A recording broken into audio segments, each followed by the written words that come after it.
I'd first like to take the time to introduce me and my brother. So some of you may remember me from lobbying back in 2023, but those who don't know me, my name is Lauren Kim and we're both from California. This year I brought along my brother Daniel to also share his perspective. But before we get started, I would like to thank all of our sponsors of this year's summit. So it's up on the board. And then the Wi-Fi information for this year's program is also on the screen. So we'll take a moment if anyone needs to connect to the Wi-Fi.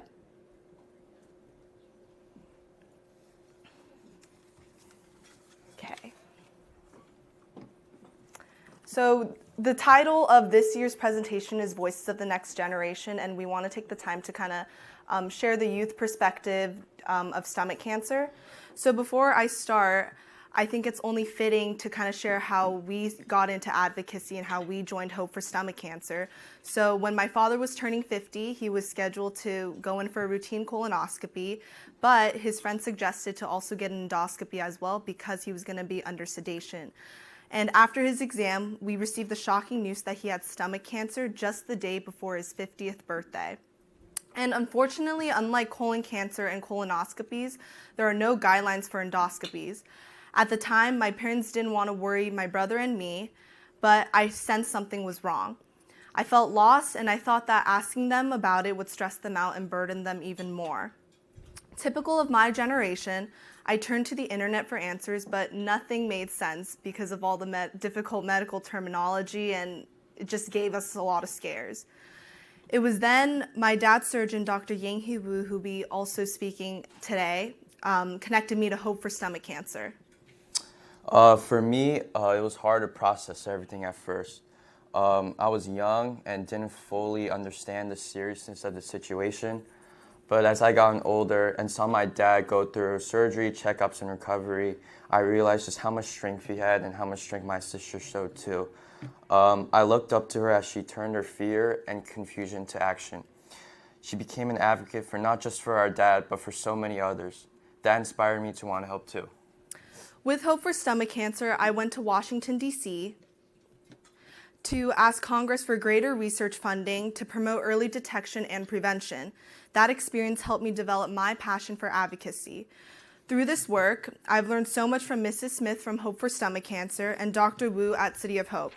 Being a part of these organizations gave me insight into the bravery of patients and caregivers, the dedication of doctors, and the unselfish commitment of volunteers. All working to make a solution for gastric cancer closer. And from my personal experience, I wanted to provide support for the youth like myself who may dealt with a similar situation as I did. I began creating a brochure that simplifies medical information, clears up common misconceptions, and connects youth to support groups like Hope for Stomach Cancer.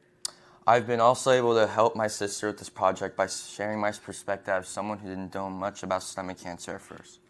One of the things we want to do is to make sure that young people like us have resources that are easy to understand. The brochure will include links to peer support groups because sometimes just talking to someone your own age can make a huge difference. So then in this pamphlet, I wanted to cover some misconceptions that we covered. So when I first turned to the internet, I found so much misinformation and it made me even more worried. I realized that youth might be facing similar and having the same questions as I did, so I'd like to address some common misconceptions about stomach cancer. Here's an example. Does stomach cancer always cause pain, bloating, diarrhea, or nausea? And no, it doesn't. That's why it is so important to get routine checkups and in certain cases endoscopies, especially amongst Asian and Hispanic cultures where foods are often spicy, salty, and shared. This increases the transmission of H. pylori, the strongest known risk factor for gastric cancer. Another question I had was, how can you survive without a stomach? When I heard that my dad was going to have part of his stomach removed, I was scared. I thought, how is that even possible? And what will life look like for him? And it turns out, this was a big one for me, you can live without a stomach. The body is able to adapt and bypass the stomach's main functions like storing and breaking down food. One more misconception we like to clear up. Is stomach cancer hereditary? While it is rare, it can be hereditary. Gene testing is now available for families to check for mutations that might increase their risks. The internet and gathering information about stomach cancer diagnosis are often very intimidating. Therefore, it is important to educate the youth on these facts so that they can take their own preventative measures. And at this time, I would like to take a moment to welcome up our new advocates who joined our initiative in lobbying. I want to give them an opportunity to share their experiences with stomach cancer. So first up, I would like to welcome up Maddie Jo.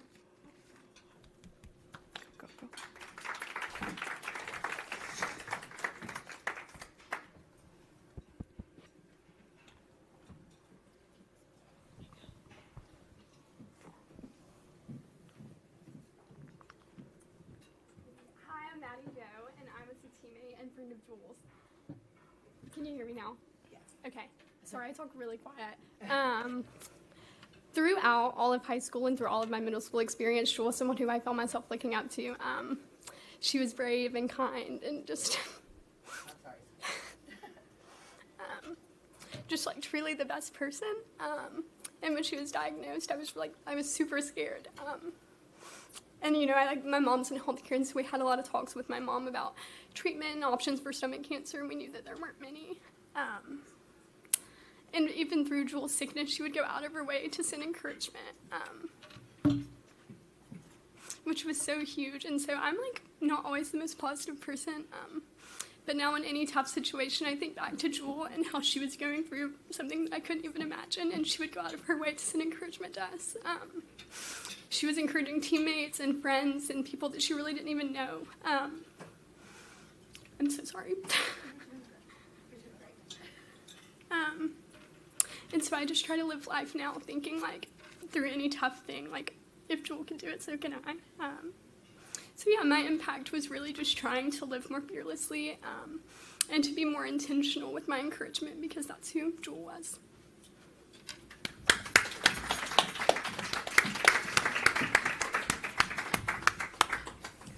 I'd like to next welcome up Davis, who would also be sharing her experience with stomach cancer. And yeah.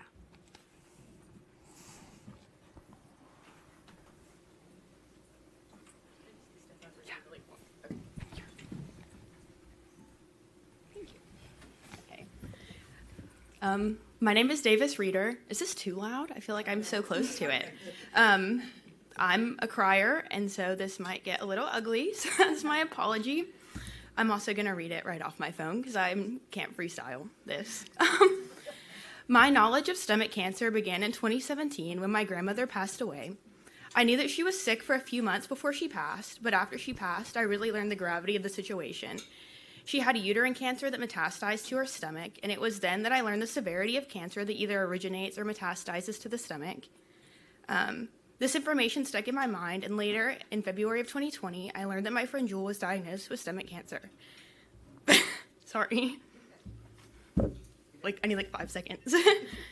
I remember being really confused because I thought that stomach cancer only affected older people. I remember Googling treatments for pediatric stomach cancer and being really confused that there was nothing on the internet.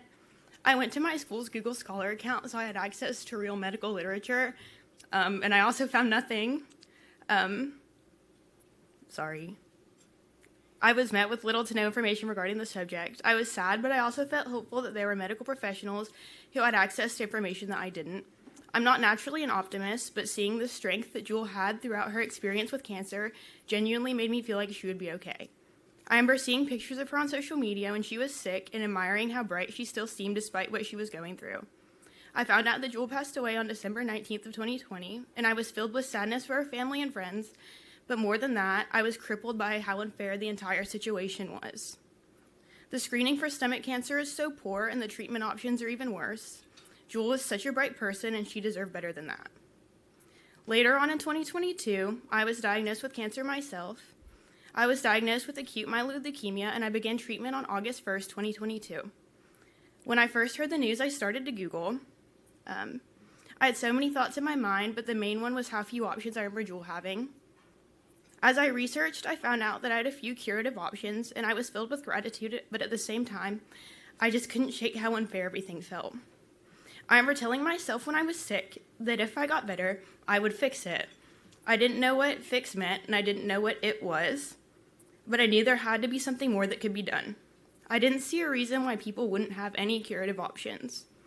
Jewel's memory gave me so much strength during this time that I often find it hard to reflect on my own experience without thinking about her. Sorry. I ended up going into remission and eventually started college. Now I'm a sophomore at LSU, and I study biological engineering. I hope to begin a career in either pharmaceutical development or tissue engineering. Learning about medical and technological advancements gives me hope that we're closer to having more options for people who are fighting against the odds. My biggest dream is that I could be a part of that, and I know without a doubt that Jewel is a catalyst for me thinking this way. So I'm becoming a biological engineer for Jewel. So, yay!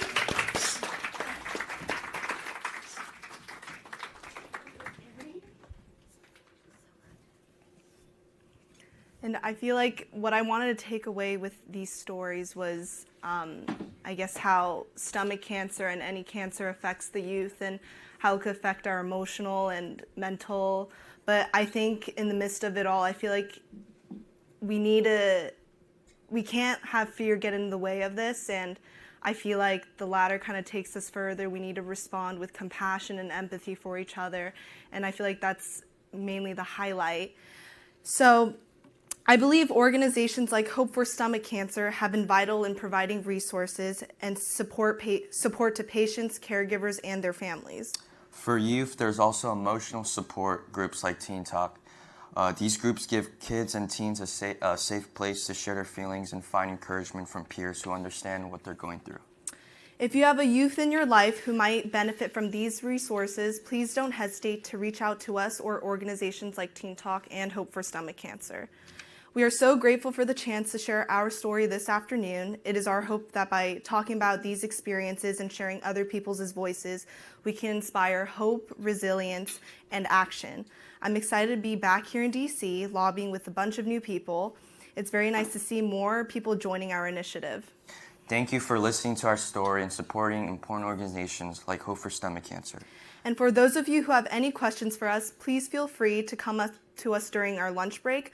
We will be taking a lunch break now, and we'll be back here at 1 p.m. for our educational sessions, and lunch is provided for you out in the hall. Yes. One more speak. Yes, please come up.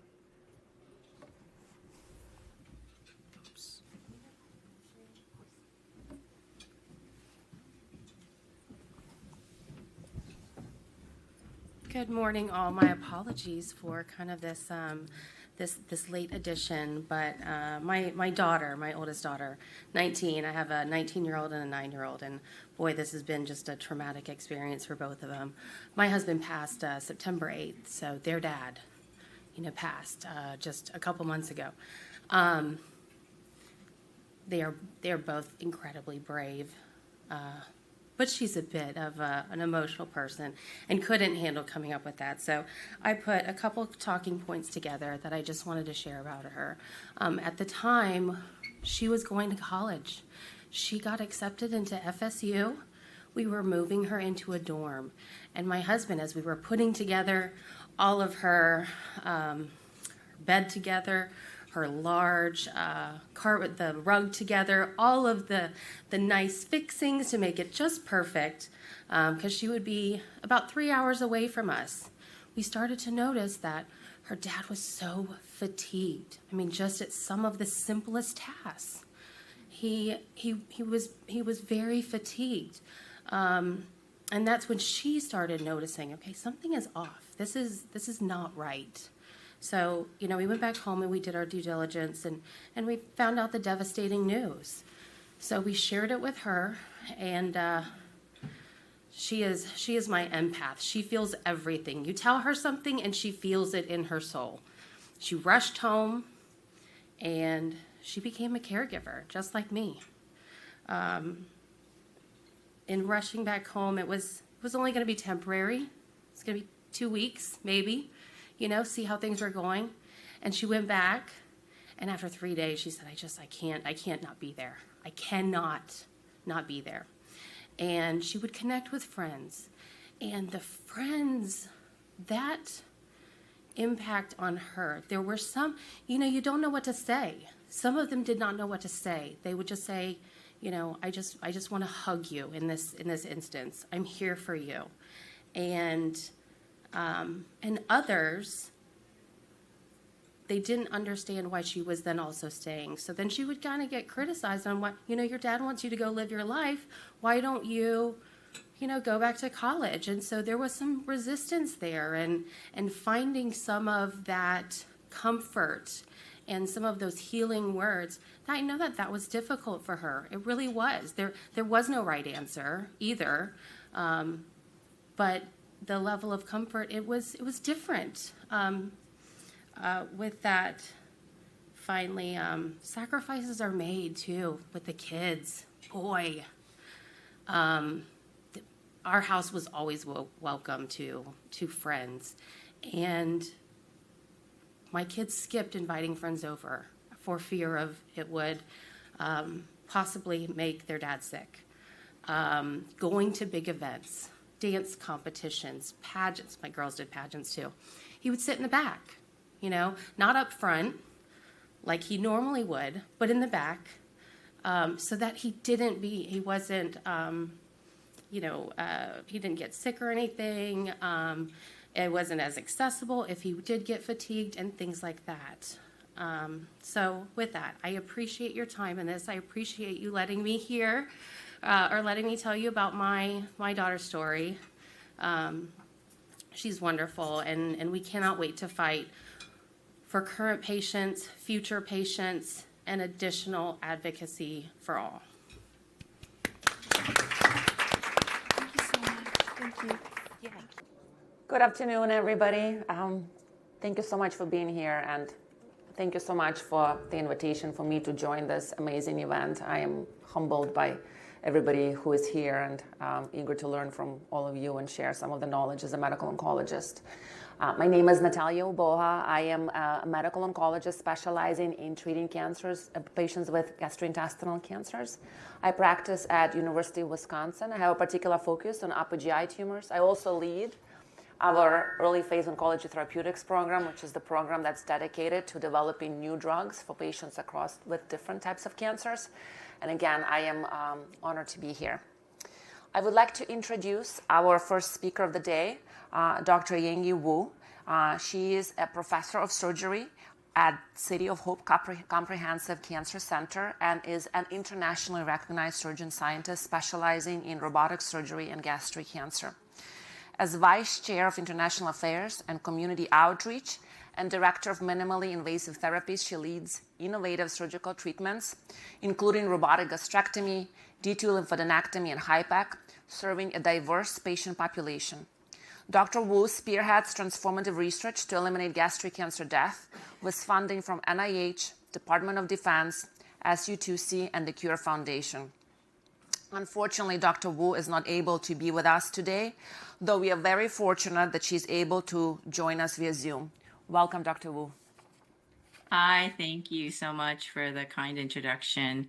I am so sorry I can't be there, but my heart is there with you guys, and I have a presentation for you. I was asked by Aki to talk about surgical management and multidisciplinary care. I started out with thinking that I would have a few slides, but I have a little bit more than that. Hopefully I can get through it quickly, and I'll be open to questions very soon. Can I share my slides, you think? Yes? Is that a yes? Do you see my slides at all? Yes. You see my slides? Yes. Okay, hold on one second. We can see them. You can see the slides? Yes. Okay, great. In slide presentation mode, hopefully? Yes. Okay, great. So today I'm going to be talking about what should we know about stomach cancer surgery and the multidisciplinary care team. As I was just introduced, I'm sending you greetings from California. Currently here, the temperature is not as cold as over there. I've been a surgeon scientist for about 14 years now, and I joined City of Hope, where I practice right now, in 2015. 50% of my time I do patient care, and 50% of my time I do research in viruses that kill cancer, and hopefully it'll be in patients with gastric cancer soon. So our vision is to eliminate stomach cancer deaths. And the mission is to provide the best treatment strategy and optimize management of our stomach cancer patients. As the audience is mostly stomach cancer patients and their advocates, this should be what is expected, that you should receive the best care that is possible right now in the United States when you go seek care from your physicians. The best treatment strategy we know today is tailored to the patient. What I learned from my years of practice with you and caring for stomach cancer patients, that it involves a lot of courage, requires knowledge, vigilance, trust, dedication, hope, faith, and love. And a patient that is going to become well informed, and you should build your care team and support group like you're doing right now, and ask many questions and get the answers that you deserve. And some of the care that you should seek is multidisciplinary, meaning there should be, if you have a cancer that's more advanced, you should have a surgical oncologist, a medical oncologist, perhaps a radiation oncologist, gastroenterologist, etc., that I'll be talking about. Inquire about, precision oncology-based systemic treatments. And if you're a candidate for surgery, ask about minimally invasive surgery and robotics as part of your options. And then always, if there is a clinical trial right for you, standard of care does not seem to be sufficient. So multidisciplinary team for gastric cancer, full of gastric cancer experts who are dedicated to treatment of stomach cancer patients is ideal. So you should have a gastroenterologist in the beginning when you get your diagnosis, and you should meet a surgical oncologist who can offer you these options of surgery if needed, and a medical oncologist who will be giving you your chemotherapy and other therapies before and after surgery.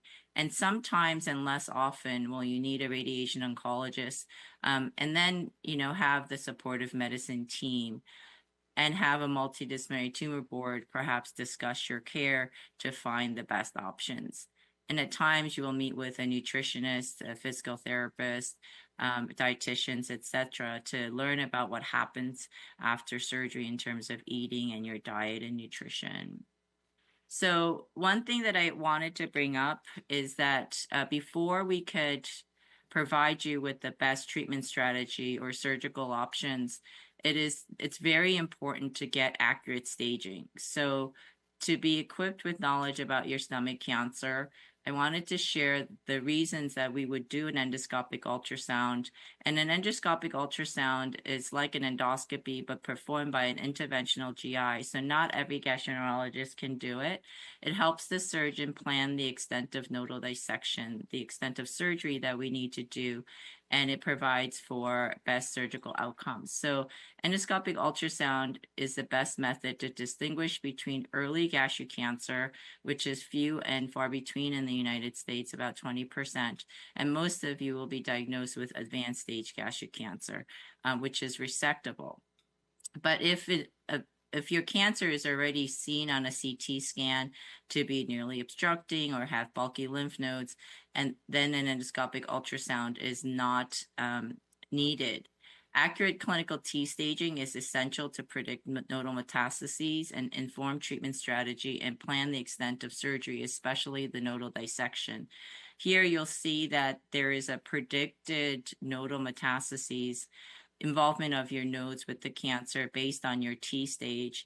And also, it could also predict the rate of potential peritoneal carcinomatosis. So if you have an early cancer, your risk of peritoneal metastases at the time of your diagnosis is 0%, whereas you still have a small percentage of risk of having nodes. And the accuracy of endoscopic ultrasound, like everything in medicine, is never 100%, but it's pretty good, and it's very based on the person doing the procedure. So the next thing, that when you're diagnosed with advanced stage, locally advanced resectable stomach cancer, staging laparoscopy is critical. It's recommended by the NCCN guidelines for any patient with T1b or greater. That's why this staging endoscopy may be very important to you. Staging laparoscopy can find up to 30% cancer that is not in the peritoneum, that is not seen on the CT scan. And at COH, here at City of Hope, for all gastric cancer patients who are going to be undergoing neoadjuvant treatment, we receive laparoscopy for peritoneal diagnosis prior to the first dose of their treatment. So in order for this to happen, the early communication between a surgical oncologist and a medical oncologist is key. This is just a picture of a patient who had suspected peritoneal metastases at the time of CT scan. But when we went in, we saw a lot more disease than we had expected. If found to have peritoneal disease, obviously the treatment plan will change. So, then also the biomarker testing, when you get your staging information, we also nowadays are doing for not just for metastatic gastric cancer, for locally advanced testing for biomarkers in your tumor, for HER2, PD-L1. And one of the most important things that may affect surgery and neoadjuvant treatment is your testing for microsatellite instability of your tumor. It's been found that patients with MSI high cancers have a good prognostic outcome after surgery. They have the best compared to the ones that do not have MSI high, and they do not respond to chemotherapy. So the recommendation now is that for patients who have MSI high tumors, either you go to upfront surgery alone or get neoadjuvant immunotherapy. And that's a discussion you should have. But knowing the status of your tumor is very important to make those decisions. So, just to go on to the importance of proper timing and extent of surgery, essentially, gastric cancer is not that common in the United States, and there are very few experts who have high volume. If you have an advanced disease that with complicated or complex surgical needs, then you should be seeking a high volume surgeon at a stomach cancer or a cancer center with stomach cancer expertise. So because there's been some really key progress in the curative intent surgery, there are 3 factors that impact the timing, extent, and approach. And these are the discussions that should be had with both your medical oncologist and your surgical oncologist. D2 lymphadenectomy is a procedure to remove the lymph nodes that drain the potentially cancer harboring lymph nodes that are in your body. And it is now recommended to do this extended lymphadenectomy for all locally advanced gastric cancer patients who can tolerate it. And the second key factor is minimally invasive surgery. This affects not only the long-term outcome, but it affects your quality of life.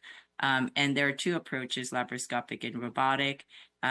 And it's been shown that the robotic approach, because the laparoscopic approach can be very challenging for some surgeons, robotic approach can help perform this minimally invasive method of doing the lymphadenectomy. And as you can see the picture here on the right of the stomach and all the lymph nodes stationed by number, and there's a special technique to remove these stations. And here is the ports, small incisions made to do a big operation on the inside. And by far, the most important aspect, I think, other than the D2 lymphadenectomy, is the fact that we are giving chemo before and after surgery for these MSS tumors, which will be about 90% of you out there, either FLOT or FOLFOX based on your age and health. So optimal advanced gastric cancer patient outcome depends on proper incorporation of these advancements in your treatment strategy to make sure that you have the best chance at a cancer-free life. So multidisciplinary because it's complicated and complex, the multidisciplinary discussion for optimal timing and extent of surgery is very important. It's just summarized here So the endoscopy requires a gastroenterologist, after especially a pathologist, and then a centralized multidisciplinary review with medical oncology and surgery and other experts. And this is sort of the summary of what we would be considering for these types of tumors, and then and clinical trial, if there is any, for neoadjuvant therapy. So the surgical approach for gastric cancer is actually a surgeon's choice, but it could be your choice depending on which surgeon you have. So open surgery has been practiced for over a century, and that is actually the standard of care. And by far, in the United States, most surgeons perform open surgery for stomach cancer. But there are experts who can do it laparoscopically, and then there are increasing number of surgeons offering robot-assisted gastrectomy. So surgical approach is surgeon's choice. It's usually based on their training, comfort, and expertise. But regardless of these approaches, the goal remains the same. First, it's surgical cure, doing the best cancer operation that is possible. And secondly is functional preservation. Only take what we need and reconstruct in a way that you can maintain your quality of life. And to give you just an insight about robotic or laparoscopic approach, the minimally invasive surgery approach is selected based on many patient factors, and not necessarily just tumor alone, but tumor characteristics, surgeon training experience. Not all surgeons offer minimally invasive gastrectomy, and not all patients are suitable for it, because we want to make sure that the operation we perform can be done safely and the best for surgical cure. And this is just a picture of what happens when you put an instrument inside. You can see we're doing the lymphadenectomy with instruments through these small incisions. On the inside, the operation is the same. So one other thing that I would say for those of you who are planning to undergo surgery or have undergone surgery is the importance of a pathologist. I wanted to share our expert pathologist, because patients never actually meet him. You only get a pathology results like this. But one thing to remember is that, on the pathology report, we want to make sure that you have at least 29 lymph nodes evaluated. Here we had 49. And all of the regional lymph nodes were negative for tumor. For this patient, that's important because 0 out of 46 lymph nodes is very good in terms of prognosis, compared to having 15 lymph nodes evaluated to be uncertain whether or not there are other positive lymph nodes there. And then understanding after your surgery, your risk of recurrence after a curative intent gastrectomy. If you have higher TNM staging, obviously you have an increased risk. Proximal location, diffuse type compared to intestinal type has an increased risk of peritoneal carcinomatosis, larger tumor size, lymphovascular involvement. These are all characteristics of the tumor that are available on your pathology, and the lymph nodes that are positive compared to the negatives.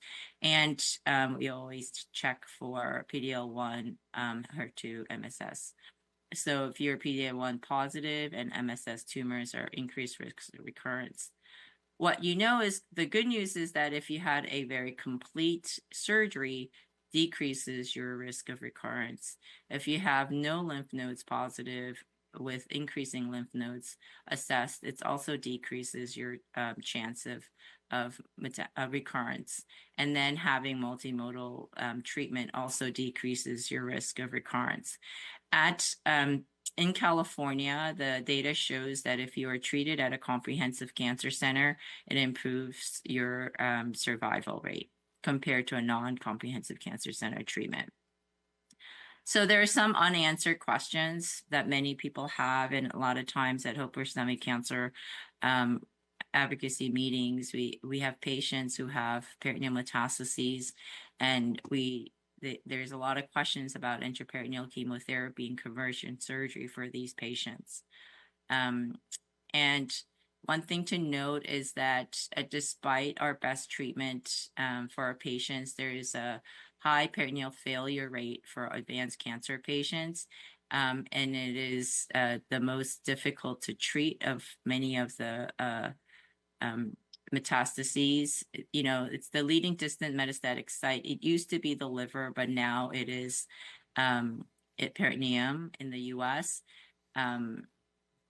After flawed and gastrectomy with D2, there is up to a 56% recurrence rate. There's a 56% of all the recurrences happen within the peritoneum. And at the time of autopsy, 60% of patients with stomach cancer had peritoneal metastases in some of the studies. Recurrences are often within 2 years, and you can see the overall survival. So there are options for regional therapy for peritoneal carcinomatosis, but in the United States, all of these options are investigational. And while some centers like City of Hope will offer some of these, like HIPEC off of clinical trial, most of these are investigational at this time. And, there's evidence over the years and why people are trying to investigate this along with systemic therapy. At City of Hope, we have a phase 1 trial that will be opening next month in HIPEC for second line with the drug nab-paclitaxel delivered with pressurized intraperitoneal chemotherapy along with systemic therapies in second line. So we do not de-escalate the care that is known to be optimized for our patients. So we still have these unanswered questions, and worldwide, the current strategies include the HIPEC, IP chemo, and HIPEC, and we still need to figure out the timing, the dosage scheduling between IV and HIPEC dosing, for example, optimal patient selection. Is it best for which one of these is best for cytology positive patients versus those who have really high peritoneal tumor burden? PCI score is the number you get by the amount of disease that you have in your peritoneum. So, right now we have the first line that is recommended, second line, and then many, many clinical trials with systemic treatment, immunotherapy, targeted agents, but somewhere amongst those, for patients with peritoneal carcinomatosis, we will be continuing to investigate the role of regional therapy in these patients. And if you have any questions about it, you should go seek care at a place that provides that. So summary about stomach cancer care. Stomach cancer is very heterogeneous disease where patient-tailored treatment is becoming more complex, but definitely improving survival. Accurate diagnosis staging is a must. You should seek multimodality treatment for locally advanced cancer and a strategy made specifically for you. One of the challenges that stomach cancer is uncommon cancer in the U.S. with 27,000 patients diagnosed each year, few high-volume centers and dedicated experts, making it difficult for you to find the care that you trust, but they're out there. So you build your multidisciplinary care team, seek surgical expertise, and make informed decisions. If needed, ask for a second opinion.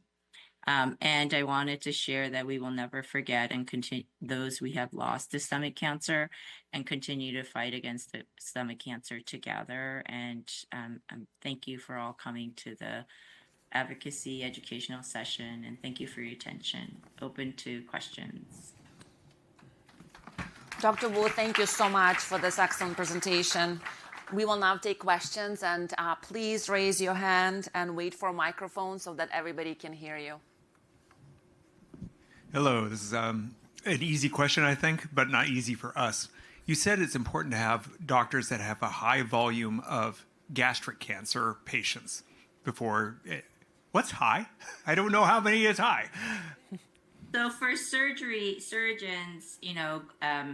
it's more than 20 a year. That in the United States, if you go to like Japan, China, and Korea, high volume is considered 200. Aki may know this number better, but in the United States, I think we have only about a dozen or so high volume surgeons that practice more than this a year in the United States. That doesn't mean that there are not other surgeons who can perform the operation well if they're surgical oncologists with high volume of other related cancer surgeries. But there are some expertise required in doing the D2 lymphadenectomy, and that's sort of the questions that you should ask your surgeon. Thank you. So what is HIPEC?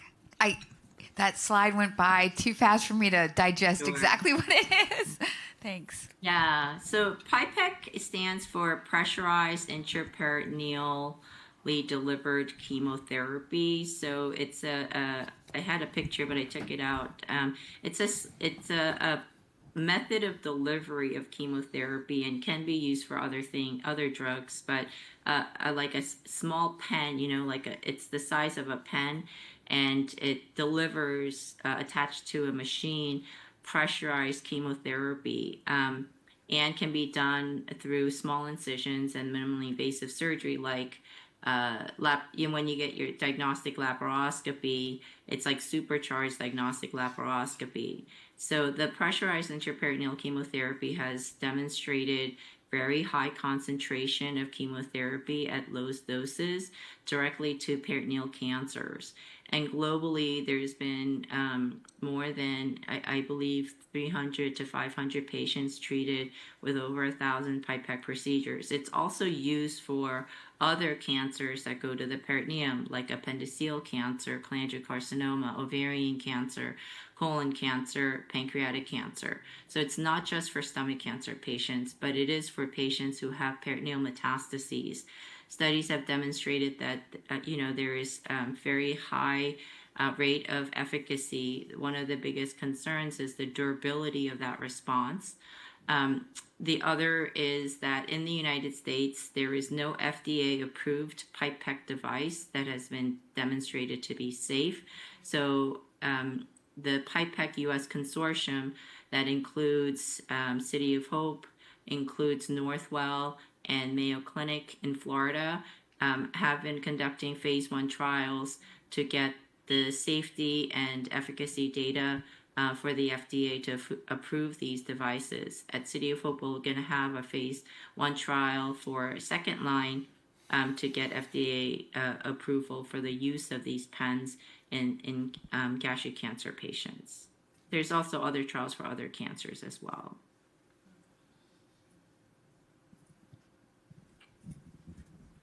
Hi, you mentioned that there's a 56% recurrence of peritoneum for patients. The recurrence rates for patients that recur, 56% of them have been found to be in the peritoneum.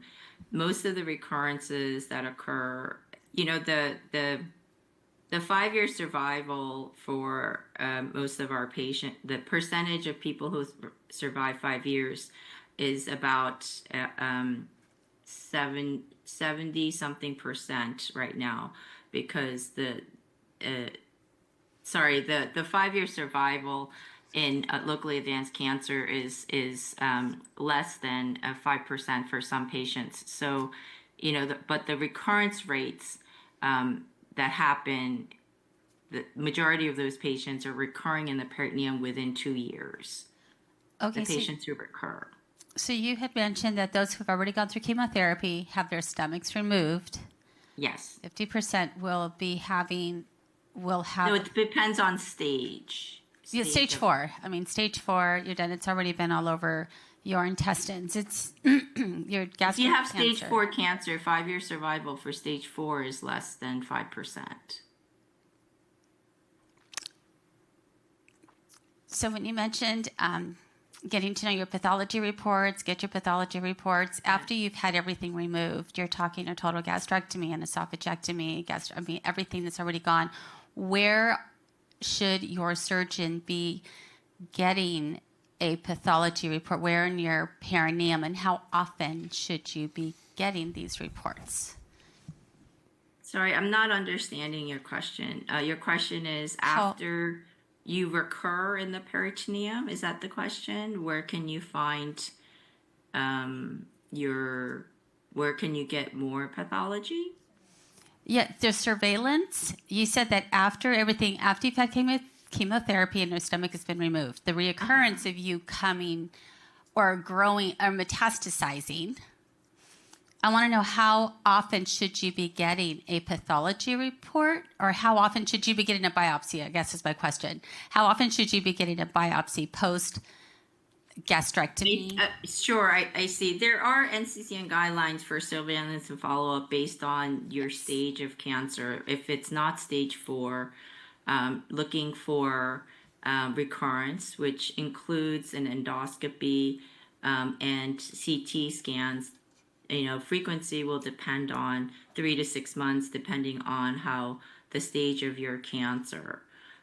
One thing that I would add is for patients who are at high risk, like those risk profile that I shared, high risk of peritoneal recurrence, I do recommend that along with the CT scan or a PET-CT that is recommended by a medical oncologist, we would also do a diagnostic restaging laparoscopy for washings and peritoneal evaluation. It could be every 6 months or depending on your actual risk profile.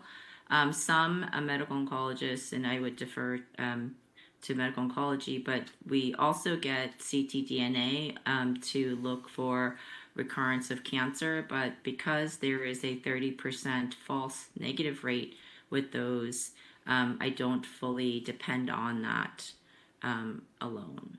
Okay, so it's a combination of all of the workup. Okay, that would make more sense, because if you had a total gastrectomy and esophagectomy, an endoscopy doesn't make sense to me. Endoscopy can be helpful because sometimes recurrences do happen locally. About 25% of the time, patients, despite the fact that they've had most of their, all the stomach or part of their esophagus removed, some of the recurrences do happen in the more proximal esophagus. And those patients who've had half the stomach or half the esophagus removed, some of the recurrences can happen in the stomach. That is possible. So endoscopy should also be performed annually, and also to look for reflux, esophagitis, etc., and the healing of your surgery as well. Okay, thank you.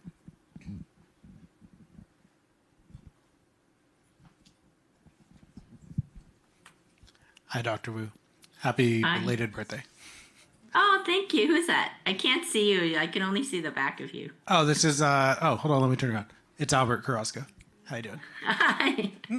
Hey, so in some patients, like Brandy, we had a decreased pancreatic function, and she was taking supplements like Creon or pancreolipase. Since then, I've seen that there are, let's say, synthetic or artificial pancreases. Are those an option for patients nowadays, or are they plausible? Synthetic or artificial pancreases? I am not aware of that at all. Okay. But the supplemental with pancreatic enzymes, I've seen many of my patients after gastrectomy requiring that, and it's been helping to gain some weight in as well. But I'll find out more about the synthetic pancreases. Are you talking about transplants? Or transplant, yeah. I guess anything that would, because in some cases, the pancreatic function, like Brandy, it came back, which I still don't know how she did. But for other people, it gets worse, and it may cause like liver issues or something, right? So if it's an Let me look into that for you if you want to. Sure. I can reach out to you later if you leave Aki your contact information. Okay, I'll be sure to. Thanks. Yeah. All right, thanks, Dr. Wu. Dr. Wu, thank you again so much for joining us today. We really appreciate it. Thank It's a you. pleasure to hear you speak. I know we've crossed paths in other instances, and Yeah, I just saw you last you're month. such a breadth of knowledge. So thank you. I'm sure everybody found it very informative. Thank you. Sorry I can't be there. Bye. So we'll move to the next portion, and I will talk a little bit about personalizing care for our patients with gastric, gastroesophageal junction tumors from medical oncology perspective. And then you'll hear also a presentation from Dr. Mukherjee. We'll take questions after we're both done speaking, so bear with us, and then we'll have Dr. Taylor come on stage with us as well, and I'll introduce them after my presentation.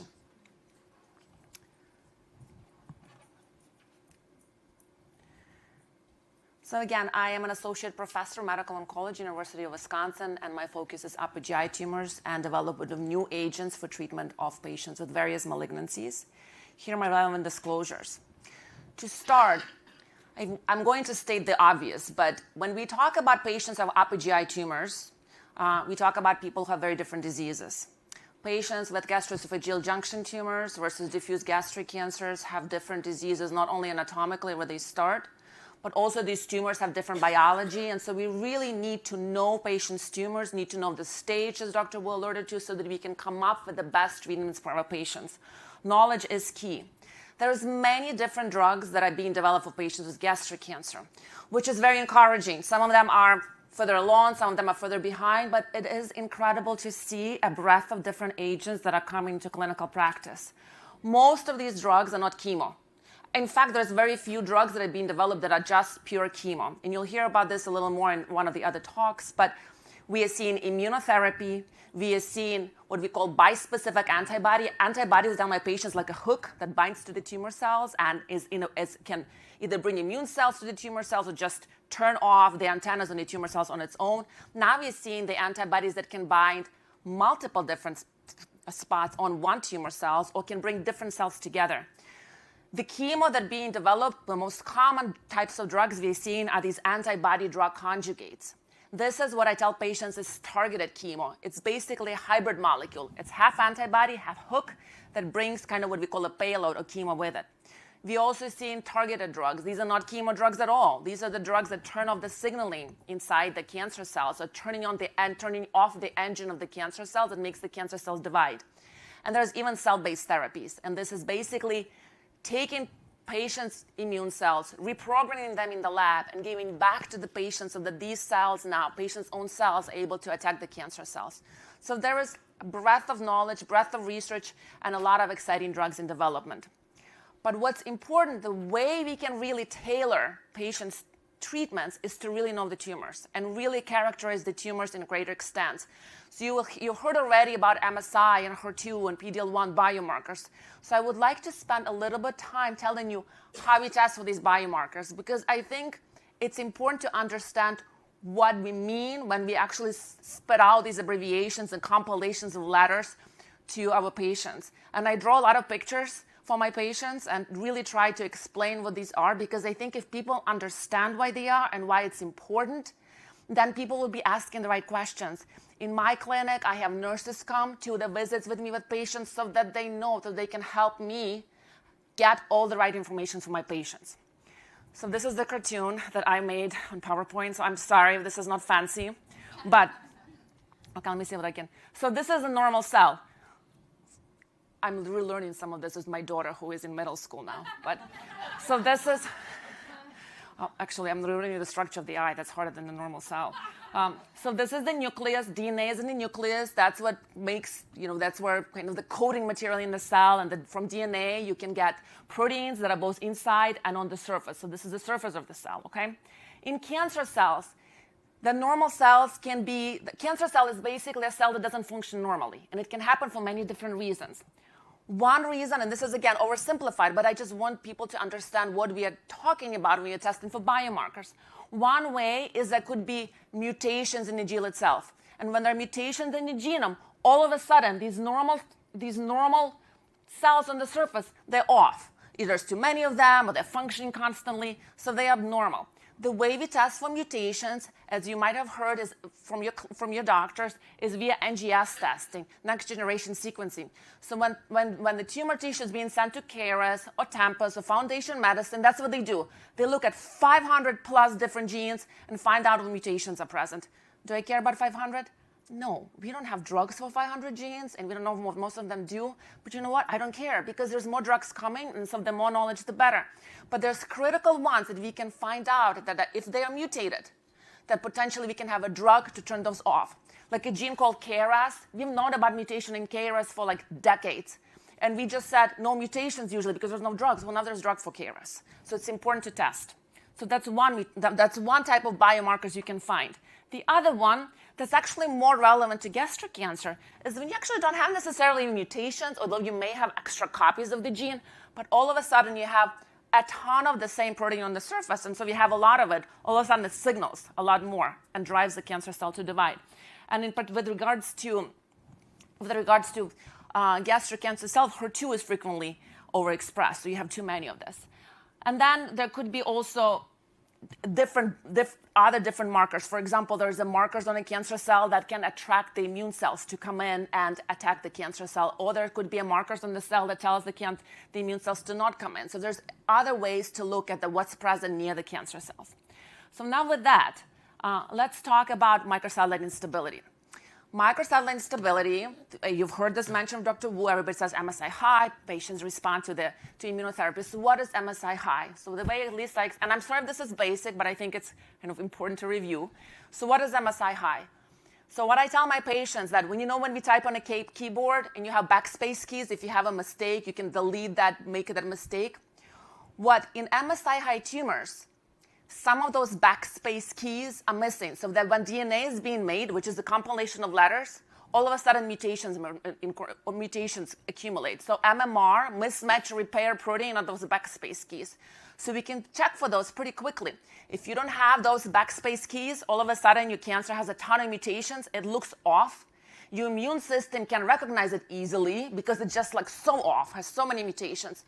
That's why immunotherapy can come in and help. Because immunotherapy doesn't really stimulate the immune system, it just helps the immune system. The immune system is already primed to recognize these cells because they look so off, and now so we can take advantage of this with the drug. There are genetic syndromes that run in the family that can predict or can lead to the development of these MSI high tumors. You probably have heard Lynch syndrome. And we see this a lot among patients with colorectal cancer. In my experience, I don't see a lot of Lynch syndrome even in patients with MSI high tumors. It's important to consider genetics referral anyways to make sure if you see an MSI high tumor in a patient, we have to make sure that this is not related to something that can be passed down or something that runs in the family. These tumors, as Dr. Wu has already mentioned, may be more resistant to chemotherapy. Certainly in patients who have early stage cancer that we are thinking of surgery, we should not be using chemotherapy and we should be using immunotherapy. I have to say, in my patients who have stage 4 cancer, I still use both chemotherapy and immunotherapy because I think we need to use all the tools we have to slow down this disease and make sure that patients have responses quickly. So let's talk about immunotherapy. This is the cartoon. I did not make this one. As you can see, it's more fancier than mine of the cell. But this is kind of explains how immunotherapy works. So if cancer cell is in pink here, if the T cell comes to the cancer cell, says, I'm going to eat you or kill you, the cancer cell can basically say, whatever, I'm going to kill the immune cells. What PD-L1 inhibitors are, they basically allow immune cells to protect themselves from cancer cells, inhibiting them. So they don't stimulate the immune cells. They just help immune cells evade some of the mechanisms that cancer cells have to evade them. And so this is actually taken from the medical journal. So there's many different ways in which cancer cells or cells in a tumor environment can have a way to paralyze the immune system. And so you see PD-L1 and PD-1. So those are the antennas that basically when they bind, when the cancer cell binds to immune cells, the immune cell is not firing. So what immunotherapy drugs do, such as pembrolizumab and tislelizumab and nivolumab, they basically put those caps between PD-1 and PD-L1, so all of a sudden the mechanism is not employed anymore, right? So all of a sudden the T cell cannot be paralyzed anymore by the tumor cells. But a few things have to happen, which is why biomarker testing is so important. A, immune cells have to be there because they're not even around the tumor cell. You can block these markers till you're blue. Nothing is going to happen. The other thing needs to happen is those PD-1 antennas have to be there. Because if those PD-1 antennas are not there, you can block them, but if they're not there, the drugs are not going to work. Which is why we're talking about checking for biomarkers for immunotherapy in gastric cancer. Those are not great biomarkers, and if you come to any of the scientific talks, you'll hear people arguing, what's the right percentage of the tumor cells? What's the right test? But the bottom line is we should be checking for them. If there is no PD-L1, these drugs are not going to work. If there's at least some, and I use a cutoff of 1% in my practice, then patients should get access to immunotherapy. Why are we excited about immunotherapy? Because these agents help chemotherapy work better in patients with these tumors. Tumors shrink faster, they shrink more, and the shrinkage, I don't know if that's the word, but when they shrink, this response lasts longer. So the terrible numbers that Dr. Wu quoted to you, 2%, 3%, 5 years, I don't think they're true anymore. We are seeing more patients live longer, especially those that respond to immunotherapy, because these drugs provide more durable response. But again, for people to know that they qualify for these treatments, we need to check for biomarkers. And so all patients' tumors need to be tested, and people should be considered for these targeted drugs. There's a new drug on the market called zolbetuximab. I think we're all the way down to Z in the alphabet. This is why, the names start with Z. Could be worse. There's some worse drugs out there that are coming out. Zolbe is the shortened version. And it's a new biomarker. So I haven't presented in my prior slide, but I'll tell you about this biomarker here as well. So this is a new marker that we should be testing, and I am testing, and all of us should be testing our patients' tumors for. It's called Claudin 18.2. I can tell you, 7 years ago, nobody knew what Claudin 18.2 was. Now there's, I think, over 30 to 40 agents in development going after Claudin themselves. So what Claudin is, I'll try to explain to you. So the cells, in normal organs, it's expressed only in stomach. So the cells that line the stomach kind of form a nice little column. Well, actually, I have a picture here. And Claudin is kind of in between, hidden away. You can't really see it. It's right there. When the cancer cells, when the stomach lining becomes cancerous, the cells become disorganized. And all of a sudden, you can see Claudin is exposed. So it's not that it's doing anything. It's just there so we can get there. So we can develop drugs that in a way, go to the right location. So zolbetuximab is an antibody that binds to Claudin, and it has a way to kind of attract immune cells in there as well. And so now we know that if you add zolbetuximab to chemotherapy in patients who have Claudin-positive tumors, people live longer. So this is the reason to test for these biomarkers. I think we need to be testing for all of these biomarkers at the same time. We cannot do this sequentially because we need to have all of this information when we see patients in clinic. So let me give you just a summary how I approach patients that I see in clinic and meet them for the first time. So all of my patients have all of these biomarkers done when I see them in clinic, or if they don't, we would see them within a few days of seeing them, because we need to find out how best to treat patients. And I tell people that everybody gets chemo. I'm hoping we'll get to the point where we start to take away drugs. Right now, we still add drugs. Everybody gets chemo. We tried omitting chemo. People don't do as well. And that's because people who come to clinic have so many symptoms. I see a lot of patients with gastrointestinal junction tumors, so people can't swallow rather than true stomach cancer. So it's important to give chemo. And then we add drugs depending on what markers they have present. And the way I think about it, for chemotherapy, usually we give FOLFOX, although you can use other drugs, but FOLFOX is our go-to. I add immunotherapy, and we have 3 drugs now approved: nivolumab, tislelizumab, and pembrolizumab. And then depending on whether the patient has a HER2-positive tumor, we add trastuzumab. If they have, and then also you can combine trastuzumab with immunotherapy as well if they have both PD-L1 and HER2 positivity. And then you can add zolbetuximab if they have Claudin, if the tumors are Claudin positive. So you need to have all of that information to pick the right treatment.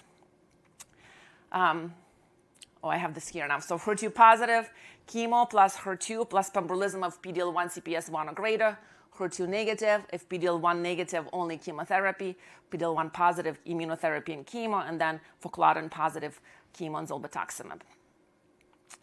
The issue is, and this is what everybody asking, in a scientific method, well, how are you going to figure out which drug to use if there's more than one target? I think from the patient perspective, good problem to have. The more drugs, the better. Everybody will have different tolerance. But we will have to figure out how to combine these drugs and how to sequence them. Because if you look at the percentages of each positivity, it will end up to more than 100%.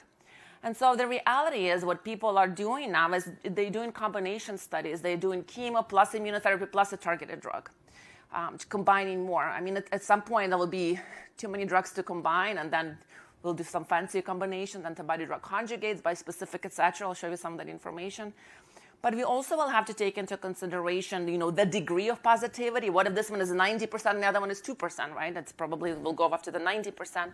Side effects will matter as well. Also, if you, for example, use immunotherapy in patients with early, incorporate them earlier, then certainly you would want to switch to a different drug if we need to. But all of that, we are still all trying to figure out how to do it. But that is not the reason not to test for all of them. There is still a reason to get all of this information ASAP.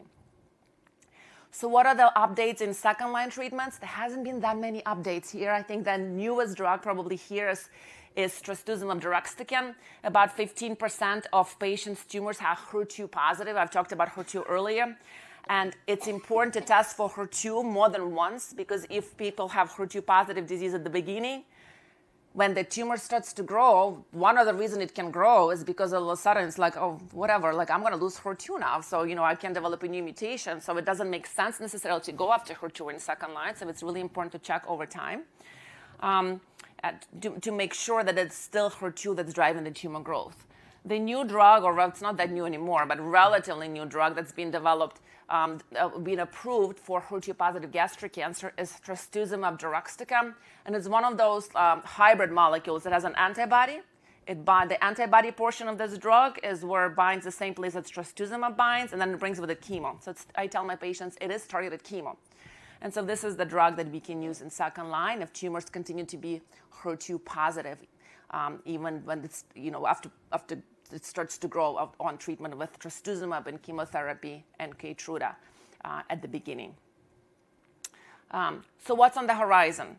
I think the one new biomarker that's important to before we go there, this is the question that people ask a lot. Why can't you just cut it out, right? You just heard from Dr. Wu. Even if people have stage 4 disease, we all get asked, well, can you just take it out? And this is the research that's kind of close and dear to my heart, because I'm doing a study looking at patients with oligometastatic disease. So stage 4 could mean many different things. Stage 4 means, that I explain to my patients, that the cancer cell was able to get into the bloodstream and travel to other places and seed other organs. That's stage 4. But stage 4 in somebody who has 1 lung spot and somebody who has 15 liver spots, that we don't differentiate. We treat them the same. So the question is that maybe we need to be more aggressive in patients who have this oligometastatic or limited number of metastatic spots. And rather than surgery, I think radiation actually provides a good alternative to surgery, because it's hard to take out with surgery multiple different spots from different locations, and to undergo a big surgery, you need to stop treatment. You need to stop treatment that's actually working. And so radiation, I think, provides a good alternative to surgery in patients who have metastatic disease with small number of spots. And so we are running, this is an NCI-sponsored clinical trial looking specifically at the role of radiation for patients who have limited number of spots. So if somebody comes in and they have 1 liver spot and 1 lung spot and have a great response to chemotherapy and immunotherapy, the question is, well, maybe we're not doing enough actually with chemoimmunotherapy. Maybe we need to go and radiate with high dose of radiation what we can see, and then continue in chemo and immunotherapy. I tell patients in this disease, with this disease, that I would never start with radiation or surgery at the start, because what I'm more worried at the beginning is about what I cannot see. And what I cannot see is the cancer cells that are circulating through the bloodstream and trying to seed other places. But if nothing is growing 3 to 6 months and I still cannot see things anywhere else besides the 2 spots, I think this is a study to consider and to ask a question whether we can be more effective at treating these patients with local therapies. So let me talk about some of the newer biomarkers. FGFR2b, this is an emerging biomarker, so we didn't make it in the earlier slides because we don't have an approved drug yet, but we are excited because there is a drug in development for this marker, and we've seen some promising signals already. FGFR2b, it's another one of those antennas on the surface of the cancer cells that if there's a lot of it or it's expressed at a higher level, maybe we can target it. Up to 30% of patients can have this biomarker that's expressed to a higher level on their cancer cells, and about 15% of patients have it expressed at even like higher level, where we see more signal. with a drug called bemarituzumab. And so it's not ready for prime time yet, but bemarituzumab is an antibody for FGFR-TB that showed some good activity in phase 2 studies. And so now there have been 2 phase 3 studies that are I think, completing enrollment, and we are waiting for data that looks at the addition of bemarituzumab to chemotherapy or chemotherapy and immunotherapy in patients who have the particular biomarkers. So yet potentially another way to personalize care. The other thing to be on the lookout for is all these new drugs that are going after claudin. I mentioned claudin, how it's not really making the cancer cell tick per se, but it identifies or tells us where the drugs can be directed to. And there's an explosion of drugs that go after claudin. Maybe we can use them sequentially if they work. There's some targeted chemo, there's some cell therapy, there's bispecific antibodies. You mean the antibody binds to claudin, then the immune cells bring them together, all kinds of drugs in development, and we are seeing promising activity. And then speaking of bispecific antibodies, I want to mention the other new drug that goes after HER2. So this is a bispecific antibody called zanidatamab. It's not bispecific in a way that it binds to the cancer cells and immune cells. It doesn't do that. It binds to the cancer cell of HER2, the one antenna, in 2 different locations. And it's a pretty interesting drug because it's already approved for biliary tract cancers. And what's incredible about this drug, that it's an antibody. It has no chemo, so it's not targeted chemo. It's just an antibody. Well, it's not just an antibody. It's a bispecific antibody that by itself was able to shrink tumors in more than 50% of patients with bile duct cancers with HER2-positive tumors. And has this antibody, in combination with chemotherapy, has shown very promising activity in gastric cancer as well. So now we are waiting the results of the phase 3 trial that tries to basically, it kind of looks much better than trastuzumab. Like if trastuzumab would not shrink bile duct cancers, like there's no way. And so hopefully we will see that we'll be able to incorporate this drug for patients with gastric cancer as well in earlier lines. And we're waiting the results for this study. Just to mention because I'm trying to mention some of the phase 3 trials. The trials, if these phase 3 trials, if they're positive, they can change the way we treat cancers. They're not these like exploratory, 20 patients here and there, and like we see a signal, we get excited. These are placebo-controlled or controlled clinical trials. The other one is STAR 221. And this is a clinical trial that looks at the addition of 2 immunotherapy drugs to chemo. Domzim. They have full names, but we'll stick with Domzim right now.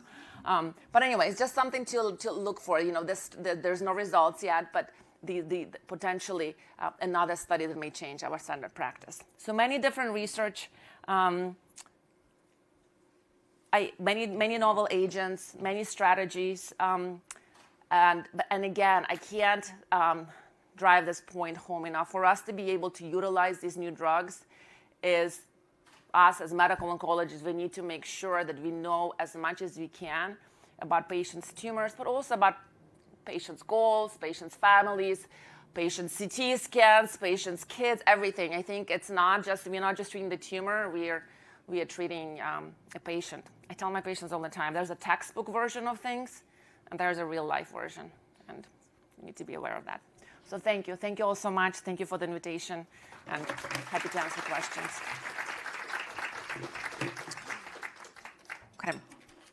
So I'm going to sit down, and I'm going to introduce, but before that, I'll introduce our next speaker, Dr. Rita Mukherjee. Dr. Mukherjee is a medical oncologist specializing in the treatment of gastrointestinal cancers. Her research interests involve GI cancers, novel drug development, predictive and prognostic genomic biomarkers, including circulating tumor DNA. I didn't talk about it at all in my talk, but I think she will have some pointers about that. She has published several peer-reviewed journal articles on the role of immunotherapies, applications of prognostic genomic biomarkers, and applications of liquid biopsies in the management of patients with gastrointestinal cancers. And she also has a special interest in upper GI tumors. She spearheads Beth Starr Georgetown's clinical and research endeavors. And so please, everybody, welcome Dr. Mukherjee.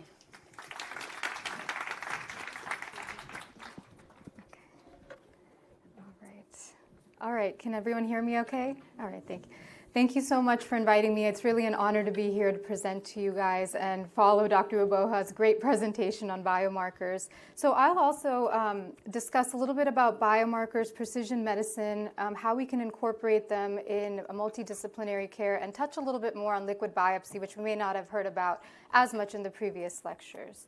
So these are my disclosures.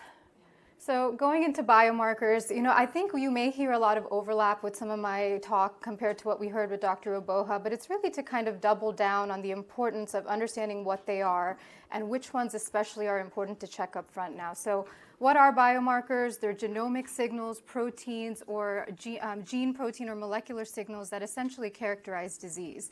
And they're important because they can help in diagnosis, prognosticate, predict responses to treatment, and really personalize the care of patients with cancers, including GI cancers. So again, as an example, our frontline treatment for patients with unresectable advanced metastatic stomach cancer really is that backbone chemotherapy, often a combination of drugs called FOLFOX or CAPOX. And to it, we add targeted therapies based on the presence of certain biomarkers. So kind of diving in again to what we heard about before, one of the major ones we must test for up front is microsatellite instability status or mismatch repair deficiency. So very simply, this is a measure of how well the tumor cells can repair alterations or mutations in DNA damage that occur during the replication process. So if tumors are lacking in the machinery that help repair DNA, they accumulate a lot of mutations. Like Dr. Oboha mentioned, cancer cells look very abnormal. There are a lot of abnormal proteins. They're better recognized by the immune system, and that's why we think immunotherapy, which help augment the immune system's ability to attack cancer, work well here. So for patients with mismatch repair deficient or microsatellite unstable tumors, we really should be adding immunotherapy to chemotherapy up front. It's not to say that those that don't have that status shouldn't receive immunotherapy. There are other markers that we look at to help determine who's likely to benefit. PD-L1 is that other marker that we discussed briefly. This is a protein that's expressed on the surface of a tumor cell. And as mentioned before, I kind of think about it as a don't kill me signal. Cancer cells put this protein up and it's able to hide from the immune system. And immunotherapies are drugs that go and bind and block that don't kill me signal, unmasking cancer from the body's immune system so the immune system can target it. We can measure the expression of PD-L1 on tumor cells and immune cells by protein staining on tumor biopsies. We think the more PD-L1 expression, the more likely immunotherapies are to work. And so as mentioned, we do look for at least some expression of PD-L1. We think higher numbers mean immunotherapy works better, and different thresholds are used, 1 or even above 5, in making determinations of who may benefit from adding immunotherapy. Pembrolizumab, nivolumab, and tislelizumab are the 3 immunotherapies that we have approved today that we can add in addition to chemotherapy. The next biomarker is HER2. So again, this is also a membrane receptor or a protein that can be expressed on the surface of cells. And some cancer cells have very little to no HER2 expression, whereas other cells can have a lot of HER2 protein expression on the cell. And for patients, about 15 to 20% of stomach cancer patients may have overexpression of HER2, and these patients may benefit from the addition of HER2-directed therapy or antibodies that target and block HER2. And for example, trastuzumab was approved in October of 2010 when added to chemotherapy, improved response rates, and improved survival.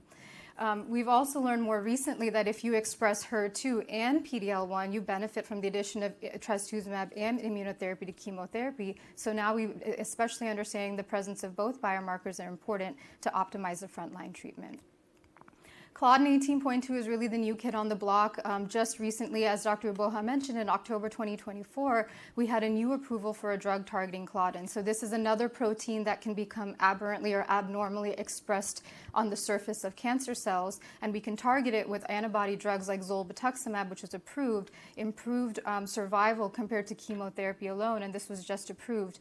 We do think that some of these drugs work better when there's higher expression of that marker. There's more targets, so more efficacy.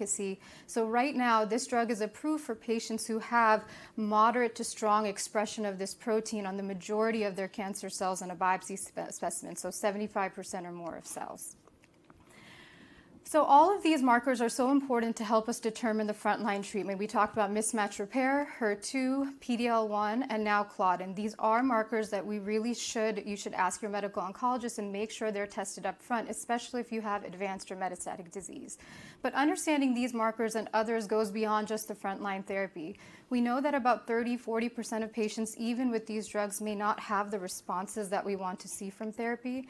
And at the time of progression, when we need to be thinking about the next step, there are other drugs that are also targeting some of these markers that we want to think about if these tumors have certain biomarkers. So for example, we alluded to briefly on CAR T cell therapy before. This is a different type of immunotherapy. It's when we take immune cells from a patient, collect them, and then we engineer them or reprogram them to target a specific marker, for instance, Claudin. And then we amplify them in the lab, and then we deliver them back through an infusion to the patient to go and attack the cancer cells. So this, for example, this strategy has been used in patients with Claudin-expressing tumors, Claudin 18.2, and we've seen some promising results using this CAR T therapy, with response rates in over 50% of patients and 3 out of 4 patients having stable disease or shrinkage of tumor. So very promising results, and strategies like this are undergoing further investigation. We talked a little bit about bispecific antibodies. So these are other drug approaches that are designed to try to overcome some of the limitations of our current antibody drugs. So for instance, one thing to appreciate is that cancers are quite heterogeneous. In one ball of cancer, it's made up of millions of cancer cells. But all those cells aren't the same, and they may not all express the same amount of a certain protein or a marker as a next door neighbor. So for example, you may have some cancer cells in the olive color here with the red triangles that express a certain marker, but right next to them you have cancer cells that don't express them, and these are able to evade or bypass some of our targeted therapies. So antibody drug conjugates are like antibody drugs. They find a target, they go to it, but they're unique in that they are coupled or bound to chemotherapy, kind of like a targeted bomb, if you will, and it takes that drug right to some of these cells that express this marker. But then at the site of the cancer, it disseminates that chemotherapy that can be taken up into some of the nearby cells that may not have the marker. And this is called bystander effect, and we think we can kill more cancer cells in an area, even those that don't express a marker. So this has also been evaluated. Trastuzumab deruxtecan, that has been discussed before, as an example of an antibody-drug conjugate. And certainly we've also now been looking at antibody-drug conjugates to target Claudin. For example, this is an antibody-drug conjugate targeting Claudin that was evaluated in patients with Claudin-expressing cancers.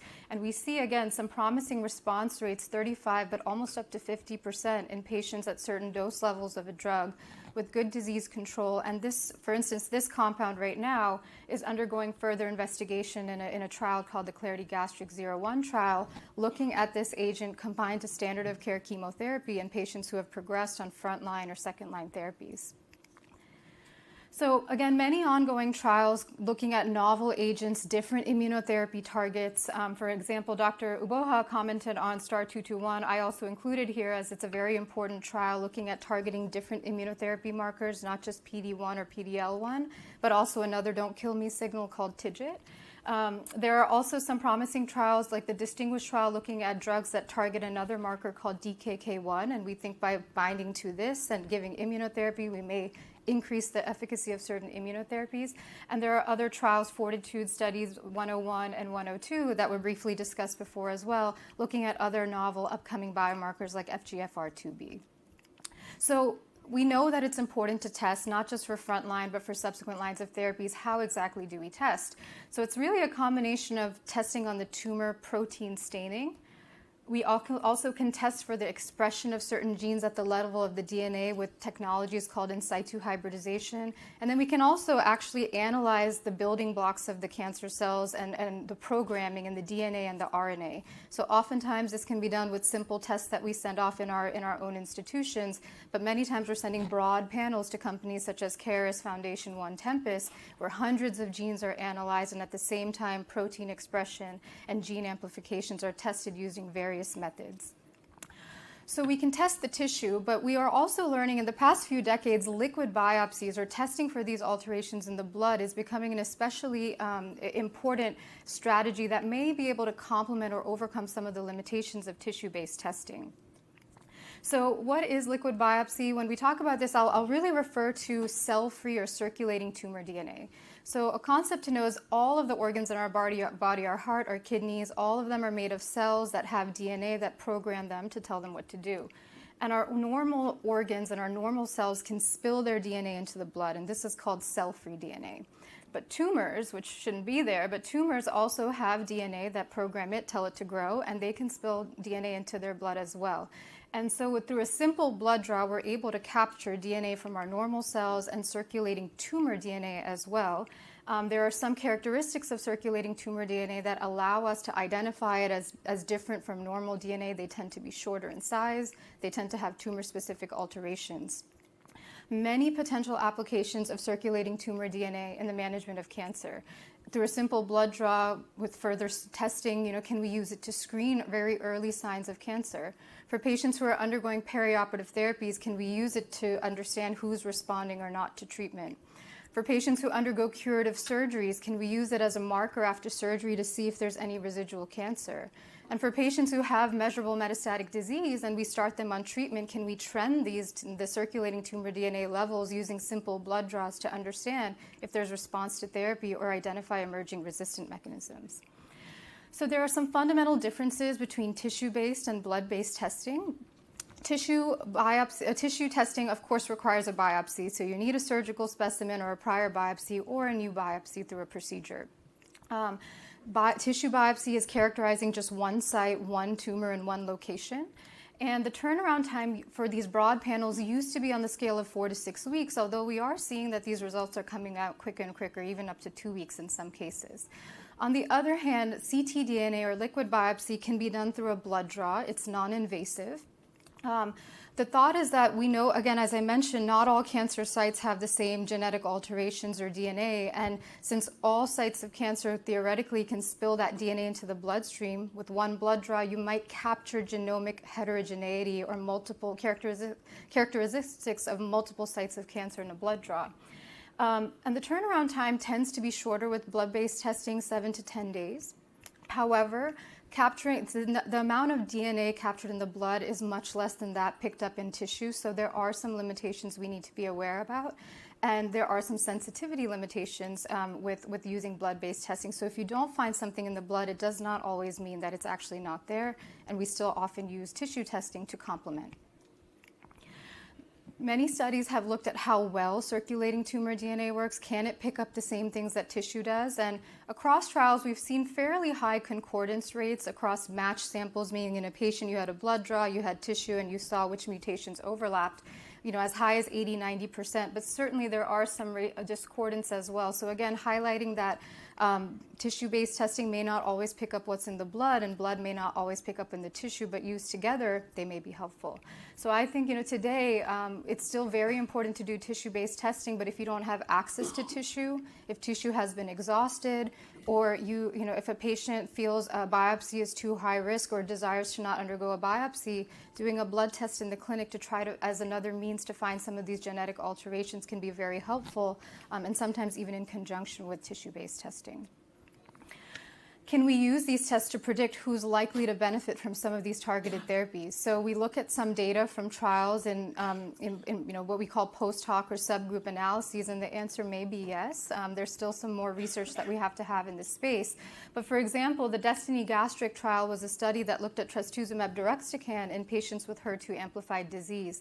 And when we looked at patients who had blood testing done, those who had HER2, the target, amplified in the blood, and especially at high numbers, those patients tended to have higher response rates than those that did not have the marker or much lower expression. And very similar patterns of benefit were seen in the study called the FIGHT trial, which looked at bemarituzumab, a drug combined with chemo that targets FGFR2b. And in patients where the FGFR2b amplification was detected in the blood, they had much higher rates of risk of reduction for cancer progression or death compared to those where the marker was not identified. So again, it could potentially be used as a predictive marker for the benefit of certain therapies. ctDNA also can help us identify emerging resistance mechanisms to treatment. For example, if you have a patient who this is a patient who was on HER2-directed therapy, And what you see here is a diagram where all these colors represent different genetic alterations that were picked up on a blood sample. They were treated with therapy, and you see that these mutations decrease. At the same time, they had a response, meaning cancer shrinkage, on the scan. And then at the time when the cancer started to grow again, you do another blood test, and you can identify new mutations that are emerging at the time of cancer progression. And for example, in this patient, they had emerging MYC and MET gene amplifications, which may be mechanisms by which the cancer cells are becoming resistant to HER2 therapy. And so I think, using these blood tests can help us identify mechanisms of resistance and maybe also be used to personalize care in subsequent lines of therapy when we identify other mutations that may have targets in the future. We also know that the ctDNA kinetics, or the trends of ctDNA in treatment, can be informative on the benefit of therapy. We know that for patients where if you start therapy and then you trend the ctDNA, whether you do a blood test and a few weeks later you do another blood test, patients who clear ctDNA or the value of ctDNA drops, they tend to do better in progression-free and overall survival compared to those who don't clear. So can we use this as a marker to identify earlier on, rather than waiting 3-4 months for scans, who's benefiting from a therapy and potentially spare people toxicity when not needed? So these are kind of some of the things we're thinking about in our community about how we can use this test in the future, and of course need to validate it further in other trials.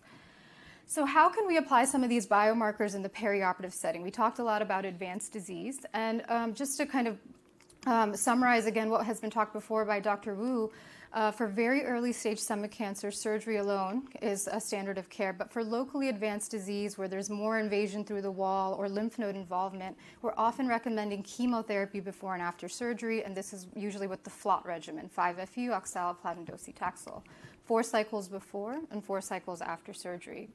We look at a biomarker in our clinical trials called pathologic complete response rates.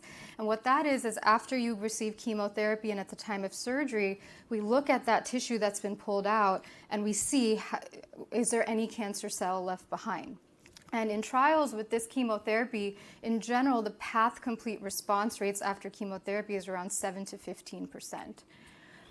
Now, while FLOT is used in the majority of patients, microsatellite instability or mismatch repair deficient tumors we talked are very different biology, and they may not respond, they don't respond as well to chemotherapy in the perioperative setting. So historically, we recommended these patients go for surgery first. But there were 2 phase 2 trials, meaning these were small numbers of patients that were enrolled, and they received immunotherapy, not chemo, but immunotherapy before surgery. And then they went for surgery, and we actually saw much higher path complete response rates, around 60%, compared to 7 to 15% we see with chemo. So, and with follow-up, albeit understanding that it's short follow-up, we've had very low rates of recurrence. And so immunotherapy really should be used in these patients up front now prior to surgery. And that's why I think, just to underscore the importance of testing for MSI high or mismatch repair deficiency in any stage of cancer is so important today. What about the 90% of patients who don't have microsatellite instability or mismatch repair deficiency? Can we use immunotherapy? We've seen immunotherapy added to chemo improve survival in metastatic disease. Can we move it up to the perioperative setting? We've had 3 major phase 3 trials that have compared chemo versus chemo plus immunotherapy, and what we've learned is that path responses improve, so the responses tend to be better, but we have not yet seen a statistically significant survival benefit in our trials. For instance, we had one trial that read out that unfortunately there were trends for improved survival, but it wasn't statistically significant, won't lead to an FDA approval, but we are awaiting the results of 2 other trials using different immunotherapies, and so more to come in this space. But today, unless you have microsatellite instability or mismatch repair deficiency, chemo still remains the perioperative treatment for most patients. How about HER2 therapy? Again, 15 to 20% of patients have HER2 amplified disease. Should we add trastuzumab or HER2 therapy to chemotherapy before and after surgery? Actually, just a month and a half ago, we were at our conference in San Francisco, GI ASCO, and results from this trial, the innovation trial, were presented. And this looked at chemo versus chemo plus trastuzumab versus chemo plus trastuzumab and pertuzumab, another HER2 targeted therapy. And again, while there might have been signals for better responses, unfortunately, it didn't show a dramatic improvement in survival. So while this may not move forward, I think this opens the door to look at some of these other therapies, anidatamab, like we mentioned, or other novel HER2-directed therapies to see if we can improve the outcomes in these patients. And in fact, there are ongoing trials looking at combining chemo, HER2-directed therapy, trastuzumab, and immunotherapy before surgery, the FERFLOT trial, and then another trial looking even at trastuzumab deruxtecan in combination with chemo and immunotherapy in different treatment arms, so more to come in this space as well. And finally, ctDNA, can we use this in the perioperative setting? And I think a multitude of studies across GI cancers, not just stomach cancers, have shown that the detection of ctDNA after surgery is highly prognostic. That means it can be very informative in risk stratifying who's likely to relapse versus who's not. And we've seen in trials that patients, if you have no ctDNA detected in a blood draw after surgery, these patients tend to do better in the way of less relapse compared to if there is ctDNA detected. And we've seen across trials that sometimes the detection on a blood test can predict relapse on a scan even 4 to 9 months in lead time compared to when relapse is detected on a CT scan. So it can identify very, very early signs of relapse. So again, today, for majority of patients, we give chemo, surgery, chemo, and then we do wait and watch with active surveillance. We do CT scans, clinic visits. This may be every 3 to 6 months based on the stage. And we don't treat until we see cancer actually come back on a scan. That is the standard today. But what if you have someone whose scans look good, you don't see cancer, but their microscopic ctDNA blood test comes back positive? This is a very high-risk patient where we know that this patient is, eventually going to relapse. It may be a few months from now, but what do we do? Do we give them treatment? Do we wait for something to come back?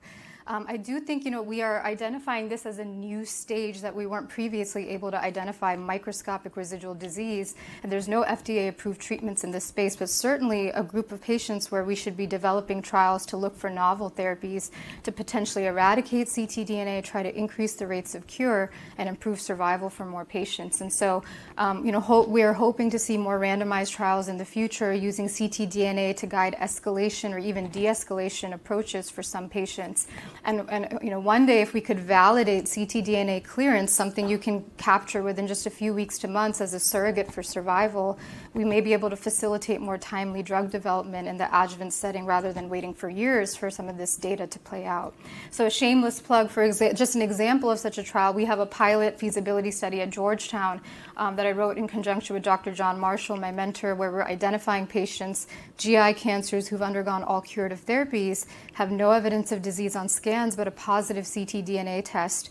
And we are enrolling patients and trying to treat with immunotherapy, atezolizumab, and anti-VEGF, or another agent that enhances immunotherapy efficacy, bevacizumab, and looking for ctDNA clearance. And can we find and enroll patients in this setting? So it's a feasibility study, and we hope to see more like this. And certainly there are more coming out across the country. And then very briefly, kind of alluding back to Dr. Wu's talk, she talked about, at the time of diagnosis, it's very important to do a diagnostic laparoscopy to help with proper staging. And often what a surgeon will take a look in with the camera, draw some fluid, and look for cancer cells in the fluid called cytology. However, we know that cytology is not perfect. It can miss 40 to 50% of patients that actually have cancer in the peritoneum if it's just very, very small amounts. So I think this is another area where we can do more research and try to find more enhanced biomarkers to detect occult disease. And a question is, can we use some of these technologies like cell-free DNA instead in conjunction, maybe not replacing, but in conjunction with cytology to better risk stratify and stage people? So overall, I think, gastric cancers have a lot of targetable alterations now, more than we did a few years ago. It's a very complex field now, but I think it's a good problem to have. We have more options. I didn't go into all the details with this, but even ctDNA, there are so many tests, so many companies out there, different ways to test ctDNA. We have a lot of options in our hands now. It's about putting it together and finding the best way now to use it for our patients. So I think, the future is very exciting, a lot of advancements, and we hope with further research in some of these biomarkers, novel biomarkers, and how to best use circulating tumor DNA, we can help improve the outcomes of more patients with GI cancers. Thank you.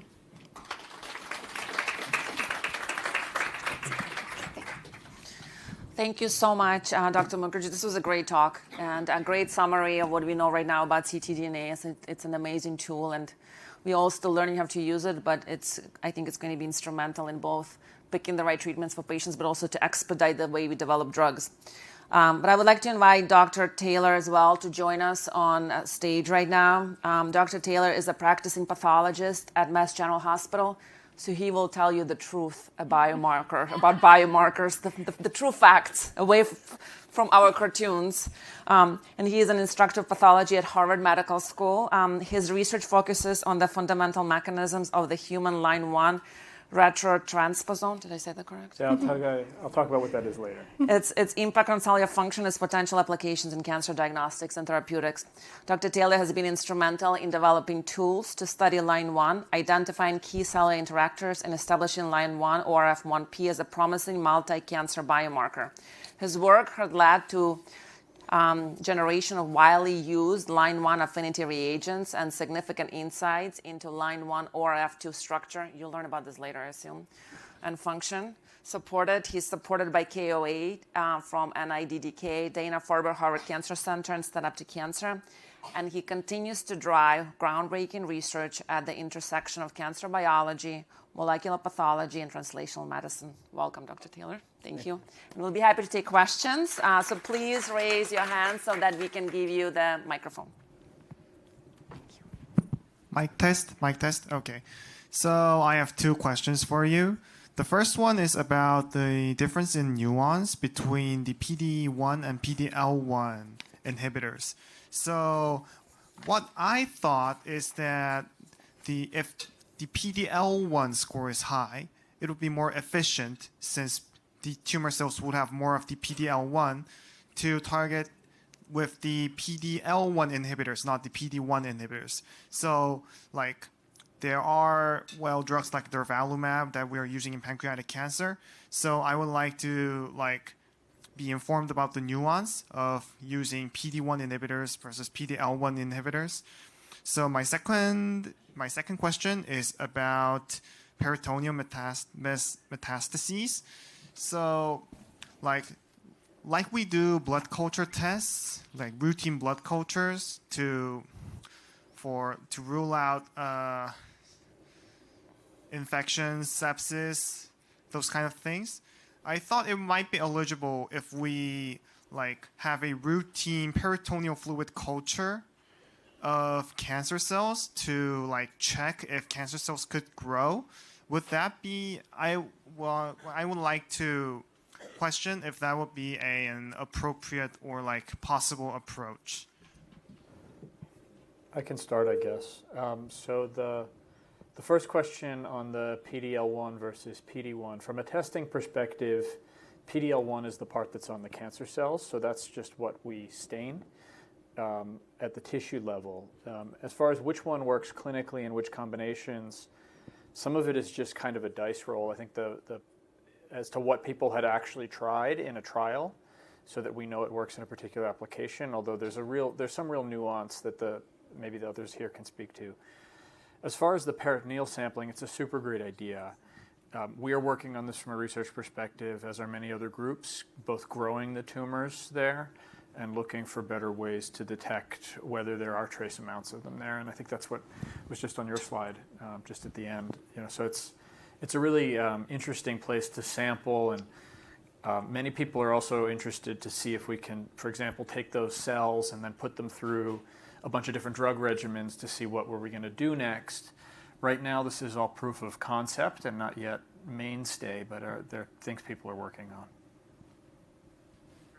Yeah, I think, just regarding your first question, I agree. PD-L1 is usually what's expressed on the tumor cell. It can be on some of the immune cells, and PD-1 can be expressed on some of the immune cells. And I think what we've seen generally is, many clinical trials across tumor types have looked at PD-1 inhibitors and PD-L1 inhibitors, and they all kind of work by a similar mechanism, and so I agree with you. It's kind of a toss-up which one may, work, and sometimes these are used interchangeably and with similar efficacy across tumor types. And regarding the peritoneal fluid, I think that is an area where we've had some really great talks actually about a month and a half ago at GI ASCO about peritoneal disease. We need better biomarkers here to identify who has disease, who doesn't, even for patients who might be eligible for some of these bigger surgeries like HIPEC and cytoreduction in the future. And there are some inherent limitations to cytology. So there's not a lot of data that I've seen out there with cell-free DNA. There are some labs that have looked at it in the peritoneum. There's promising sensitivity. So this is certainly an area that I think warrants further investigation and a lot of promise for better biomarkers in the peritoneal fluid. We have our favorite biomarker, which I'll talk about later.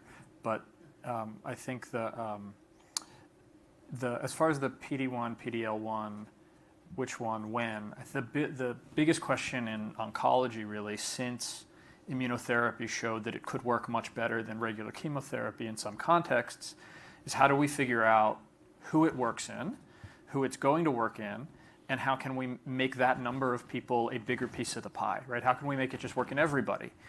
So there are about 1,000, maybe 3,000 trials, I think, the last I checked, that were all some immunotherapy plus some other thing, or some immunotherapy plus some other immunotherapy in some combination. And we're getting better after many of these trials at figuring out what order and which ones to give. But still the response rates are well under, depending on the tumor type, well under 50%. And the durable response rates are less, right? So we want it not only to work, but we want it to cure the disease. And then we wouldn't all be here. That would be great. So to get there, it's a bit of a road, right? And so those are the biggest questions, I think, that everybody's looking for. The biomarkers, right? How do we predict from the biomarker who's going to respond? Can we figure it out if they responded earlier? So those are all the still unanswered questions, I think, although we know some. Obviously, if you're MSI, then you're a very lucky person. Having been very unlucky, you're then in the lucky group of the unlucky, right? And so that's a start. But we'd like to get the response rates for people who are not MSI to match the people who are MSI. And then we'd like the response rates for the people who are MSI to be durable and actually be curative. So that's the task we're facing. Does that make sense?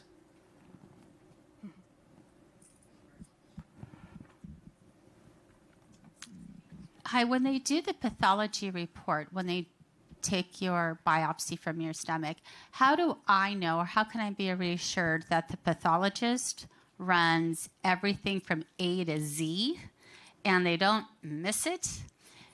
So when I get my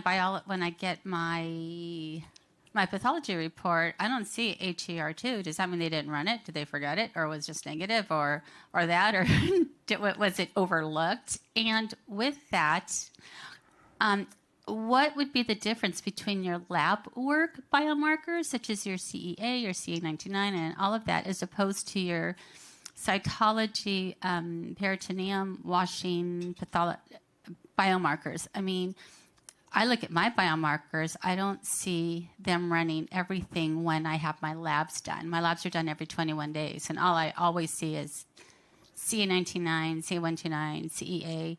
How come I don't see everything else? Or what's the difference, or should they be running that?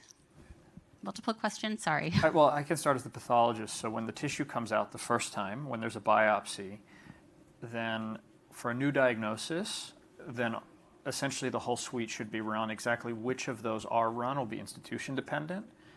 And so it should be PD-L1, HER2, some places run EBV, and then Claudin 18.2. Right? So that's the suite that we usually run up front. But it'll depend a little bit on where your biopsy is taken and how much tissue there was. And of course, if it's not cancer, then there's no sense in running those things. Then the question is, once those statuses are determined on an initial tissue sample, does that make sense? Is it cost effective? And would it change your care to repeat those on a subsequent tissue sample? And then there's the bigger question, is the initial call on the biopsy correct? And is the staging correct? So if you presented in New York and you went to Sloan Kettering and had a nice workup there because it's a fabulous hospital, it would almost certainly be right.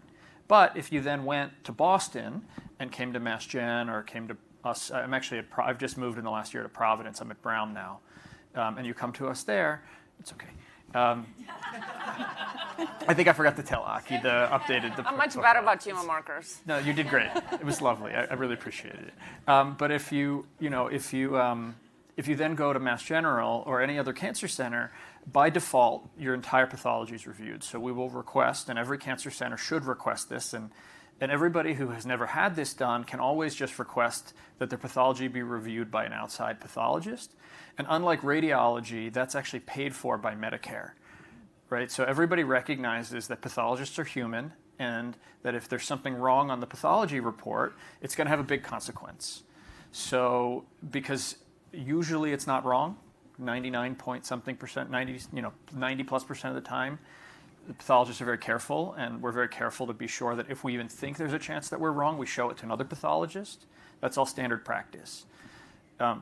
Because often there is no second check, right? And everybody is terrified in pathology of missing something and making the wrong choice. So therefore, there's consensus conferences. There's a lot of safeguards in place to make sure that doesn't happen. But it still happens. So to advocate for yourself the best you can and for the people you care about, external review is a good idea. So then I think that maybe the oncologists can answer a little bit better. Maybe you have a better sense of when you retest, because those levels in your fluid are more about how much tumor is still, about tumor burden than a property, an intrinsic property of the tumor, which is one of the things that we're asking with a lot of the stains. Does that make sense?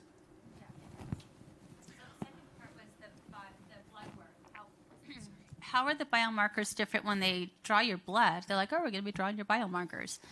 Can I tell you, I don't check those in my practice. I think the biomarkers, the blood-based CEA and CA99 are useless in gastroesophageal cancer patients. We never make treatment decision based on these markers. If anything, they create false reassurance or frustrations. They're much more useful in patients with CA99 is much more useful in pancreas cancer and CEA and colorectal, but I don't check. How often, which biomarkers should we be getting? Which biomarkers should your doctors be ordering, and how often should those biomarkers be? There's no good liquid biomarkers. I think you're asking questions. There's things, we may be confusing two different markers. There's a way to characterize the tumor, the stuff that's present on cancer cells. Yes. Those are markers like HER2, PD-L1. That's done at the time of diagnosis. Sometimes it's not done if somebody has very early stage cancer, and you might not have had HER2 or PD-L1 at the time of surgery because that's not standard to test those in patients with early stage cancer. So that may be why pathologists haven't done it. And then there's markers like tumor markers, and that's something that's cancer cells secrete in the blood. And while, at least in my experience and in my practice, I do use those for patients with colon cancer and pancreas cancer, I do not think they're very helpful in patients with gastroesophageal cancer. So I do not test those CEA, CA99. That's something that cancer cells secrete. They don't tell you how to treat cancers. All they can tell you, oh, if it's negative, that's great. But they're not reliable. So the tumor markers that secrete in the blood, what test is that? That's the one you mentioned, CA99 and okay. CEA. Okay. And I'll talk about another one that we're trying to develop for the same thing. And the circulating tumor DNA is sort of like that too. So circulating tumor DNA is mutated DNA from the tumor cells that gets into the blood probably most of the time when some of the tumor cells are dying. That's how we think it gets there. And so we can detect something on the order of 1,000 tumor cells that way with a very large blood draw, and if you're lucky, but not in everybody and not all the time. And it's very expensive and it takes a while. But we're getting there with it because it's really specifically measuring that. And so like she just showed on the last slide, one of her last slides, that when you have a lot of that in your blood, it means there's a lot of tumor cells that are dying or that are around, because tumor cells die at some rate anyway. Mm-hmm. And so if there's a lot of that in your blood, it tends to be a bad prognostic factor, and we think that it may be useful. It's pretty clear that it can be useful if we can find a way to use it practically to try to understand whether therapies are working earlier than we can tell it with a CT scan or a PET scan. Okay. But it's still for research purposes only. It's important. We're not there yet, although we will hopefully be soon, to the point where some of these biomarkers like ctDNA or like the transposon protein that I work on can be part of routine care. They're just not quite they're... Well, they are actually they're in trials. Medicare approved for immunotherapy responses, the ctDNA. That's... So it is. They are becoming part of standard of care. We just But only if you get immunotherapy. Yeah, alone. Yeah. Right, but it would be nice if it was helpful for everybody and we could run them for everybody and we could run them a whole bunch of times and we could make decisions quicker with them. We're not quite there yet. Okay, so for my question is, in a clinical setting for proteins like HER2, right? Would you give out Herceptin or something like that if it's not show up in the tissue testing, but it is expressed or shown up in the circulating DNA? Great question. Yeah. Yeah, I guess. That's a really good question. I think, we always like to see it in the tissue. If we did not pick it up in the tissue and we saw it in the blood, I don't think we don't have the data in granularity to say what level is, what level can I see that would suggest that adding Herceptin or trastuzumab would be beneficial. I think, but I think in my practice, since we really do want to try to increase the response rates and get the best outcome for patients who are, this can be sometimes quite an aggressive disease. I think if I saw a high signal in the blood and it was not picked up in the tissue, I might still consider using trastuzumab in addition to chemotherapy. And the reason being is that it may be reflecting that tumor heterogeneity, right? Maybe that one biopsy that you took and you tested HER2 there, it didn't have a lot of expression or it didn't meet the criteria or it didn't. But maybe this tumor somewhere else in the lung or some other spots are expressing HER2, and that's what you're picking up in the blood. So you're picking up this, different clones and different sites that might benefit from that targeted therapy. So by that rationale, I think I would add targeted therapy, and that's why getting this blood test is very helpful, especially if you don't have tissue or doing it in conjunction, because it'll, I think, open the door for more patients having options for some of these targeted therapies that you might miss with just a biopsy. Yeah, I agree. I think if you came back with that result, so HER2 we score 0, 1, 2, 3, and the ultra high levels are done with the immunostain, just the protein level. But when the level is intermediate, the reflex second testing is what's called a FISH, which means that you use special probes to count the number of DNA molecules per cell. Because the mechanism of HER2 is amplification, right? It's that there's too many copies. It's not a mutation like other things. So it will be challenging. Well, I agree that if you knew in the blood that it was up and could act on it, that would be terrific. But you would want to make sure that it really is up. And because it's an amplification, it's not going to be a thing that's a really obvious signature straight up. So in that case, I would probably recommend, if you could do it, repeat biopsy. But I also think it's a very reasonable idea that you might just treat it empirically, especially if the additional treatment has little side effect. Does that make sense? But repeat sampling, like, people don't often take another biopsy sometimes when it's actually maybe not that hard, given the stakes in play.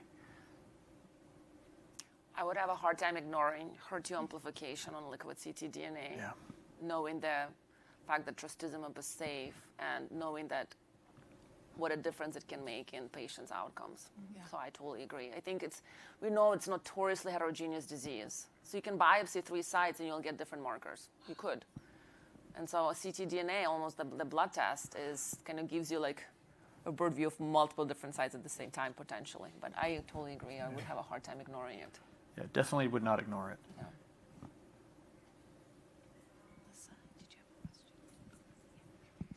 Hi, I'm Lisa. Thank you all for being here, of course. And also, I wanted to know if you ever heard of a blood test, CA74-2, and can that be used in conjunction to give you a better clinical with the 19 and the CA? I don't know that one. Yeah. I found it on ChatGPT, so I really don't know. 742? I don't know that one. Well, that's the numbers? See, I think that ChatGPT is hallucinating. Is that what it's called? CA 72.4. but I did pray for the plus, so it might be possible. And the other question I had is, if you had a ctDNA, I did when I was diagnosed with stage 4, I have diffuse gastric cancer with METs and a biliary stricture, and I have CDH1 with a double hit. If you have all of that, when I initially did my ctDNA, it came back with nothing, which was expected that was very possible. I recently did another one, and it came back with a lot of new mutations, tumor mutation burden that went from 2 to 7, and just a lot of things were on it. Is it reasonable to expect, and I know this is going to be a hard question, but is it reasonable to expect my oncologist to take that a little further than, yes, it confirms that you have CDH1? Like, what should I have expected my oncologist to do? I thought that she would go to genetics or whoever the appropriate person is and say, is there anything targetable here? There's a lot of new stuff, but I don't know its reliability. But I do know I had KRAS on my initial biopsies, and it's there now. And she just keeps telling me that there's nothing, and I know KRAS is targetable. And well, we are trying to make KRAS targetable. So it's been untargetable for many years. There's many drugs in development. There's nothing really approved for KRAS mutations outside of KRAS G12C mutation, a very rare alteration, which is really unlikely to find.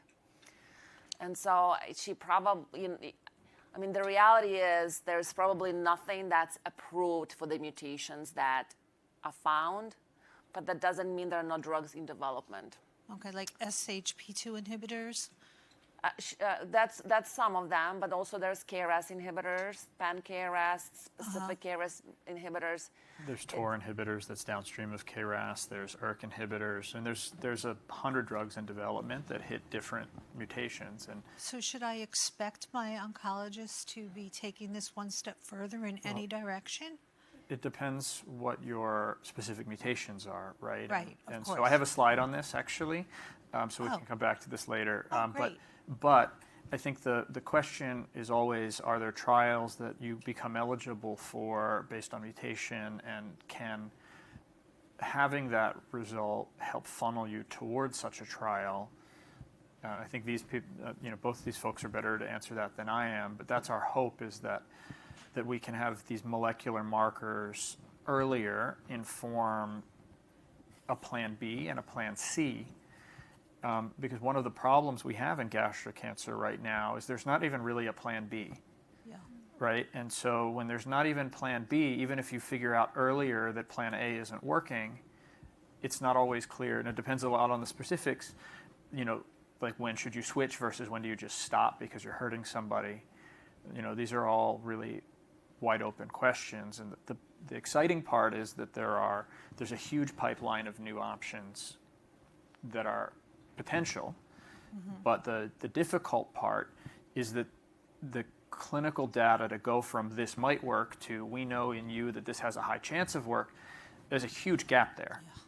And so that's kind of that's the place we are right now, I think. Does that sound right? Yeah, I think these tests are so informative, but they can also give you a lot of information that you're not sure what to do with, right? So sometimes you do these liquid biopsies, ctDNA, and again, there are different types of ctDNA testing as well. It sounds like maybe this was one that characterized the genes that could be picked up, and sometimes you get a list of 2, sometimes you get 10 different mutations, and I think the thing to sit and ask your oncologist is any of this meaningful? Does it give us any more information? And I think sometimes there are some mutations that we are aware of that might, this suggests maybe this is why your treatment's not working. This mutation has been linked to resistance. We can tell you that.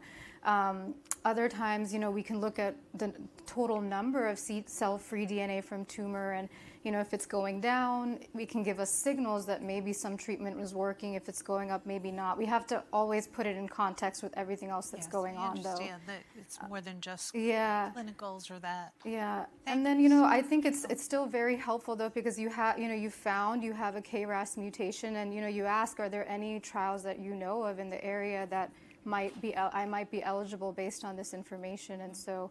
I think that's how I would try to approach it, and at least what I try to do in the clinic. But that will take up all of the 3 minutes that she gives me for all my questions.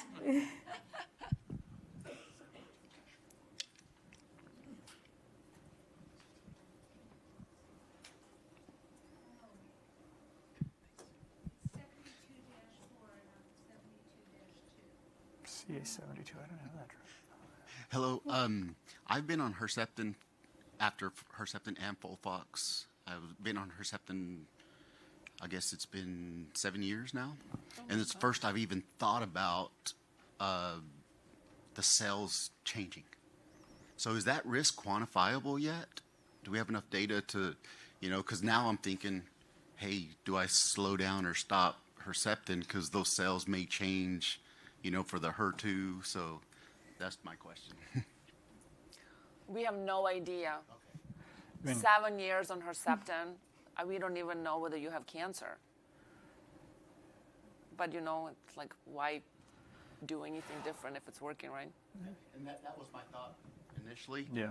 Yeah, that was my, thought initially, but after hearing it could change, that just popped in my head, so. I have a slide on heterogeneity and resistance, and so that's the risk, is that, the cancer had, when you were diagnosed, something like 100 billion cells or some trillions of cells, depending on exactly how big it was. And it got there by having overexpressed HER2, and that's part of the reason you were able to clear it. And so the risk is that program changes, and that one of those clones from that many billions of cells learns to grow without HER2. But the risk of that is going to be entirely patient-specific, and the fact that you're 7 years out and you're surviving with it, absent a compelling reason to change course, it seemed like an awful idea. I think one of the nice thing is that as was mentioned, that it's not a very toxic therapy, and you've made it 7 years. But there are other therapies that are toxic that we would like to know, okay, can this patient stop? Or can we wean you off? And this is one of the places where we're hoping that minimal residual disease markers could be helpful. But again, you have to do the trials, and then you have to have people who are made it some number of years out, who are then willing to consider, or who want to consider, maybe I should try less or more, and then figure out if I do better or not. So we're not there yet, but. Yeah, I think while we may not have all the data to tell us to do this, I would be curious, if you did tumor-specific ctDNA testing as another glorified tumor marker to see if is there something still out there, is there not? Now, we understand even if ctDNA is not detected, it doesn't necessarily mean there's nothing out there. It might just be indolent, less than what we can detect, but if it's positive, it means something is there. And can we use this test one day, to help us understand who can come off these therapies, who have durable responses? Are we able to de-escalate and take a treatment break or stop it? I think those are some of the ways we'd like to use this test in the future. And while we are absolutely not there yet, even after surgery, can we de-escalate the surveillance, right? I think none of us would do that right now if your test was negative, but. How can we use that test to escalate or de-escalate? It would be very interesting. ctDNA in you would almost certainly be negative, right? So at Mass General anyway, as of about a year ago, the last time we had this conversation or looked at the data, at the time of clinical presentation with stage 3 gastroesophageal cancer, the commercial ctDNA tests were only present about 40% of the time. Stage 4, it's higher. But so if that's where you are at the time of presentation with the burden of disease at stage 3, then for people like you who hopefully only have 0 or a very small number of residual cancer cells hanging out quietly someplace and hopefully suppressed, and hopefully they don't kill you and you die of something else, that would be amazing, right? And a long time from now on a beach somewhere, right? But so I think the question of whether that test would be helpful, other than as like if it comes back positive, then it's interesting because maybe you learned something, but it may not be covered. It might be quite expensive, and it's an experiment, and it's sort of a one-off experiment in your case.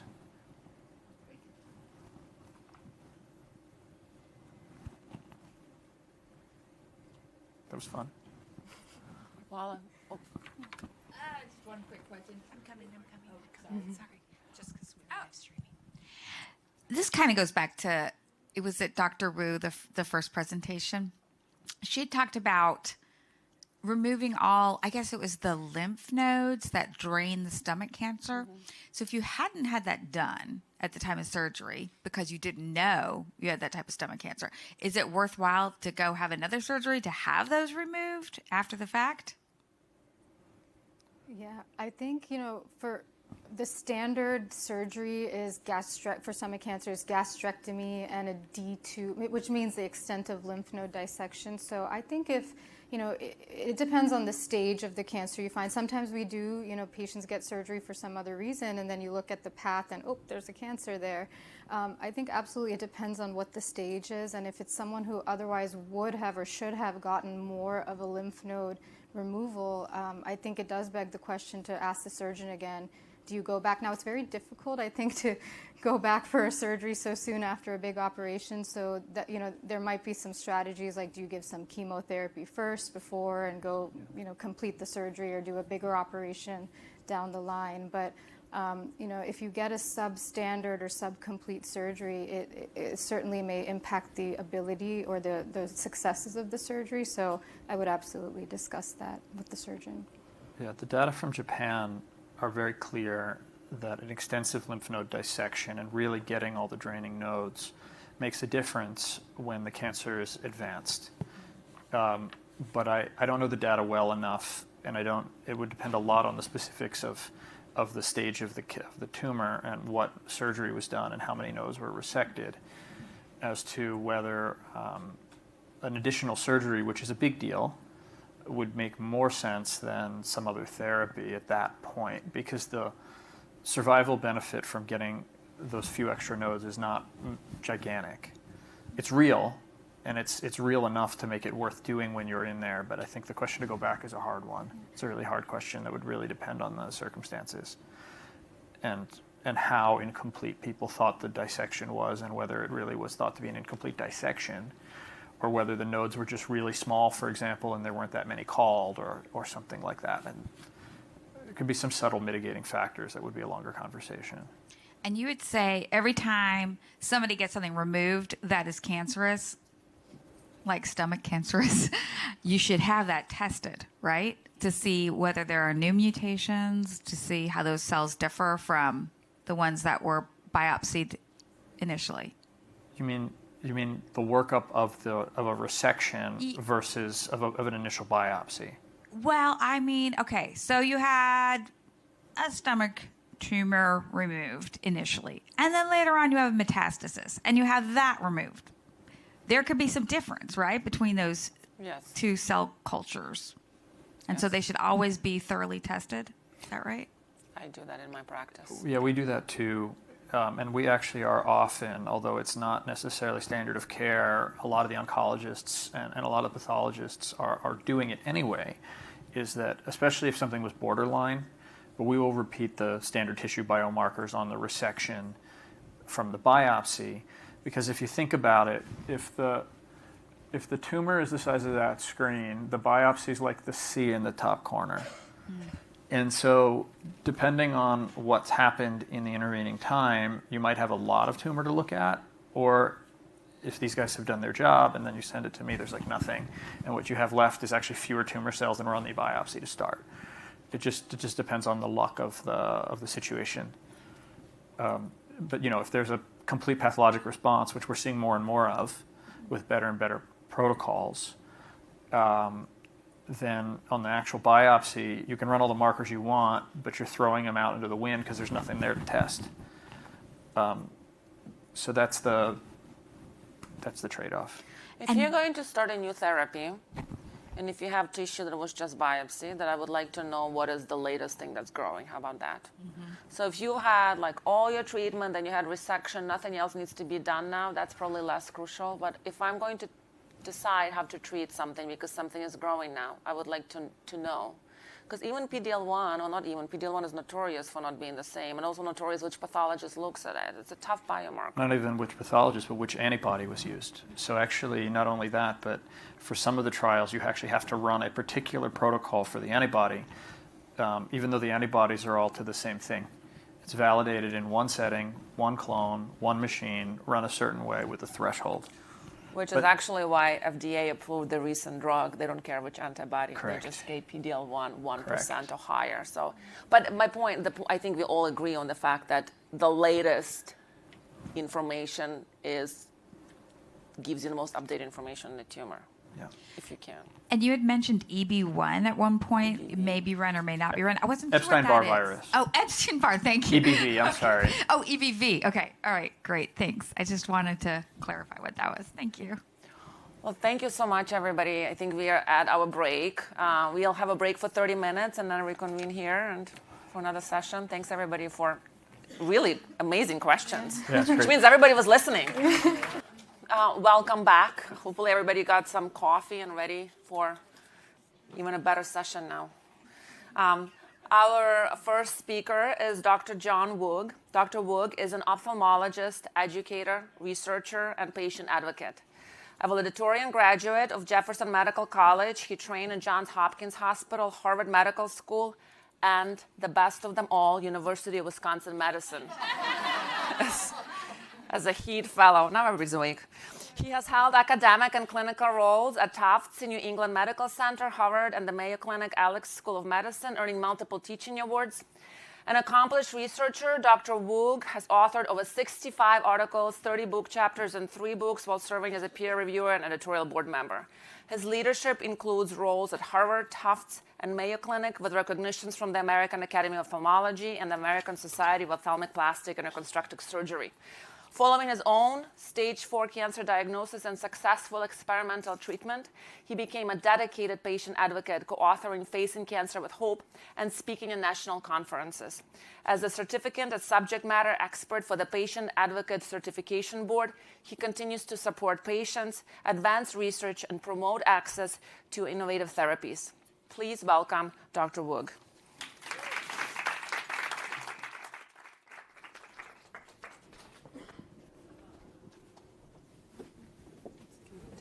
Yeah, thank you. Well, thank you, Dr. Boa, for that very generous introduction. And I have to say, of all my experiences, my time in Madison was pivotal, not only academically, but because that's there where I met my now very patient wife, Mariana. So, but thank you again for that introduction. And I'm very grateful, certainly to Aki and Team Hope for arranging this superb meeting today and for the invitation to speak.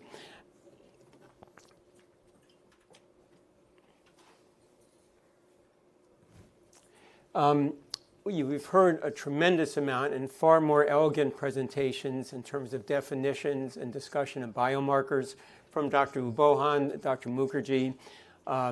So the only difference is after my talk, there will be a test, so please pay attention. No, there won't be a test. But after just a very brief summary discussion, we'll present a vignette which perhaps will help put biomarkers into perspective in terms of both the opportunities and challenges and hopefully strategies for improvements in clinical outcomes. These are my disclosures. And certainly it's very important to note that cancer is a formidable disorder. Nothing that I might share today regarding my experience is meant to substitute for the advice and guidance that everyone should get from their own personal care team. Well, we've heard a lot about biomarkers. We won't belabor the definition. Basically, these are any biological molecules, and there are many, many different types that may be found in individuals with cancer. We've heard a number of comments about the various roles of biomarkers, which can include assistance in therapy selection, and in the case of ctDNA, as we just heard, monitoring the response to treatment and or detection of recurrence. Biologically, there are multiple classes of biomarkers, which again we've heard about, including DNA, the genetic material within our cells, RNA, which is prepared from DNA during the process called transcription, proteins, which are basically the biological machines that enable life functions, and a number of other metabolic molecules associated with cancer cells, as well as microorganisms and even environmental exposures may fall into this category of biomarkers or multi-omics. This is a partial list, and again, we've heard these beautifully discussed by our earlier colleagues of some of the biomarkers associated with gastric cancer. The ones designated in green have current FDA-approved therapies that are relevant. The ones in yellow are under investigation. I'm particularly enthusiastic about hearing from our last speaker today, Dr. Taylor, about a very exciting new class of protein-based biomarkers, the line 1 ORF proteins. We'll shift now to discussion really of a more personal experience, which I hope may illustrate some of the potentials as well as challenges associated with biomarker directed therapy. My personal saga, in fact, began a long time ago. This was before much of what we have heard about today was available. No next generation sequencing, no multi-omics, certainly no circulating ctDNA, no immune checkpoint inhibitors, no antibody drug conjugates, bispecific antibodies, not even any neoadjuvant or pre-op chemotherapy, which is now standard of care. Targeted therapy itself was just in its infancy at that time. This was only back in 2007, so it's remarkable to see really how far we've come in that time. But like so many of us in the audience, I thought I was in good health. I was active, professionally, ran, etc.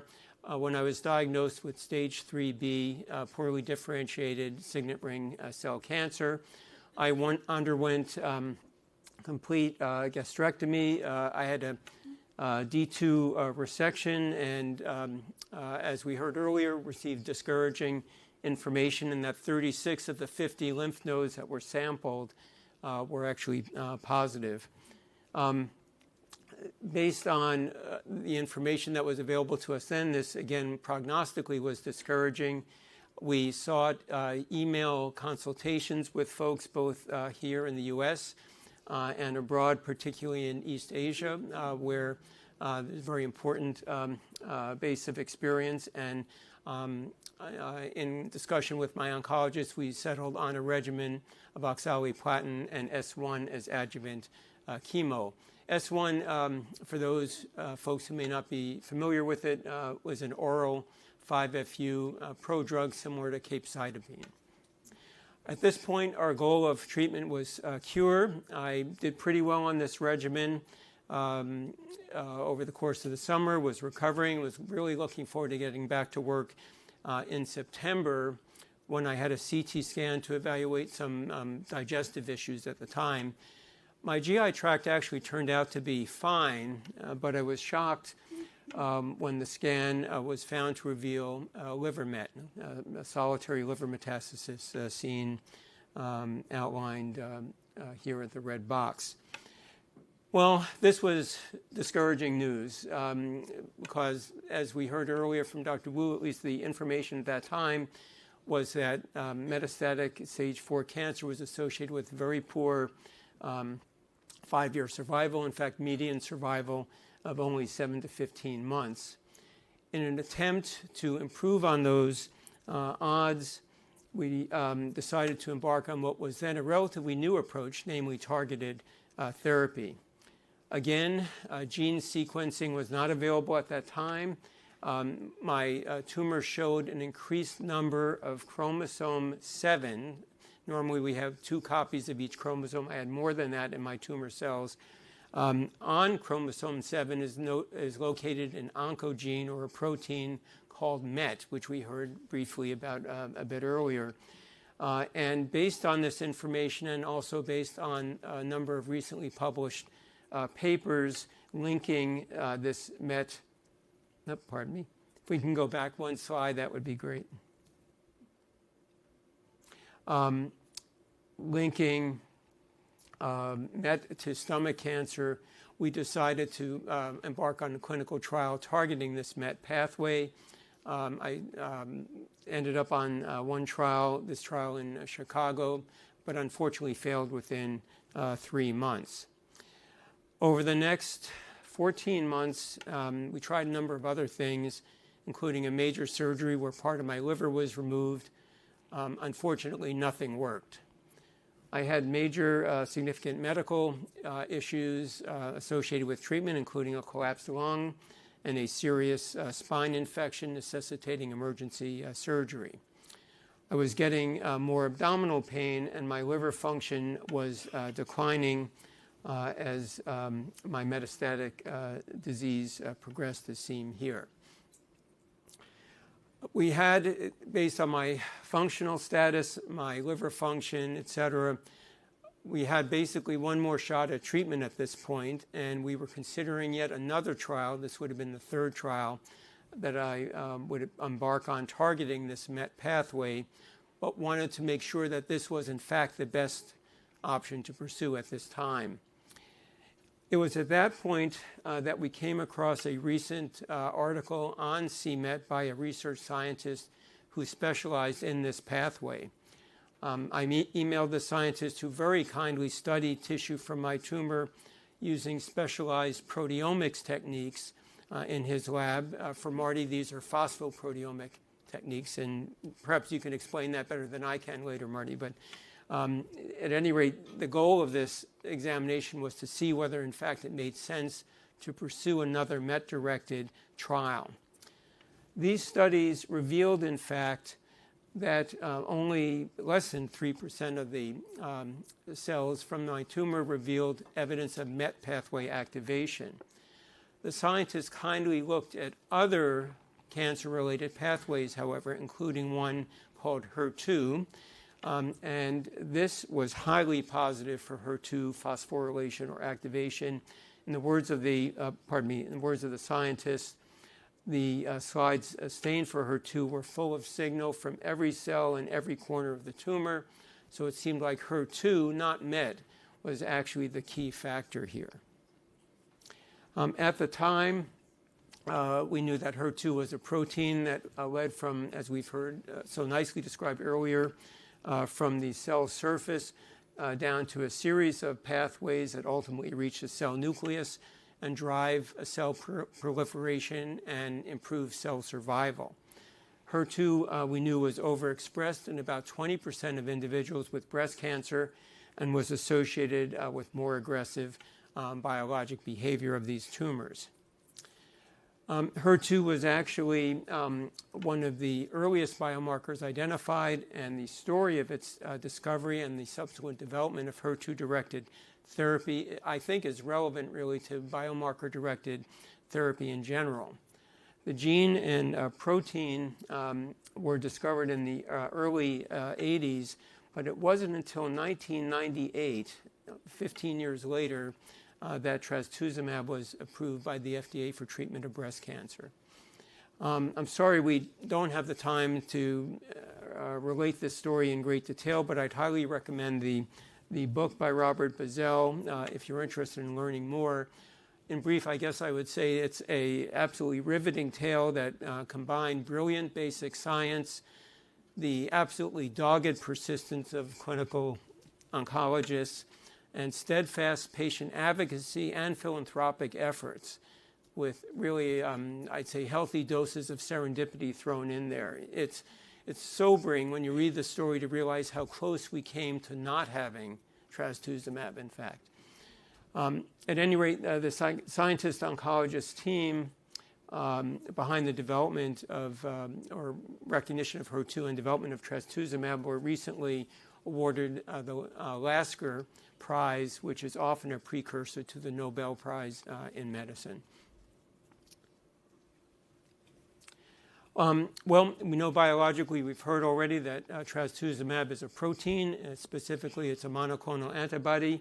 And our next speaker, Michelle, Dr. Bildersheets, mentioned we should mention that whenever you see, MAB at the end, that usually means it's a monoclonal antibody, just as a cue to medical terminology.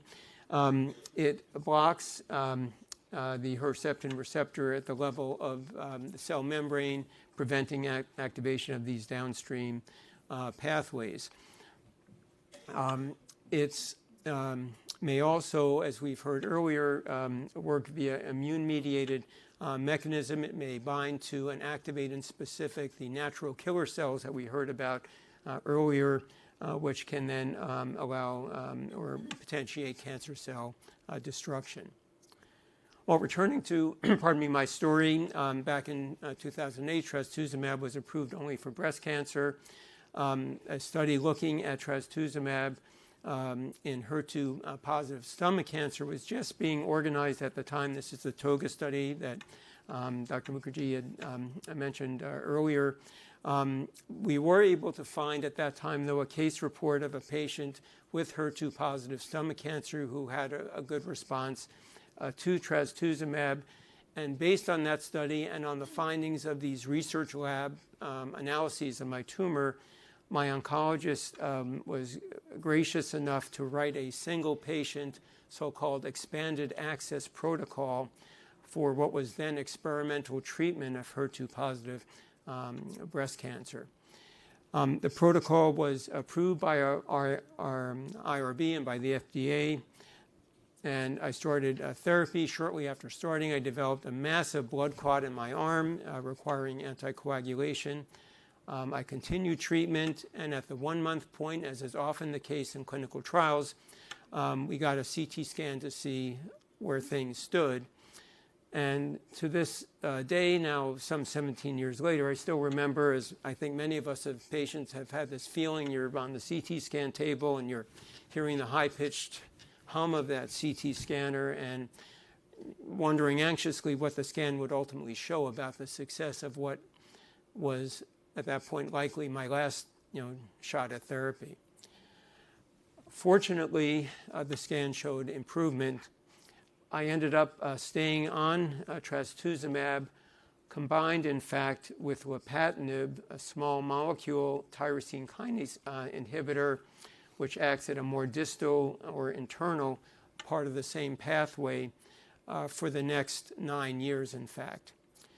I've been very fortunate that my recent scans have shown no evidence of metastasis. Well, thank you. I'm very, very, very grateful. We've learned a lot since then, certainly about HER2 and gastric cancer since 2008. We've learned that, like breast cancer, about 20% or so of gastric cancers are HER2 positive. The nature of HER2 positivity is different, and all of our earlier speakers and Marty in the panel discussion commented on this. Many stomach cancers show only patchy areas of HER2 positivity next to areas of tumor that are HER2 negative. The technical term for this patchiness, which we've heard again from our earlier speakers, which has implications, in fact, for how well a tumor may respond to anti-HER2 therapy, is heterogeneity.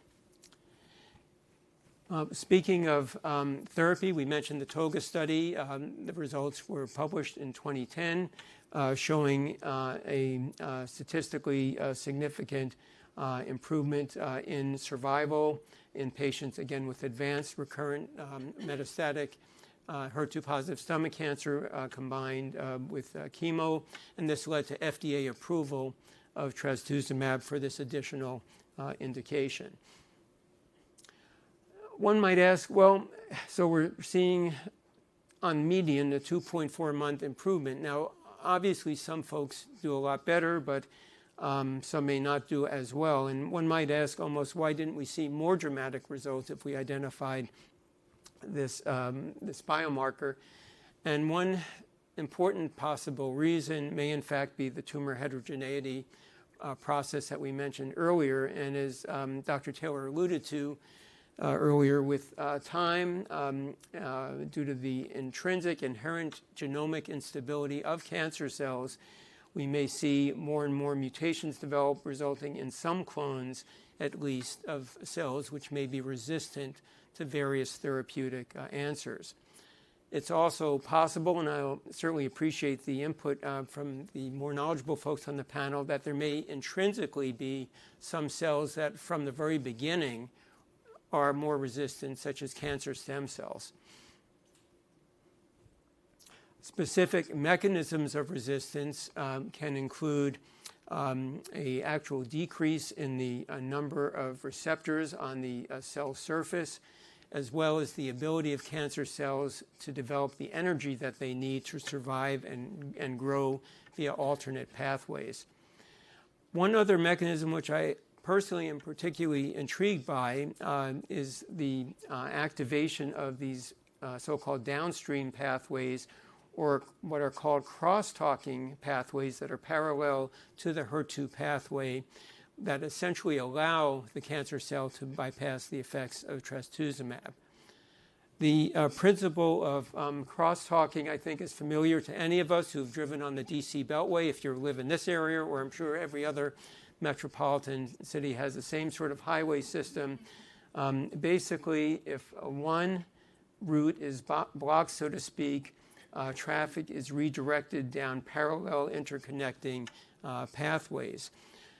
Unfortunately, cancer cells manage this rerouting process far more efficiently than human drivers do, but this may, I think, be a very pertinent mechanism, at least for some individuals. Well, given the tremendous challenge of resistance, how do we explain situations where, in fact, the response to treatment exceeds expectations? These are sometimes termed exceptional responses or exceptional responders. And one might wonder, well, what actually worked? And personally, and again, this all now is falling more in the realm of speculation than evidence, but personally, I do wonder whether early diagnosis of metastasis may have limited the opportunity for these multiple clones of resistant tumors to develop. A phenomenon certainly that has been discussed is oncogene addiction, where certain cancer cells are absolutely dependent on one gene or one pathway for their survival. And if you block that pathway, if you block that gene, that results in the death of the cancer cells. There are several possible mechanisms, and I'm not an expert on oncogene addiction. Again, we may hear more perhaps during the panel about this. But just with a very crude cartoon, I love your cartoons, by the way. These are not as elegant.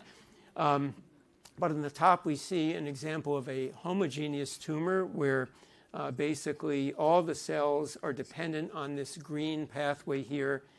When treated with this anti-green therapy, maybe it's trastuzumab, the cells all die and the tumor dies. On the bottom, with a heterogeneous tumor, on the other hand, some of the cells, some of the clones are responsive. They're eliminated by the anti-green therapy, but that actually allows the resistant purple cells or purple clones to expand. And in fact, there's been some discussion that maybe it's better in some cases to leave a more mixed environment of cells to prevent expansion of what may be potentially a more aggressive clonal population. Another factor contributing to exceptional responses, and again, this was very well discussed earlier, are combination therapies, which may inhibit development of resistance. Any of us who've had a significant bacterial infection know that often we're treated with a combination of antibiotics to prevent resistance to a single organism. And this is certainly one of the rationales for combining cytotoxic chemotherapy such as oxaliplatin or 5-FU. Another type of combination may be the dual inhibition of the HER2 pathway, both at the surface and more internally. In addition, it's possible, and again, this is all in the realm of speculation now, but I had been on 2 clinical trials targeting this MET pathway just prior to starting trastuzumab, in fact. We'll go back here. It's now known that this MET pathway crosstalks or interacts with the HER2 pathway. So it's possible that even though I, quote, failed the MET-directed trials, that in fact these ended up being helpful by blocking this crosstalking mechanism. Yet other possible factors in terms of my personal outcome included the use of supplements used in Ayurvedic and East Asian medicine that may have anti-proliferative or immune-stimulating properties. Again, this was before the current immune checkpoint inhibitors were available. Overall, and I can't reiterate Dr. Taylor's comment earlier enough, I was very, very fortunate to have had tremendous support in identifying and accessing effective treatments for my cancer. Well, we'll just move along, and we've heard much of this already. A number of additional therapies targeting HER2 have been developed over recent years. We talked about the small molecule tyrosine kinase inhibitors. Although the trial results were discouraging, and this information stands in distinction to breast cancer, where the combination of trastuzumab and the tyrosine kinase small molecule inhibitors has been helpful. From what I've read, and again, I'd appreciate more informed opinions about this during the panel, there may possibly still be a role, particularly in patients with highly HER2 positive tumors. Particularly exciting, and again, we won't belabor the structure of the antibody drug conjugates. I believe the last I read, there were actually over 200 in development, not for gastric cancer, but for cancer in general. The goal, again, is to target delivery of chemo with greater effectiveness, possibly lower toxicity. And as Dr. Mukherjee mentioned earlier, the bystander effect, I think, is really a very interesting conceptual advantage of these drugs. If you can visualize having a HER2 negative population next to a HER2 positive population, and this payload is released, hopefully that will help eliminate some of the HER2 negative cells as well. We heard again about one of the prototypes here, trastuzumab deruxtecan in HER2, and again, this bystander effect, I think, is particularly exciting. Yet another really promising innovation are bispecific antibodies, which, as we heard earlier, actually attach to 2 separate parts of that HER2 receptor, resulting in increased blockade of the receptor. Actually, the receptors may be internalized into the cancer cell and are not then available for activation. Also, these agents may be associated with actually 3 separate mechanisms for immune system potentiation or destruction of the cancer cells. Zani, to use its colloquially shortened name, was, as we heard, approved in November for HER2 positive biliary tract cancer. Its phase 2 study results for gastric cancer were very encouraging, and currently there's a phase 3 study ongoing.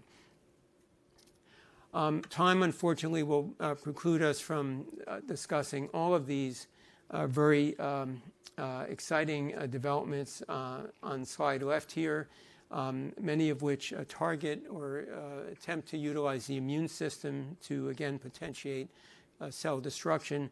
I would really be very interested to hear during the panel about what folks think about the personalized cancer vaccines and how they may interface with our current cytotoxic and targeted therapy or immuno-oncology agents, et cetera.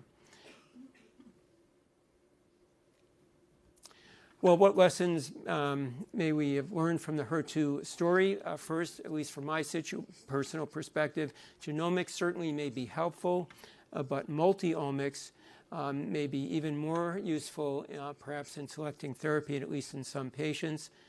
Again, this is speculative, but early detection of cancer and of cancer recurrence or metastasis may reduce possibly the emergence of resistant clones.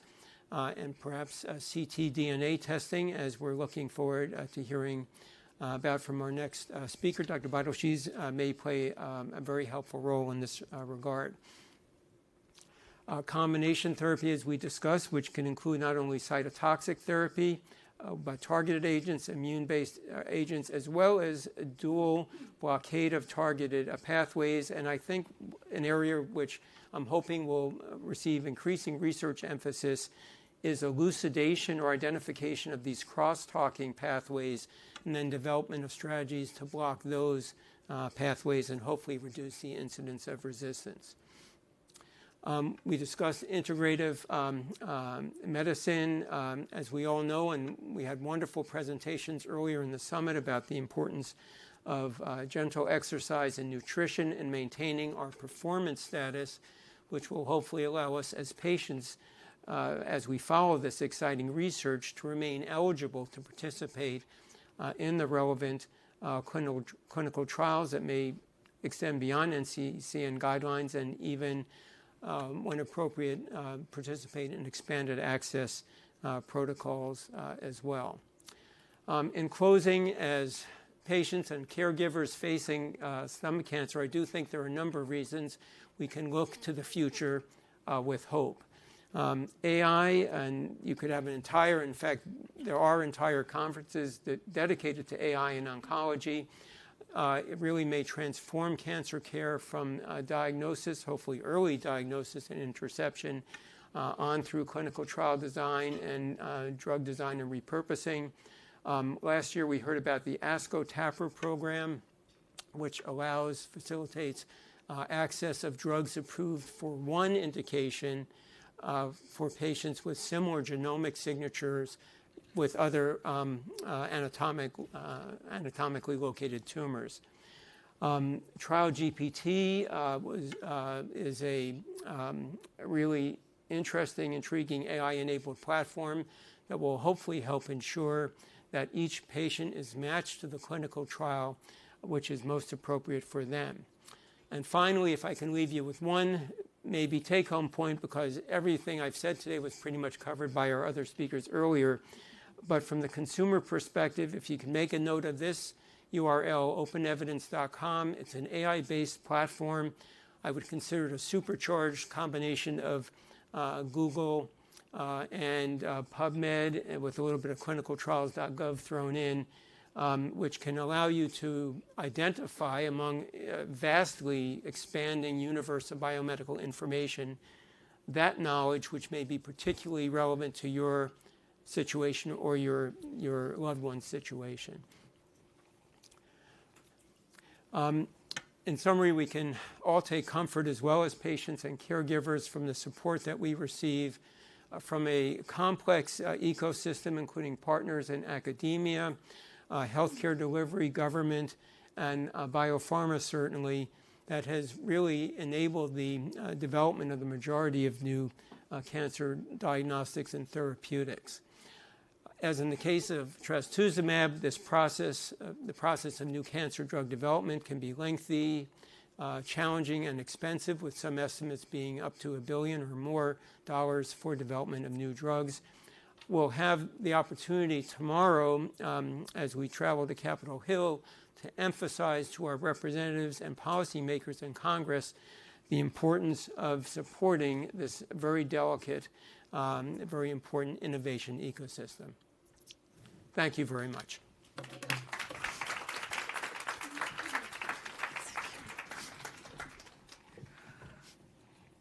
Thank you so much, Dr. Book. That was amazing, inspiring. I'm glad I didn't have to present after you. But that brings us... just joking. That brings us to our next speaker, Dr. Michelle Beidel-Schiess. Dr. Beidel-Schiess is the Director of Medical Affairs for Multi-Cancer Early Detection at Exact Sciences Corporation. Prior to her current position, she was the Director of Research and Education for Cleveland Clinic Center for Functional Medicine and an Assistant Professor of Medicine for Cleveland Clinic Lerner College of Medicine. While at Cleveland Clinic, she also completed a fellowship in the Center of Value-Based Research. And Dr. Beidel-Schiess was previously the Director of Education and Clinical Affairs for Cleveland Health Lab Incorporated, a Quest diagnostic company. So please welcome. I was joking about the prior speaker, of course. Oh, no, you're fine. Thanks. I'll just stick up here. It's getting a little tight here. I appreciate that. Thank you. Yes, it is a very hard act to follow. Fantastic presentation. Also a very difficult name as well. Just as a reminder, my name is Michelle Beidel-Schiess. I'm the Director of Medical Affairs for Multi-Cancer Early Detection at Exact Sciences. I am truly humbled to be here to hear all of the stories sitting in this room from everyone. Everyone is quite brave, and I feel blessed personally to not have to have the worries that you guys have. It's a very hard route. That doesn't mean it doesn't affect other parts of my family, and I'll get to that in a moment, but you guys truly are brave. I was asked to give a presentation today about some of the technologies that we have from our company and talk about diagnostics for tomorrow. I'd like to talk a little bit about early detection technologies. You heard a little bit about molecular residual disease and MRD testing. And then I want to talk about genomics directed therapy. So these are my disclosures. You don't have to read them all. I guess I should also say that I am not a physician. I am not an MD. I'm a PhD. My kids constantly remind me of that. They call me a fake doctor, and they will be paying for their own college education. So if anyone knows of any scholarships, please let me know, or I'll give you their email addresses. But I did learn a little bit while I was in school, so I'll give you that. As I was sitting initially in the back of the room, we were having some conversations, and I was listening to everyone's stories. And I was starting to think about my career and how I got to where I am. And, I started in graduate school doing cardiovascular research. It was near and dear to my heart, just like stomach cancer is near and dear to yours. And I was doing that because I have heart disease in my family. My father had multiple heart attacks. My mother had a stroke. My cousin, who was 32, died of a massive heart attack, and I was like, I'm going to learn about cardiovascular medicine, and that's what I did. Then I transitioned into industry in a cardiovascular diagnostics company because I thought to myself, it was all focused on prevention, and I thought to myself, well, I'm going to identify biomarker technologies and help people learn about this technology so they can be empowered to do something about their health. And then I transitioned to well, I should say, while I was at Cleveland Clinic, my father ended up having an aortic aneurysm. So it helps to be at the #1 cardiovascular center and know people, and they actually saved his life. And then I transitioned to Exact Sciences, who obviously is focused around oncology, and I got a little nervous. Because I didn't know at the time anyone with cancer, and then my father ended up with myelodysplastic syndrome, which is a blood cancer. So I feel like my entire career has been centered around what has impacted me and my family, and I've really been that steward of trying to connect the dots as it relates to education. And sometimes when you get these messages through MyChart or whatever your app is for being a patient, they say, do you need a translator? And they typically want to know if you need someone to speak Spanish or whichever language that you speak. And to be honest, we really need translators in terms of education and the knowledge that is needed to make decisions for your care. And I've been very fortunate to be able to be that for my family along my career path. I came to Exact Sciences mainly for this mission here, which is because it's focused around prevention and early detection. Their aim is to eradicate cancer and the suffering it causes through the development of technology diagnostics to prevent cancer, detect it earlier, and guide treatment. So rather than having a slide that overviews everything I'm going to talk about, this is sort of the visual depiction of the conversation we're going to have. And so on the y-axis, let me see, there you go. This is tumor burden, and down below here on this sort of x-axis, you'll see all the different technologies that Exact Sciences has. As you go across, you can see that this goes up and down. This is meant to represent circulating tumor DNA, which we've heard a lot about as well, and how our different technologies map to that. So as part of my presentation, we're going to start first talking about screening and surveillance, where we're asking the question, might I have cancer? And we're going to talk about two new technologies, Cologuard Plus and CancerGuard EX, both of which are, I should say, one of which, Cologuard Plus, is not currently available yet, but CancerGuard EX is.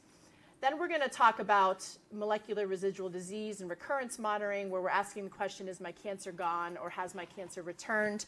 And we're going to talk a little bit about OncoDetect.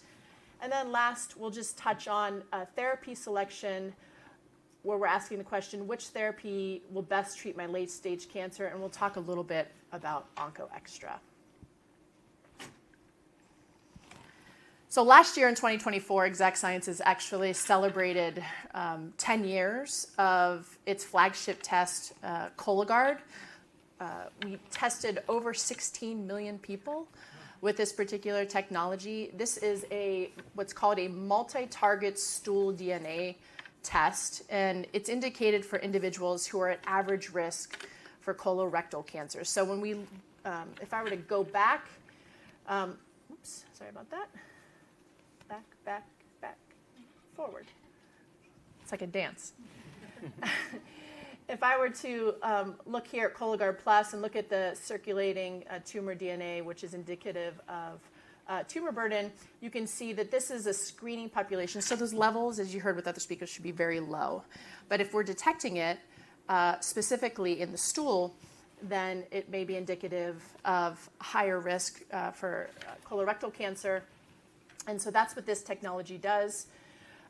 This technology leverages, as I mentioned, circulating tumor DNA, but it looks specifically at methylation as well as another marker of hemoglobin. And I'll talk to you a little bit about that in the next slide about why that matters. Or I'm sorry, in the subsequent slides, I should say. This slide is just meant to depict the performance of our particular test. We know that colorectal cancer, as with many cancers, is a progressive condition where you have early stages as well as late stages. When we look at overall sensitivity across all of the stages for colorectal cancer, Cologuard Plus has a 95% sensitivity overall with a very high specificity, very low likelihood of having a false positive result with a 94% specificity. A lot of people want to know, how does your test perform as it relates to other tests, which we commonly know about, one being the FIT test, fecal immunochemical test, and that is depicted in light blue. What you can see in the top part right here, again, this is colorectal cancer stages 1 through 4. Again, the Cologuard test has pretty good sensitivity. It's much stronger than the FIT test. And then when we look at earlier stage cancers, again, that's where we really have the best opportunity for curative intent in individuals. We can see that the Cologuard Plus test does significantly better than the FIT test. And then when we look at, and this is really the distinction with our technologies, advanced precancers, which are really hard to detect, we have a much higher sensitivity than the FIT test. So the Cologuard Plus test was more effective overall than the FIT technology at detecting CRC. And I should say, does everyone know what FIT is? I didn't even describe it. Okay, so FIT, you basically take the stool and look at if there's blood in it. Okay, so this is more effective than just seeing if there's blood there, because there could be a number of different reasons as to why the stool might have blood in it. So the Cologuard test is actually indicated for screening in average risk individuals, again, 45 years or older, as part of USPSTF guidelines. There are other cancers that are also indicated for screening, including colorectal cancer, which are for lung, which is for high-risk individuals, breast, and cervical cancers. So there's only 4 tests that have guideline screening recommendations. And these, I shouldn't say tests, screening programs. These 4 screening programs have done a fantastic job in reducing long-term mortality. Mortality is declining slowly, but they only address 1/3 of incident cancers and cancer deaths. So there are 2/3 of incident cancers and cancer deaths related to cancers that do not have screening programs. Okay, so this is really the basis of our CancerGuard EX technology. So everyone says, Michelle, why don't you just develop single cancer screens for all these different cancers? That's the solution. Then I can, screen for stomach cancer, and I can screen for esophageal cancer. This figure actually demonstrates why that is very challenging. So if we look at the y-axis, this is the number needed to screen. So that's the number needed of patients to enroll in a study to get one cancer. Okay? Across the bottom is the prevalence of those cancers. So if we were to look at these less prevalent cancers like esophageal, stomach, liver, pancreas, you can see that you need 1,000 people to be enrolled to detect one cancer, 833 for stomach, 588 for liver, 500 for pancreatic. And that's just not feasible, number one, because you need to have a significantly large study full of patients to enroll. Number two, it's quite costly to develop these types of trials and do that. So the idea that we had was to combine the prevalence of all cancers together and develop a technology that can detect them. So if we were to put all PAN, meaning all GI cancers together, that number needed to screen drops to 83. And if we were to create a universal cancer test to detect all cancers based off of these ctDNA signals that exist, the number drops further to 33. And so this is really the basis of multi-cancer screening technology that is out there. Exact Sciences has a commercially available test called CancerGuard EX that is screening for multiple cancer types. It is a blood-based technology, and currently it's being used for individuals aged 50 to 84 years with no active cancer diagnosis in the prior 3 years. Okay? So the idea for this technology really came previously from one of the largest prospective interventional trials from our group called DETECT-A. DETECT-A looked at a multi-biomarker combination test focused around mutations and proteins. And what we found in short was that this technology was able to detect, number one, a number of different types of cancers. It, in fact, doubled the number of screen-detected cancers, and we were able to detect them early. And we now have longitudinal data to show that these individuals who were deemed to have, in fact, cancer, they were considered true positives, have very favorable outcomes. Okay? So that was really the basis of this technology. This particular technology, CancerGuard EX, is focused on different biomarkers, and I'll talk a little bit about that data. It's focused on methylation in proteins rather than mutations in proteins. Okay? So let's look at this data very briefly here. So once we completed the DETECT-A study that looked at mutations in proteins, we said, well, let's look at other different biomarker combinations that exist beyond mutations in proteins. We looked at aneuploidy. We looked at a number of different of combinations of different types of biomarkers. And then what we did was we launched a study called ASCEND-2. And ASCEND-2 is a case-controlled study. So we took patients who don't have cancer and who have cancer, and we took this technology that we developed and evaluated whether or not it was really good at detecting cancer or not, not detecting cancer. And so this is data from our ASCEND-2 study. So what we found was that if we maintain a very high specificity of 98.5, a very small likelihood of a false positive rate, and we look at all cancers, our overall sensitivity was 50.9%. When we exclude cancers like breast and prostate, because they already have screening programs that are really beneficial, we're certainly not trying to take people away from what works. That sensitivity improved to 56.8%. And when we look at the 6 most lethal cancers, including esophageal, liver, lung, ovarian, pancreatic, and stomach, that sensitivity substantially increases to 63.7%. Now, you would expect that. If these are the most lethal cancers or the most aggressive cancers, that means, based on what we've heard previously, that the circulating tumor DNA is going up because these are more aggressive cancers. So we would expect the sensitivity to go up. But this is pretty good performance. But what people really want to know is, are you able to detect these cancers in an earlier stage? And so that's what this is showing right here. So in dark blue, you can see detection for all cancers. And in light blue, what you can see is detection of cancers, but when we exclude breast and prostate. And you can see that we have a pretty strong stage 1 and stage 2 sensitivity when we look at this particular assay configuration, and that continues to increase as you go through stage 3 and stage 4. Again, circulating tumor DNA goes up as the stages go up as well. So we feel very confident about the stage 1 as well as stage 2, even stage 3 sensitivity for early cancer detection. This is just a summary of the various cancer types, sensitivity of those particular cancer types. You can see on the far right, liver, followed by cervical, pancreatic, ovarian, and stomach. Stomach, the sensitivity is about 70%.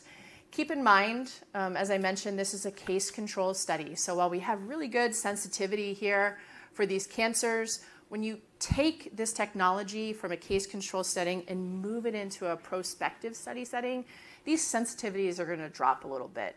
That's just the nature of the studies and the way in which they work and the technology. So we're not going to expect to get that high sensitivity for those particular cancers, but it'll still be high. And what we say is, right now, they don't have the means to detect these particular cancers, so any detection is good detection.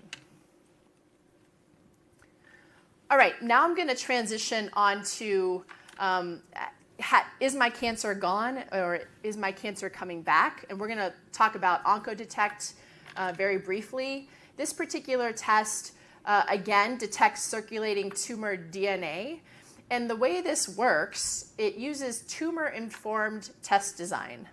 So what that means is that if you have a particular cancer, a solid tumor cancer, we can take a piece of that cancer, put it into paraffin wax, grab a blood sample, and essentially create a personalized test for you so that you can then give us a blood sample at some point over time, and we can see if those molecular signals are still there, which may suggest that your cancer is recurring, okay? Now keep in mind, this came up in another presentation as well, or maybe it was a question from the audience. These tumors also evolve, right, over time. So we're taking it at the time of surgery. We can't account for the fact that the tumor may evolve over time. But this test in particular is meant to complement and support therapy decision-making, and it's expected to be better than the imaging that commonly occurs. In this case, we'll talk about colorectal cancer screening, as well as biomarkers like CEA. This is meant to detect these cancers a little bit earlier. So again, with the MRD, molecular residual disease technology, this is the detection of cancer that's not detectable with a standard clinical exam or imaging. I just mentioned CEA and imaging. And so if the test is positive, the idea is that your cancer is more likely to recur versus negative, which is less likely to occur. So we recently published a paper, it must be a few weeks ago now, on this particular technology. In particular, it was for stage 2 and 3 colon cancer patients. And so this is just an overview of how this technology ultimately would benefit these patients. So on the left, you can see that the patient ended up having surgery. This particular tumor was resected, and a tumor sample as well as a blood sample was obtained. And then over the course of 2 to 8 weeks, their personalized test was developed, and then blood was drawn for MRD testing. And if it was positive, for patients with stage 2 or stage 3 cancer, you would say this patient has a likeliness to have cancer recurring. Now, if you're stage 2 and you're positive, you might want to consider more chemo, but if you're stage 3 and positive, you want to consider more intensive chemo. So it's helping to guide the intensity as it relates to chemo, and then following that, you would then monitor the response with another blood draw. If the test is negative for patients with stage 2 or stage 3, the cancer is less likely to recur. And so for stage 2 patients, you can consider avoiding chemo, which is fantastic. I wish my father had that with myelodysplastic syndrome, because he actually took himself off of chemo because his quality of life was so poor. And he said, I'd rather not live this way versus taking it. So having a test to be able to help you avoid something is quite beneficial.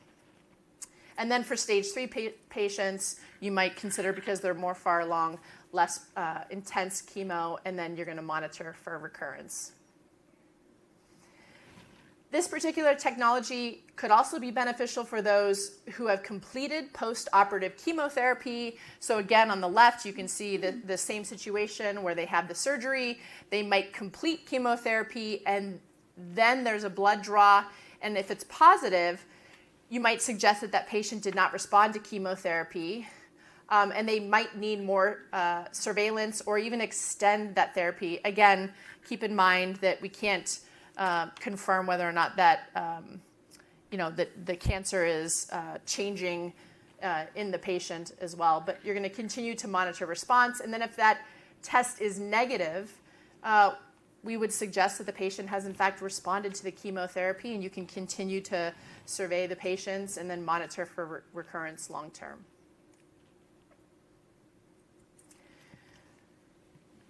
So again, this particular technology, we just published data from this.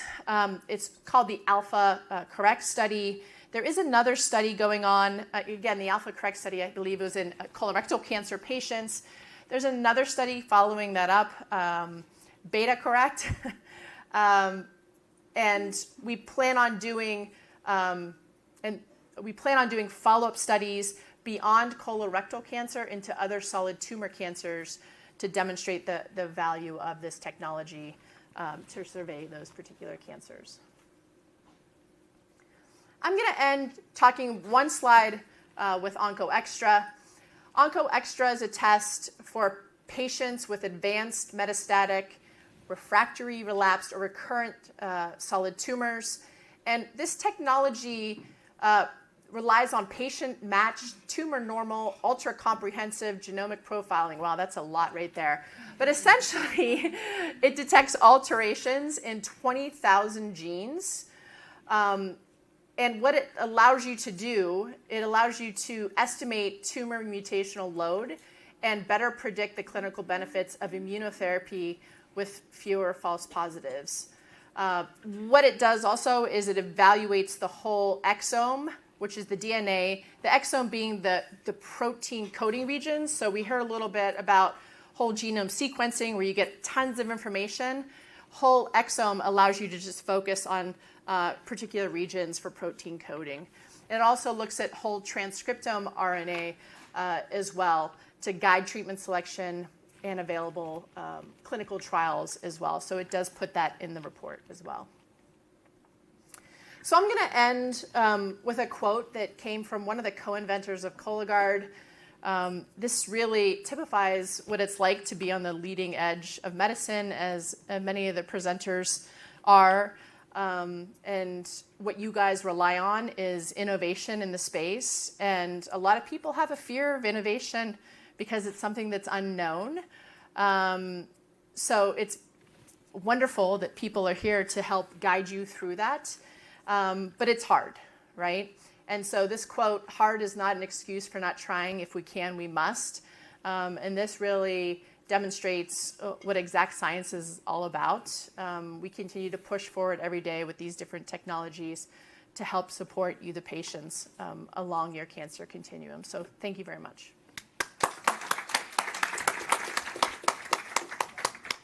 Thank you so much, and I would like to welcome back Dr. Marty Taylor for the last talk of the session, and we'll take questions after. Hey, John. All right, so how do I not screw it up with this thing? Forward, laser pointer Okay, back. great. Scoot your chairs. Is there enough room? All right, well, it's great to be back here. It's very hard to follow Dr. Wu, or Michelle, but especially Dr. Wu. So, I mean, yeah. So I'm going to talk a little bit. No offense, you didn't have cancer and survived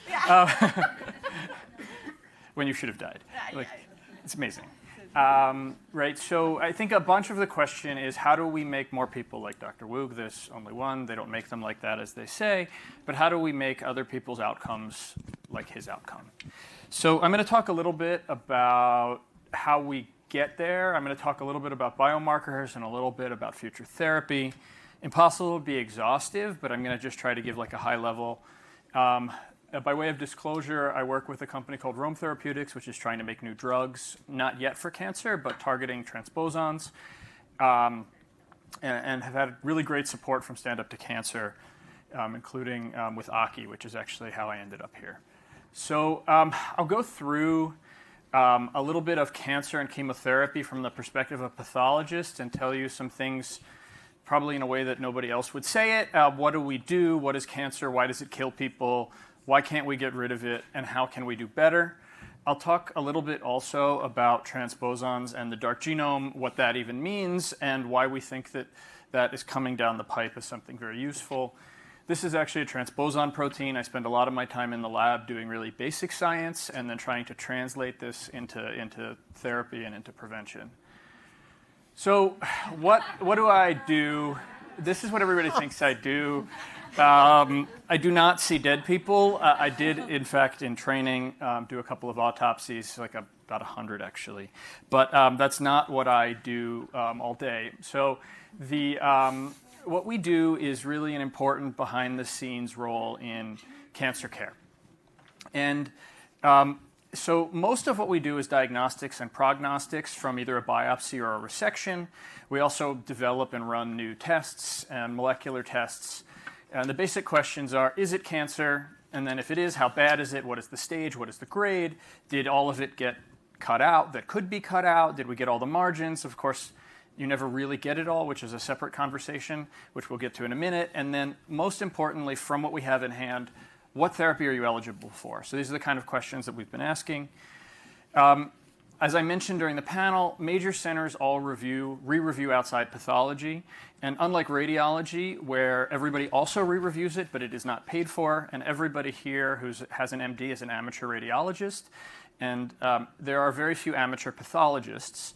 And so it's actually important to get it re-reviewed because also, unlike radiology, your oncologist doesn't get to look at the slides that you had taken some other place, whereas they can almost always just pull the scan up and make their own opinion. And so the next two slides have what are called gross photos. That is both a technical and accurate term as to what's coming. Just as a heads up, if anybody doesn't like blood, please don't look.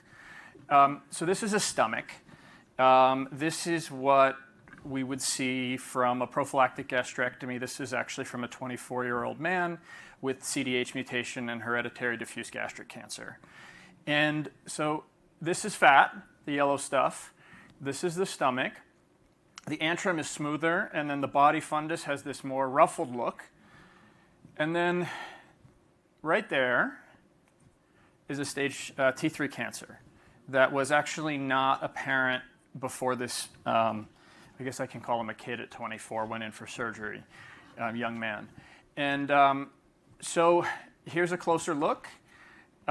This had not been seen on the endoscopy that was taken some number of, like about a year before he decided he was going to get his prophylactic gastrectomy. And it's a really good thing that he got his prophylactic gastrectomy here. So here's the cancer. Here it is spread out. And you can see that, in all the ruffles, it's kind of hidden. But if you know what to look for, you can see it. And then, of course, you can see here that there's this ulcerated mass that's actually what a mid-stage gastric cancer looks like. So the way that we stage these is T, N, and M. You guys have seen these on path reports. Tumor, nodes, METs. Those together, along with sometimes some other factors, depending on the tumor type, make up an AJCC stage, right? So TNM is part of staging. And so the T stage is where, and the N stage are usually where the pathologist comes in. By the time it gets to M, people are no longer, usually with rare exceptions, doing surgical resections because we hurt people more than we help them. So the T stage depends on how far through the stomach, in this case, the cancer has progressed. T1 means it's confined. As you get through further and further layers and then eventually out and into adjacent tissues, you go from T2 to T3 to T4. The worse the number, the worse. N being if there are nodes positive where there is tumor detected in a lymph node, and then M being metastasis at a foreign spot. And it matters. So in stomach cancer, only 28% of cancers are detected localized, meaning without nodes and without distant spread. Regional, meaning going to lymph nodes, is still another 26%. And then somewhere around half are already, it's already too late by the time we find it. And you can see how dramatically different survival is. If you're found localized at 5 years, you have a 70% chance of making it. If it's distant metastasis, it's 5.5%. So what we need to do is get more people here or even before here. So how do we do that? Well, we'll get to that in a minute, but just to show you what actually a pathologist sees, this is an H&E stain. So what's done is that a piece of tissue is processed, it's dehydrated, it's embedded in paraffin wax, and thin sections are cut. They're 5 microns thin, they're a little thinner than a human hair. And then they are stained with 19th century German dyes. And we've been doing the same thing for about 150 or 200 years, and it ain't broke, don't fix it. Like, actually, I was shocked after a PhD in molecular biology how much more we can learn from that one picture than from thousands of dollars of molecular testing. And part of the reason is because it's unbiased and it just shows you what it is. And part of the reason is because we have hundreds of years of really smart, thoughtful people looking at these, telling us what they mean and what to do about it. So if you don't have an H&E stain off of a tissue, you don't have a piece of tissue from most pathologists' perspective. Or if you don't have an H&E off of another one that you took at the same time as a reference, because it tells you what's there. So this particular one is full of what look like little blue ants, and that's because it's really an inflamed stomach. This is the inside. This is the outside. These are glands. Each one of these has a stem cell that's sitting in the middle that's making new cells that go this way and make new cells that protect, and then all the little blue dots that are around are nuclei, and many of them here are from immune cells. This slide actually has a little bit of intestinal metaplasia on it, which is here. These little guys that have what look like, we call them goblets in them, these little halos. That's a precursor for gastric cancer.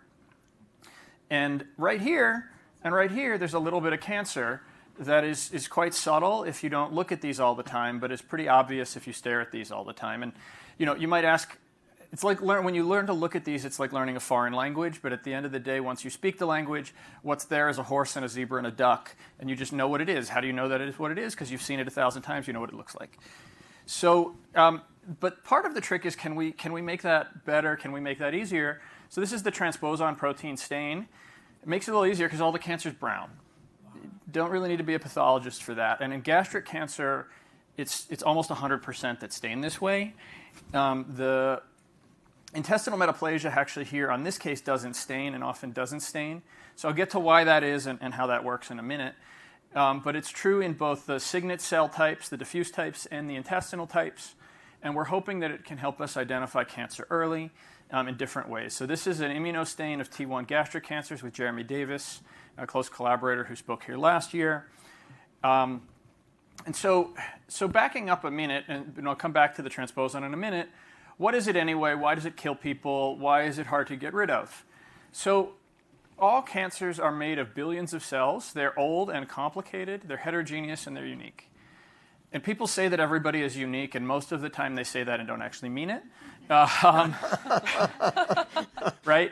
Most of the time, most of us are more similar than we are different, if we cannot fight over politics.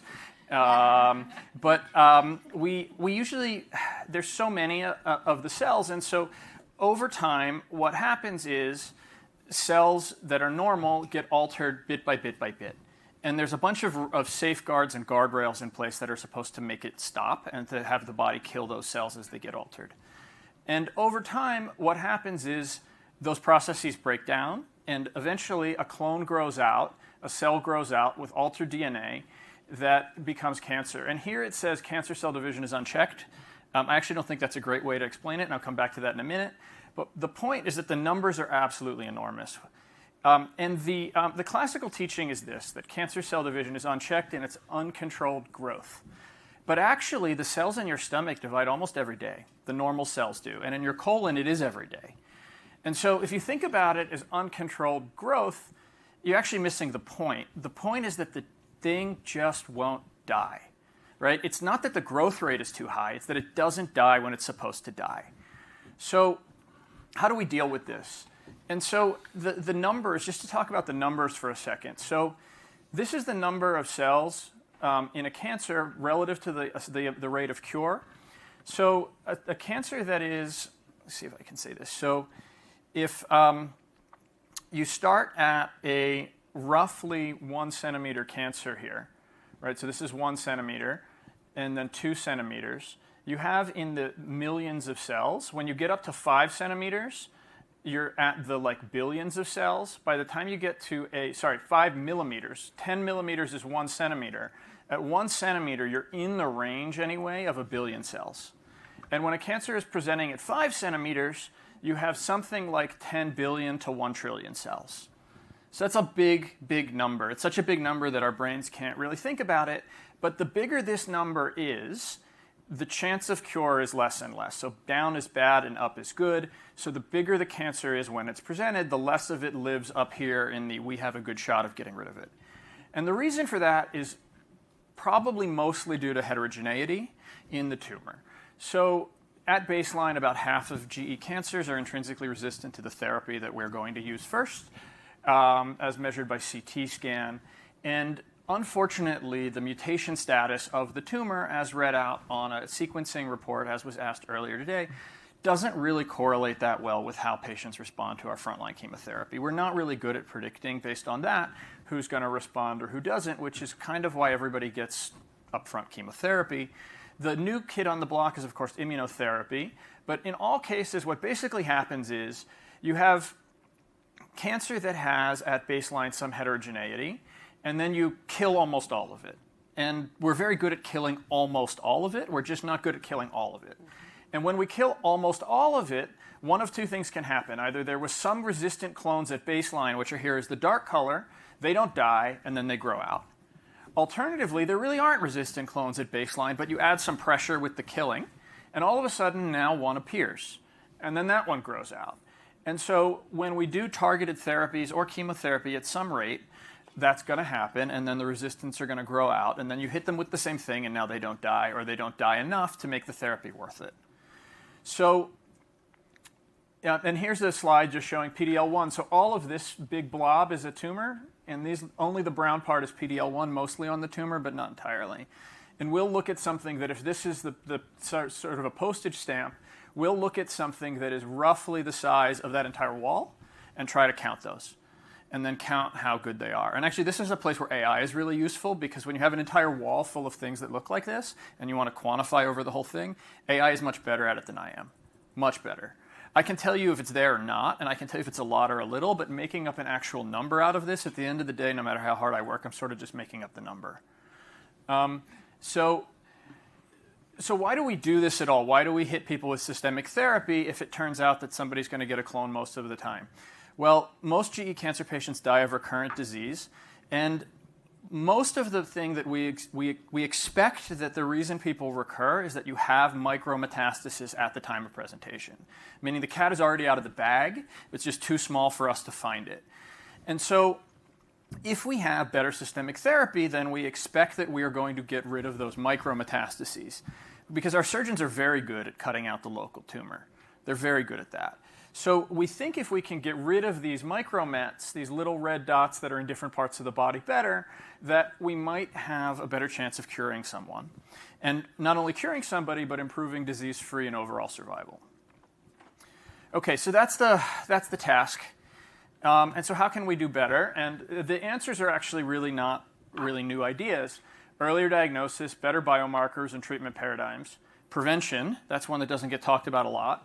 And then new therapies and vaccines. And we're working a little bit down on all of these. And then I'll tell you why we think these transposons can be helpful. So our current surveillance has limited sensitivity. So a chest X-ray, about 1 billion cancer cells. A CT scan, about 10 million.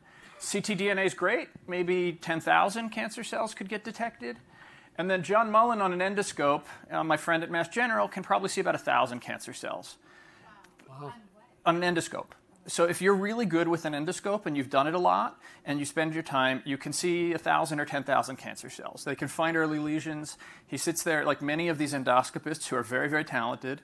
You can find in an endoscopy about 10,000 to 1,000 cancer cells.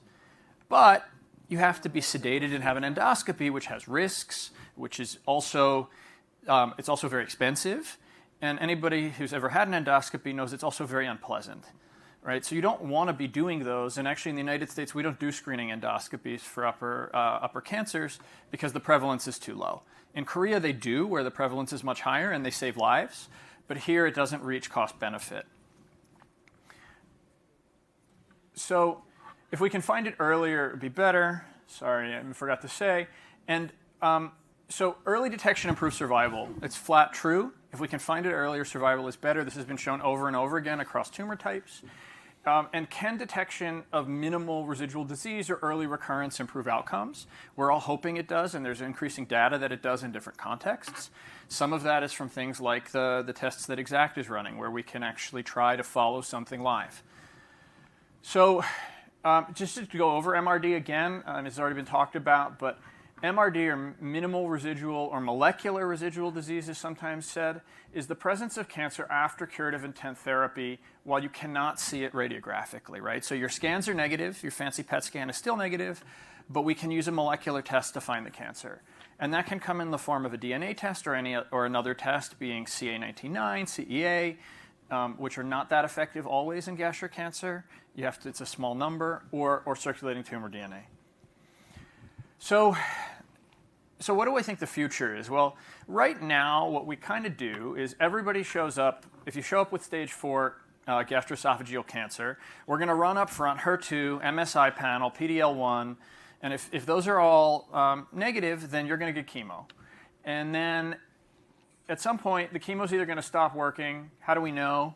How do you decide? Then we're going to switch over and we're going to try a second-line chemo.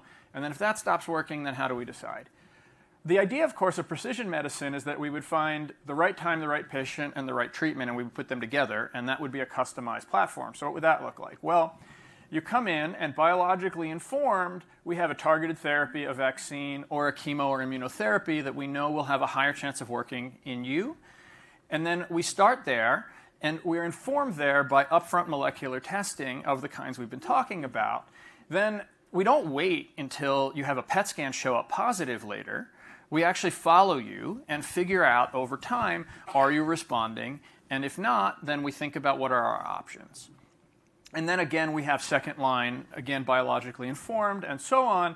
And the hope is that this moves the needle in survival, right? Is that it doesn't just do a whole bunch of expensive things for no reason, and we do those because people actually do better. So that's the goal. So how do we get there? This is a trial that my colleague at Mass General and collaborator Sam Klempner and Matt Strickland have just finished accruing. The NALIRA-FOX trial, this is essentially a modified FOLFIRINOX, with a liposomal formula called NALIRIFOX. But the point of this trial is that we were going to do the best therapy we can, but we're going to take like 10 samples per patient longitudinally, so we can get blood at multiple time points, so that we can get tissue at multiple time points, and we can try to molecularly understand this. So we are actually starting to analyze these for our favorite markers, including the line 1 transposon, and trying to hope that we can start to learn molecularly what's going on so we can start to work our way there. A lot of work like this is going on at other major centers as well. So how do we do better in prevention therapies, vaccines, and transposons?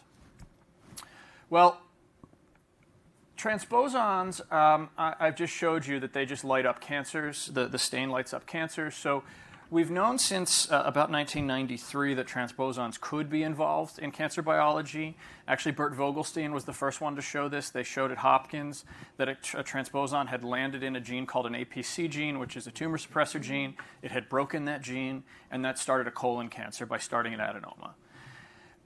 But it wasn't until we made antibodies to the transposon protein in around 2014 and stained about 1,000 cancers at Hopkins that we saw that this was actually really pervasive. This wasn't a one-off thing that was just that one patient, but actually across cancer types, these tumors were staining essentially more than 90% positive across major cancer types for the transposon.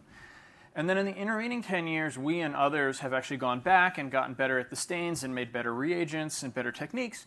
And we realized actually that our initial studies were underestimates. And what we have now found is that depending on the cancer type, these pie charts show that somewhere between 80 and 99% of different cancers are positive for this transposon protein. And what you can see here in this colon cancer is that the adjacent normal is just not. And this is we just published this at the end of 2023. This is 200 cases of colon cancer at Mass General. 91% of them are positive for overexpression of the transposon protein.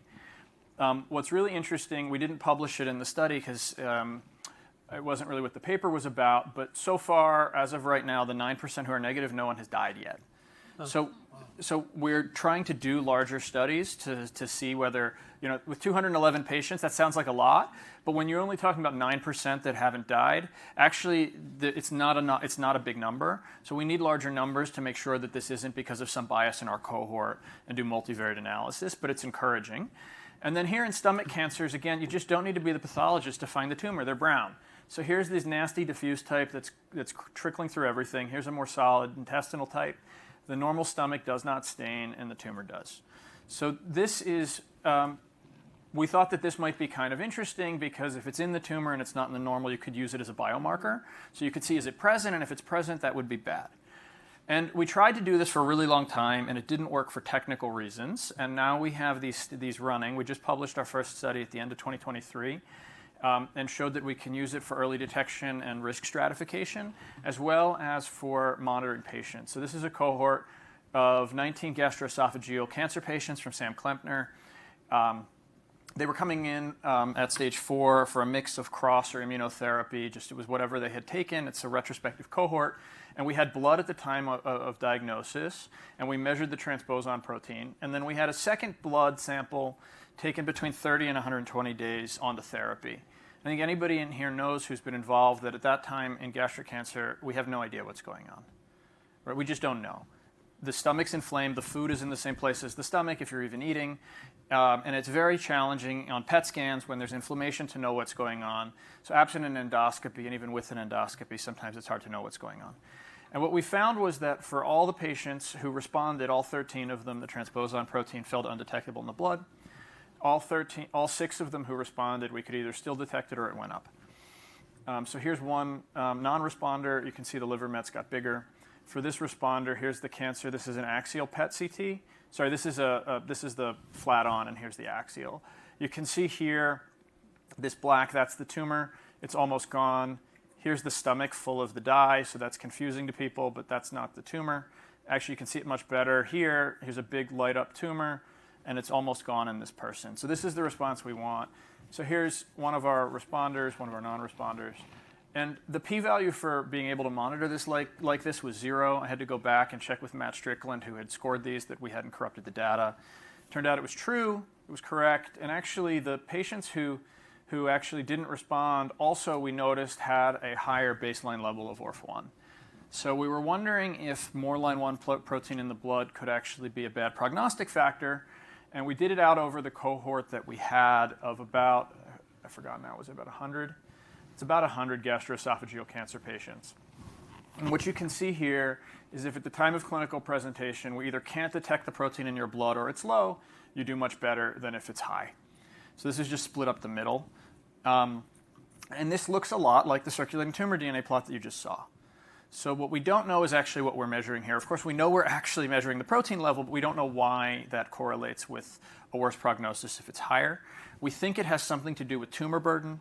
But remember, I also just told you that the patients who are negative on the tissue and the colon cancers, none of them have died. So we think it might be some combination of the biology and the tumor burden, how much tumor there is. We're still trying to figure that out. So what are these things anyway? Well, human transposons, when the genome was first sequenced in humans, what was seen was quite surprising to people, which was that protein-coding exons are this little gray sliver of the genome there.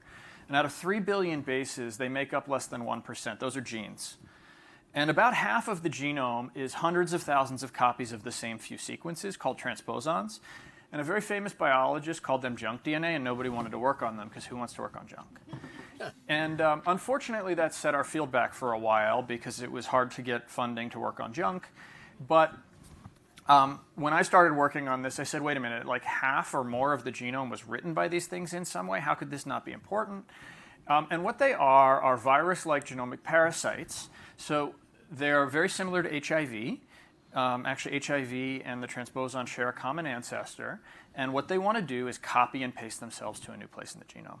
It's really simple. It's just a copy and paste virus that has a way to write itself into the genome. And it wants to hop, and about 1 out of every 20 babies has a new copy of this in their genome that wasn't in either parent. So we think it's just a parasite that's moving around a little faster than we can get rid of it. Weirdly, like megabats and some kinds of rats don't have it anymore, but it's conserved to plants. And if this sounds weird, it's because it's weird. We've been evolving with this for the better part of 4 billion years. Actually, as we've learned things about it, some of the things that we have found are conserved to rice. So this is a thing that all or almost all eukaryotes are dealing with. So here's how it works. We've animated it. The human genome contains approximately 500,000 copies of this virus-like element called line 1. In certain disease states, line 1 escapes repression and makes RNA molecules that go out into the cytosol, where they make 2 proteins that, like a virus, bind back to the RNA that encodes them, making a virus-like particle that tries to go into the nucleus, where through the action of a protein called reverse transcriptase, line 1 makes a new copy in a new place in the genome, causing a mutation and DNA damage. We've also learned that that reverse transcription can happen in the cytosol, where it makes a thing called an RNA-DNA hybrid, an aberrant product that activates innate immune signaling, essentially inflammation in the cell. And now that we have developed a high-resolution understanding of the protein, we may be able to make small molecule inhibitors that might become effective therapies for prevention or treatment of cancer and other diseases where line 1 is implicated. So, sorry, that's a lot of biology really fast coming at you, but we made this video with a really talented group called Visual Sciences, and I hope the point that I'm trying to convey is that now that we can start to have a molecular understanding of how this thing works, we might be able to make a very specific monkey wrench to cog up the machines to prevent it from doing bad things to the cells. So the biggest thing is that some safe drugs, including what are called nucleoside reverse transcriptase inhibitors made for HIV, also happen to inhibit line 1 because HIV and line 1 have a common ancestor. So why am I telling you that? Well, if you have HIV and you take those drugs chronically and you can suppress your HIV, over large population studies, you have about half the risk of everybody else of developing cancer. Now, why is that? So if you lose control of your immune system and the HIV is winning, you have higher rates of cancer. And that makes sense because the immune system surveils and helps kill early cancers. But this way, it's going the other way. So that makes the effect even stronger. So we don't know why that is, but we think it's because these drugs are targeting line 1. And just, although it's not about cancer, and I know that's what everybody here cares about, and that's mostly what I care about too, what's even more striking is actually autoimmune disease and neurodegenerative diseases. It looks like you have about 3 to 4-fold lower risk, in some cases 5-fold, of developing things like multiple sclerosis and Alzheimer's disease. And actually, the numbers for Alzheimer's disease are kind of crazy. This paper has been on bioRxiv for about a year. They've looked at 11 or 160 million people, and if you've ever taken these HIV drugs, you have about half the risk of everybody else of developing Alzheimer's disease. Wow. So we think that's because the target is line 1. There are a couple of other ideas that I could talk about as to why this is working, but we think it's because line 1 is contributing to cancer development and into progression, and also into some phenotypes of aging. So if that's true, then we should be able to do something about it. So inhibiting line 1 could prevent cancer and slow aging down. So multiple clinical trials have been done. My colleague David Tink did one in advanced colon cancer patients who had no other option, and in which 9 out of 30 had a biomarker response, and 3 out of 30 actually had a response on RECIST to a single agent. The trial did not meet its primary endpoint, but it was interesting enough to get a lot of us really thinking that there was something here. So what we want to do is to take these drugs, such as Truvada, which is the HIV drug that costs about $4 a day, and we want to use it for prevention trials. And our initial target is actually FAP, which is a hereditary colon cancer syndrome, because the risk of cancer is very high. But we're also quite interested to do it in Barrett's. So that's one side. And then the other side is, okay, what if we could just figure out a way, doesn't matter if the transposon actually does anything, it's there, it's in the cancer, it's not in the normal. Can we just use that to kill the cancer? Not a very complicated idea. Just use the fact that the cancer has this thing in it to find a way to kill it. So, sorry. So the one way that would make the most sense of that is that it might be what's called a shared neoantigen, which means that the immune system could learn how to recognize this and kill the cancer. So we would use that by making line 1 as a vaccine. Could we find a way to use a vaccine with this to treat patients who have cancer and have their immune system get reprogrammed and go kill the cancer? Or can we use that to make a therapy to prevent cancer in the first place? So we're working on this with a couple of groups at the Brigham, at Sloan Kettering, Cornell, and Columbia. We're not the first people to have this idea, although we have some new ideas about how to do it. And then the other thing that my lab is trying to do is to make drugs that might bind to the transposon and then use that fact that you could target the drug to the transposon to kill the cancer. We don't necessarily think that by stopping the transposon once somebody presents with cancer, it's going to be the best thing, but we think we might be able to do some other things to the cancer by being able to basically concentrate this drug in it. That's the idea.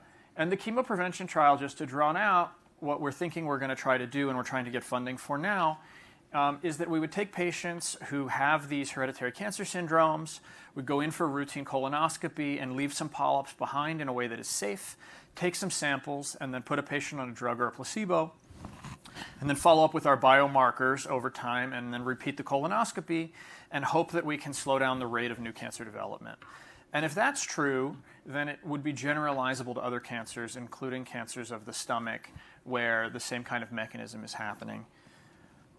So in summary, cancers are old, they're heterogeneous, they're complicated. Finding them early and preventing them from happening in the first place is the best cure, by far. Unfortunately, by the time that people actually present knowing they have a problem, that's often too late. And revolutions we are making are giving us new therapies that will let us hopefully improve care. I just want to highlight that everything I just showed you about the transposon is still too early. I would love to run your blood in my lab. I can't do it. But we are trying to get trials where we can do that, and we're doing these with MSK and with MGH and other centers. I just want to thank everybody for the stories and participating in trials. It's really inspiring and humbling to hear them all. It's an awful disease, and the courage that everybody has may not only help you, but help us do a better job for future patients. So that's a really big deal. Here are people in our team who you can contact if you need another opinion, as well as the great people who are here today. So we are hoping that the transposons, the dark genome, will provide hope for the future for stomach cancer. The transposon itself is an understudied hallmark of cancer that we think contributes to pathology by multiple mechanisms. We think it's going to be useful as a biomarker and in clinical trials for early detection, minimal residual disease, and risk stratification. We're working with companies like Exact and talking with Exact to see if we could add this into Cologuard version 17 or whatever the next one is called. And we could also think about using this in different paradigms, like for early detection, again, for risk stratifying patients. And then ultimately, we're hoping that we can make new therapies. So the biggest question for line 1 is not does it do something bad, but how much does it matter? We know it's contributing, but it could be a small contributor or a big contributor, and until we do the trial, we won't know. And then, of course, we want to kill cancer using line 1. And then I'll just say again one last time that preventing is curing.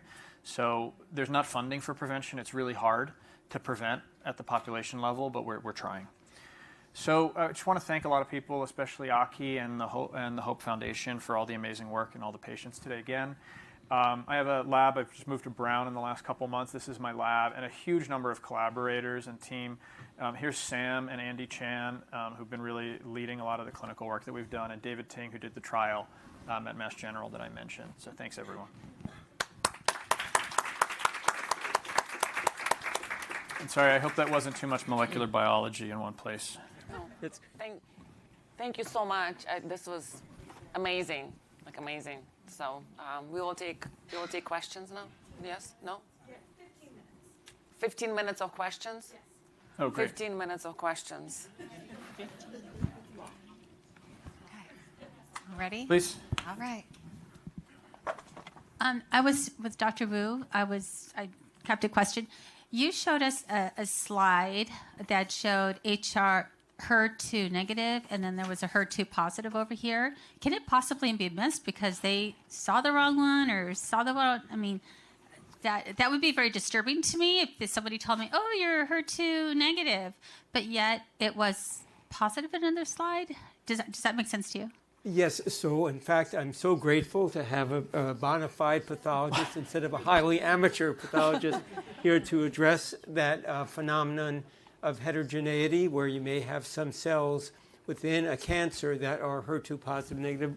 But Dr. Taylor, would you like to? Yeah, I think this was a question that was asked also. We were just talking about this on the last panel, which is there is some heterogeneity. So if you're in the case where you're like Dr. Wu's tumor, where it was just screamingly HER2 positive, it's almost never going to get missed.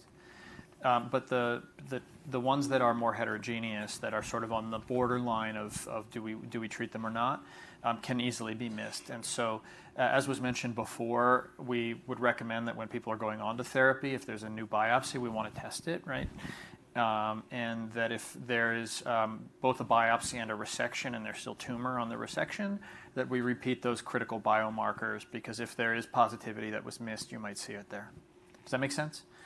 Yeah, it does. I was just wondering, had it ever been missed before, or is it that's why the doctors now, when they do a biopsy, they do it in different areas and they have different slides, so it's possible Both are that true. this is a negative and this one's a positive. So once it's a positive, it's a positive. But Right. if it's a negative, it's not necessarily negative. You keep looking.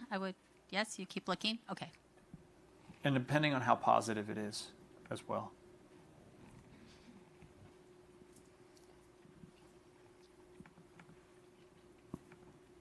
Anybody else have any questions?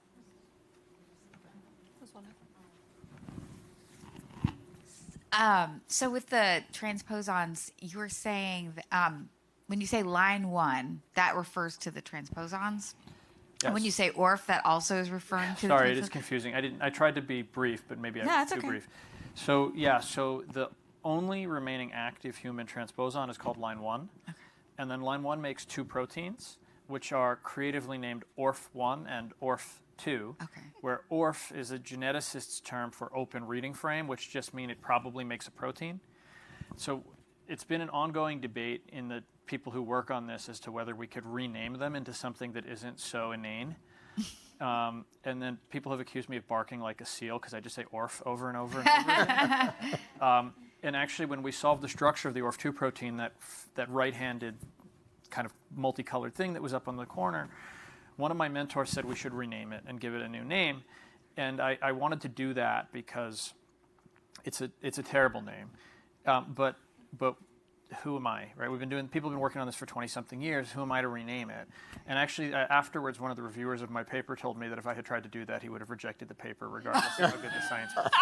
Unfortunately, we're just stuck with these names, ORF1 and ORF2, for the 2 proteins. And you can imagine how many times in our conversations in the lab, so one of the people in the field, Kathy Burns, who's my mentor, who was on the acknowledgement slide, she actually has called them the marker and the mutator, which is a little bit more convenient.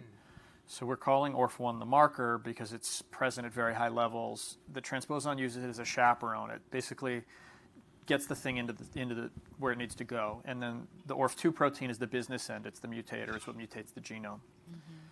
So does that make sense? Yeah. So when you're doing that staining and Yeah. it's all turning up brown, That's ORF1. Are you? Yeah, it's the proteins that It's are the ORF1 protein. Okay. So what we're looking for in those tests is the protein itself. So what EXACT is looking like is almost entirely the promoter. So in order to make the protein, it has to make the RNA, which is that thing that was coming out of the nucleus that looked like a pink spaghetti. So in order for that thing to get made and the transposon to be on, the DNA has to get turned on. And the way the DNA is controlled is with what's called methylation. So it's been known for 20 years that in cancer, line 1 promoters, which is the part that tells the cell to make it, are hypomethylated. And what that means is the way the body keeps those virus-like things off is by shutting down their promoter by methylating them. And in cancer, that breaks down across the board, which is why the EXACT MSED tests work. Because they show, among other things, but among other things they have, you can look at methylation of those sequences and then also other sequences, but mostly it's the most of the weight in all these tests is that methylation. It's also how Grail's tests work. So they find that methylation is gone, and then you can make the RNA. And then what we're finding is that not only can that methylation go away, but then you can make the protein. And what's interesting is that they don't always tell you exactly the same thing because it's more complicated than that. And I don't want to bore you with why it's more complicated than that, but the two appear to be synergistic. So we are showing in multiple contexts that finding that protein is a marker of either malignancy or a pre-malignant state that is bad. And so if we can find that, we know it's bad. So over about 400 people whose blood we've tested, only 4 of them who were healthy had it in the blood. And one of them 6 months later is found to have an advanced prostate cancer. We've done this in other cohorts as well, like 30 chronic liver disease patients. The one who's positive ends up with an HCC.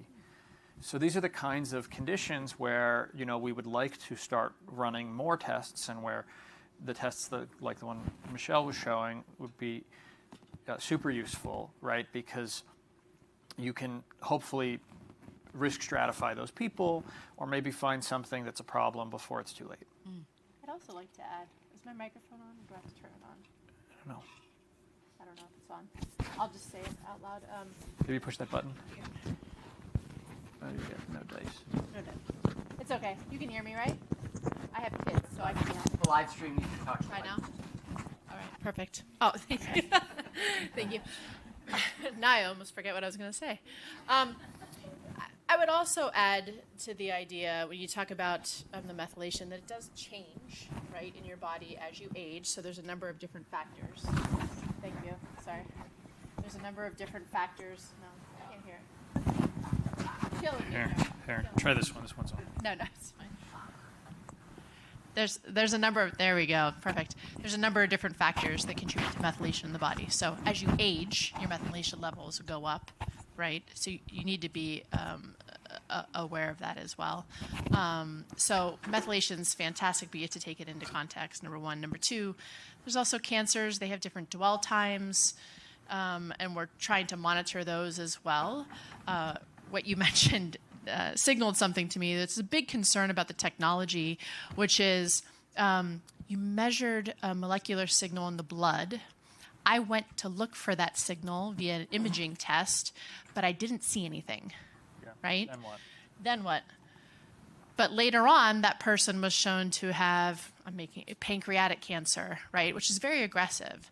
So did your test actually identify a molecular signal that exists that you otherwise wouldn't have seen with imaging? So we have to take all these things into consideration with these new technologies.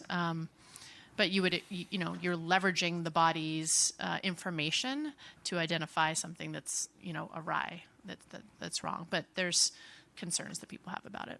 Yeah, and on that point about how new it is and how we have to think about it.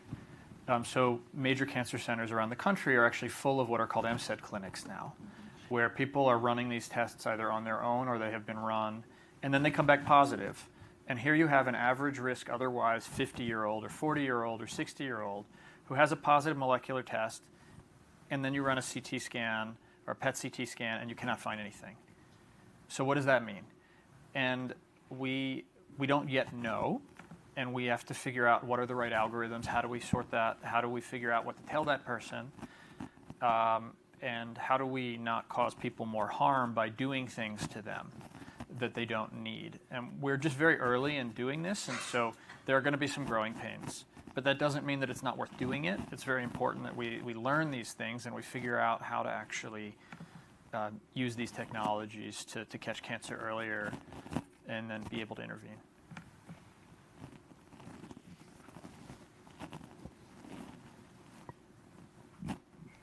It's to piggyback on that question to identify the cancer and find it. You had mentioned just now that it's hard to see in PET scans, CAT scans, but you also said it was not cost benefit to have an endoscopy, which most of us, that's the only way it was found. So can you elaborate on that a little bit? Yeah. Like, what should we go and ask for? Well, so at the population level in the United States, screening upper endoscopy for gastroesophageal cancer is not recommended by the Preventative Task Force right now. And the reason for that, it's a low-grade recommendation, and it's not always something that's pushed forward. And the reason for that is just the curve that we just saw with the incidence versus the essentially the incidence. Yes, exactly. So how many screenings do you have to do to find a cancer? And so for an upper endoscopy for gastric and esophageal cancer in the United States, it's like 1,000 people, give or take, that have to get screened to find one positive. So where you have other factors like obesity, alcohol use, reflux, that we know contribute, H. pylori, now we start going in and we do endoscopies. But it's not recommended that when you turn 45, like for colon cancer, that everybody in the entire country gets an endoscopy. That's not true in East Asia, where the incidence is higher. So in Korea or in Japan, the incidence are higher. And in Korea, there's a nationwide screening program where everybody gets an endoscopy, and it saves lives. So it's not that endoscopies in the United States don't save lives too. It's just that the number of people who have to get one to catch a positive early is higher. Does that make sense? So it's just a matter of the government trying to figure out where do we spend money and what do we put our entire country through in order to find a small number of people. So the hope is that, for example, we get a blood test working with some combination of line proteins, methylation, other biomarkers, and everybody does that every year, for example, or every 3 years or something, right? And you have your baseline level maybe even, and then you change, or maybe your level is off. And now you go in and you get the tests that are more sensitive, where instead of needing to find 1 billion cells, you could detect 10,000 or 100,000, and you could find the different sites. And then depending, hopefully, as we get better at this, maybe the test says, you're probably a little bit more likely to have ovarian cancer or stomach cancer than you are, for example, pancreas. And then we might be able to target what we do next based on that. But we don't yet have that algorithm. But that's what we're going, I hope. I mean, as you're talking, I'm just, here we go again. Can you hear me? Yeah, that's perfect. As you're talking, I'm starting to think about, even looking at risk algorithms that are present in clinic, you pop some numbers in and determine your overall risk. Certainly, those are things that people are going through. I wanted to circle back on the cost, outside of the stomach cancer realm and related specifically to the MCED technology.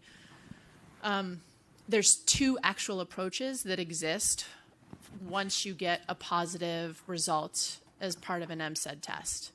Okay, so there's an imaging-based an imaging-based diagnostic resolution pathway and a molecular diagnostic resolution pathway. I'll start with the molecular one. On the molecular side, what they do is they leverage all that methylation that we were talking about earlier in the sample, and they say, based on our algorithms that we have, that cancer is most likely present in this organ or this organ. And so the physician then says, okay, I'm going to go do an endoscopy to look for that, or I'm going to do a CT scan, or name your favorite imaging modality. We don't offer that as part of our technology. It's often called a tumor of origin approach. We offer the imaging-based diagnostic resolution pathway. So once you get a positive result with the CancerGuard test, the physician then is directed to order the patient a CT, IV contrast CT, to look for the cancer. If it's negative, then you proceed to a PET. But if it's positive, you stop there, and then you go through the potential need for the biopsy or TNM staging and all of that. So what we've demonstrated recently, it was initially published in bioRxiv, and then it was published in an academic journal recently, was that the imaging-based approach is in fact more efficient for patients. It's ultimately, we didn't look at cost, but you're getting less procedures and less exposure to radiation following that imaging approach. And that's mainly because the majority of the results that you get from an MCED test are in fact false positives. So let me put it a different way too, because you're probably thinking there's a lot there. But it's about 1% of the population that you test is going to have a positive result. Of those positive results, the majority of them are false positives. So it's still a very small number. But the reason that's important is because if I don't get a positive on the first scan that I get, I'm going to go on this diagnostic odyssey to try to find it, and it's not there in the first place. So doing a simple imaging approach is actually more efficient for the patient, and ultimately long-term it's more cost-effective. Yeah. So stated another way, when you run a blood test, you kind of have a choice to make up front, and as we get better and better, the trade-offs will hopefully improve, but there's a choice when most people who are getting the test, no matter what, don't have a problem, is how many do you call positive and what is the threshold? And you have, it's really there's a trade-off between how many people who don't have the disease get a positive result and get unnecessary testing versus how many people do you miss. And so hopefully we can continue to improve the algorithms and maybe, for example, behind the scenes, run one algorithm up front, and then only if that one's positive, run the next more expensive test, for example. And actually, before anybody gets anything back as a patient, multiple things have actually been done. Multiple tests have been run, and that together helps provide a cleaner experience and a better performance characteristic for the test. But we're not there yet. Right, so we're still at the point where you're getting not quite raw data back from these companies, depending on the company and how polished it is and what you're getting and how clean the result is and how much evidence supports it. And patients and oncologists and pathologists are sort of having to figure it out together. And hopefully the goal is to go from that to having a much more structured, guided approach where we know the answer to all of these questions that we still don't know. Thank you so much.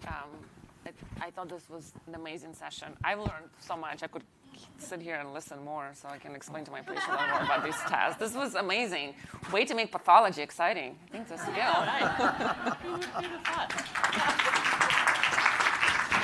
Well, this is awesome. Thank you. Thank you again, Dr. Wook, Dr. Beidel, and Dr. Taylor, really. Our final speaker of the day is Shannon Rondeer.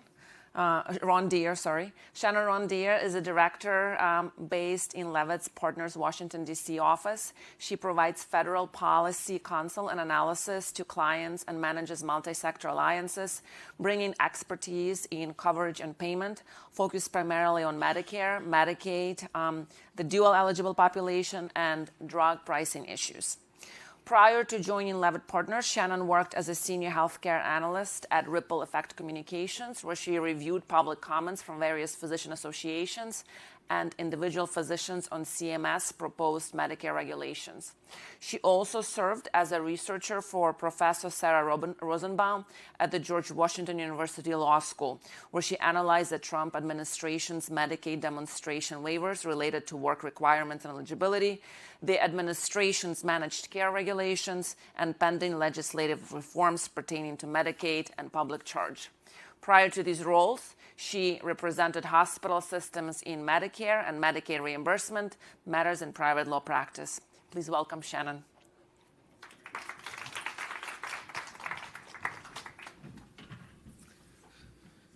Hey, good afternoon, everyone. It's great to be with you.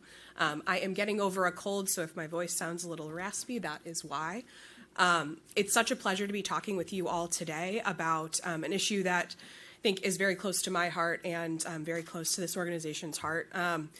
You know, thinking about the impact of federal policy on access to treatments for rare diseases, including rare cancers.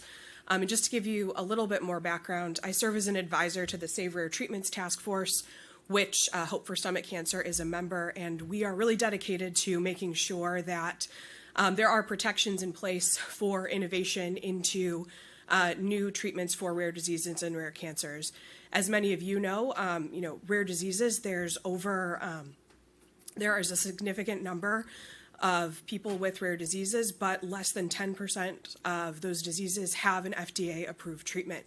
When you think about access, there's a kind of a couple of different paradigms that I put them in. When you think about diagnosis, the panel that preceded me talked a lot about access to a diagnosis. What are the diagnostic tools that are being developed for cancer? What role do federal bodies like the FDA and the U.S. Preventative Services Task Force play in access to those types of diagnostic tools? What roles do the federal government play in coverage for those tools? So that's kind of one aspect of access. Another aspect, which the task force is mainly focused on, is how access to innovation and research for new treatments for rare diseases and rare cancers plays out. How does the federal government make sure that there are incentives for private actors to invest in research for rare diseases and rare cancers? How does the federal government directly fund research for rare diseases and rare cancers? Those are important questions to ask, Congress and any administration. And then there's a third aspect as well, right? How do patients who have that diagnosis, who have, a potential FDA-approved treatment on the market, get access to the right provider and the right treatment, right coverage for that treatment to make sure that they can receive the help that they need for their disease or condition. So, as we think about access, it's a really broad term, and I think about it in those three buckets. And today I want to tell you a little bit more about some of the work that the task force is doing around that second bucket to make sure that there are those incentives in place around research and development for treatments for rare diseases and rare cancers.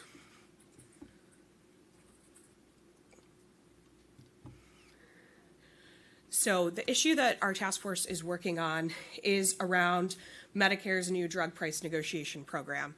Medicare's drug price negotiation program sets up a new system within the Centers for Medicare and Medicaid Services to negotiate the price that Medicare pays for certain high-cost drugs.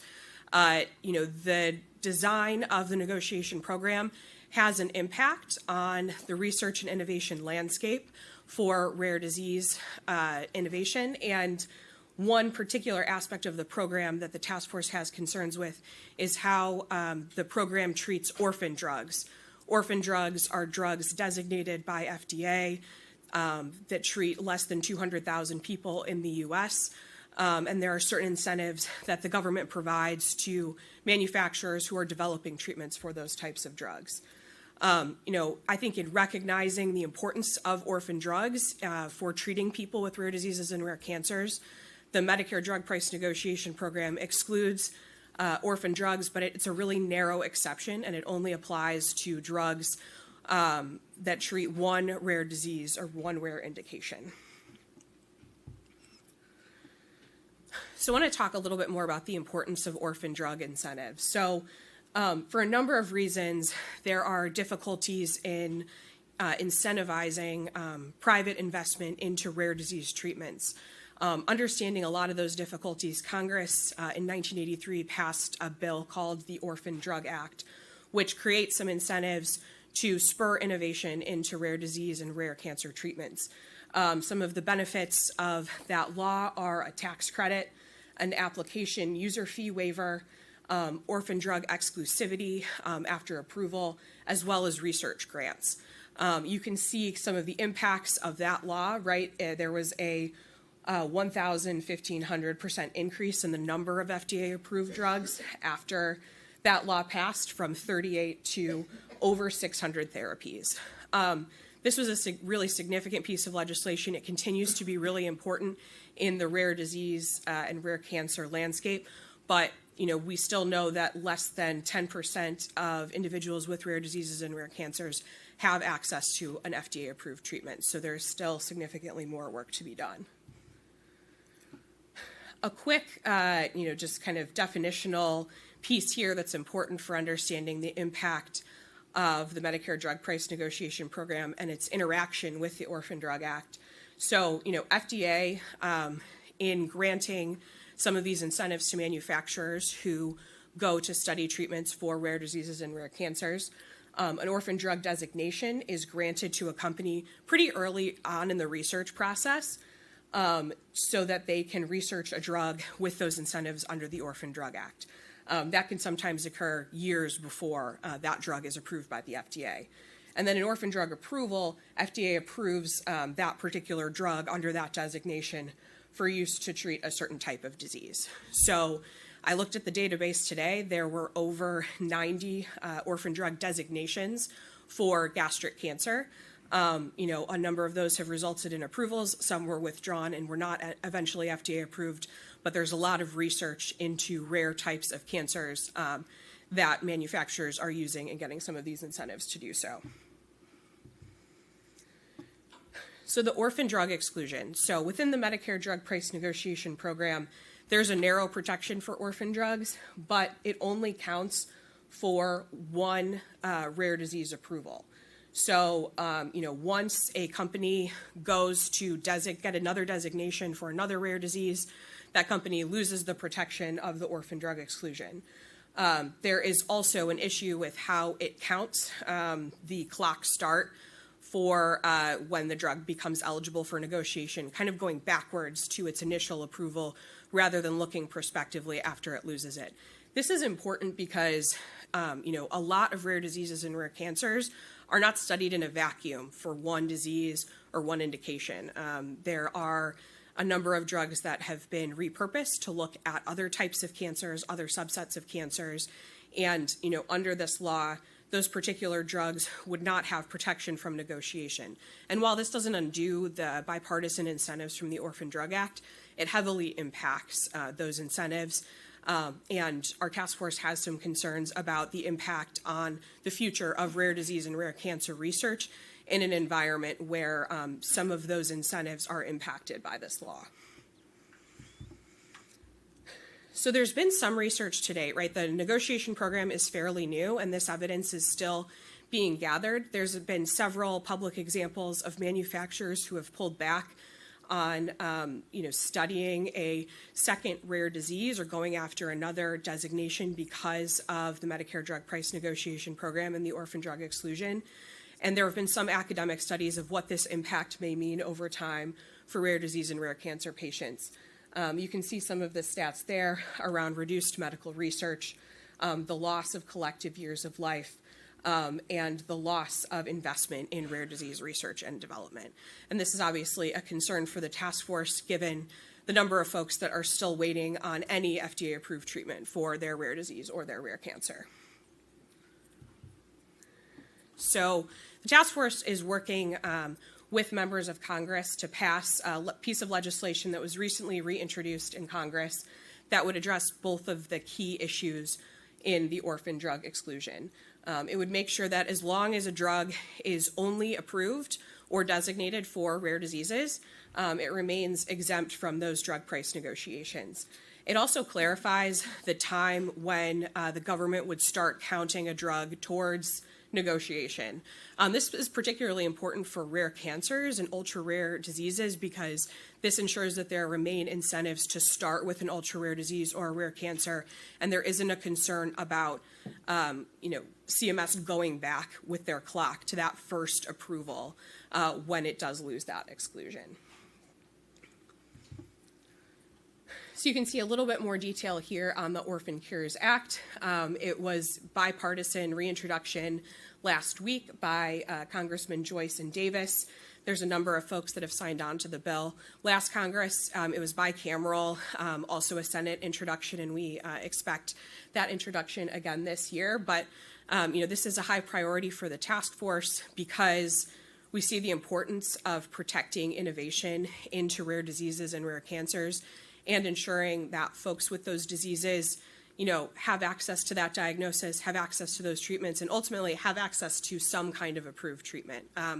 We have, some folks in our task force who talk about the idea of, there's a lot of concern around affordability and drug pricing, and just really wanting to be in a place where they can have that discussion, because right now there's just nothing on the market that treats their disease effectively. So, that's a little bit about what we're working on, and I'm happy to take some questions from folks, whether we have time now or during the dinner section. But I'm happy to talk with you all a little bit more about this issue and about, other federal policy developments that are impacting access. And just a last slide there. I think I've said this stat several times, but really important to remember when we think about these incentives that there are really such a low number of people that have access to an FDA-approved treatment specifically for their rare disease or their rare cancer, and we'd like to see an increase in that. I know the panel before me talked about some really exciting developments in developing those diagnostics and those treatments, and my role in the task force's role is making sure there's bipartisan incentives to make sure that manufacturers and other researchers are looking into those treatments into the future. That's all I've got. Thank you. Thank you so much for Yeah, speaking. Thank you. I think we are going to save time for questions later in the evening. And I would like to thank all of you for being here and for letting me chair the session in the afternoon.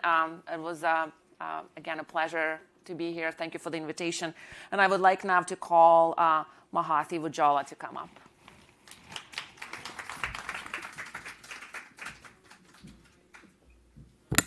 Thank you, Shannon, and thank you, Dr. Uboha, for leading our afternoon educational session. Is this on? Yeah. We appreciate everything you're all doing for us. I'm Mahathi Vajala. I am a stage 2B gastric cancer survivor. I was diagnosed in 2022 and completed treatment at the in December 2023. I just wanted to briefly introduce myself and just kind of go over some housekeeping rules before we end this evening to get ready for our next portion for advocacy. And Shannon, I think you'll have more questions during that portion. We'd like to play a quick video on advocacy. The journey from now to get it passed is going to be a lot of work for a lot of people, but I believe that it's going to be worth every ounce of energy and work that we can put into it.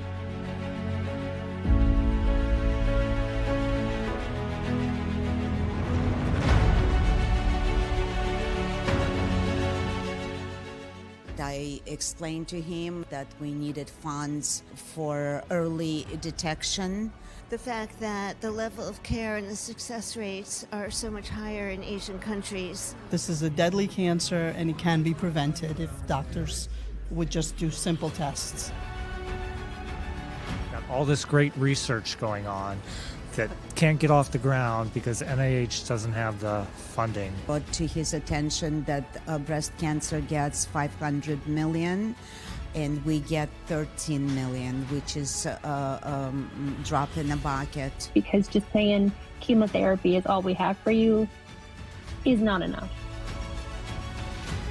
All the cancers, it seems like if you have a little bit of money, you might survive it. If you don't have any money, you're not getting that surgery and you're not getting that treatment and you're going to die. And that's why we need to get this funding and get this ball rolling on this early detection for everybody.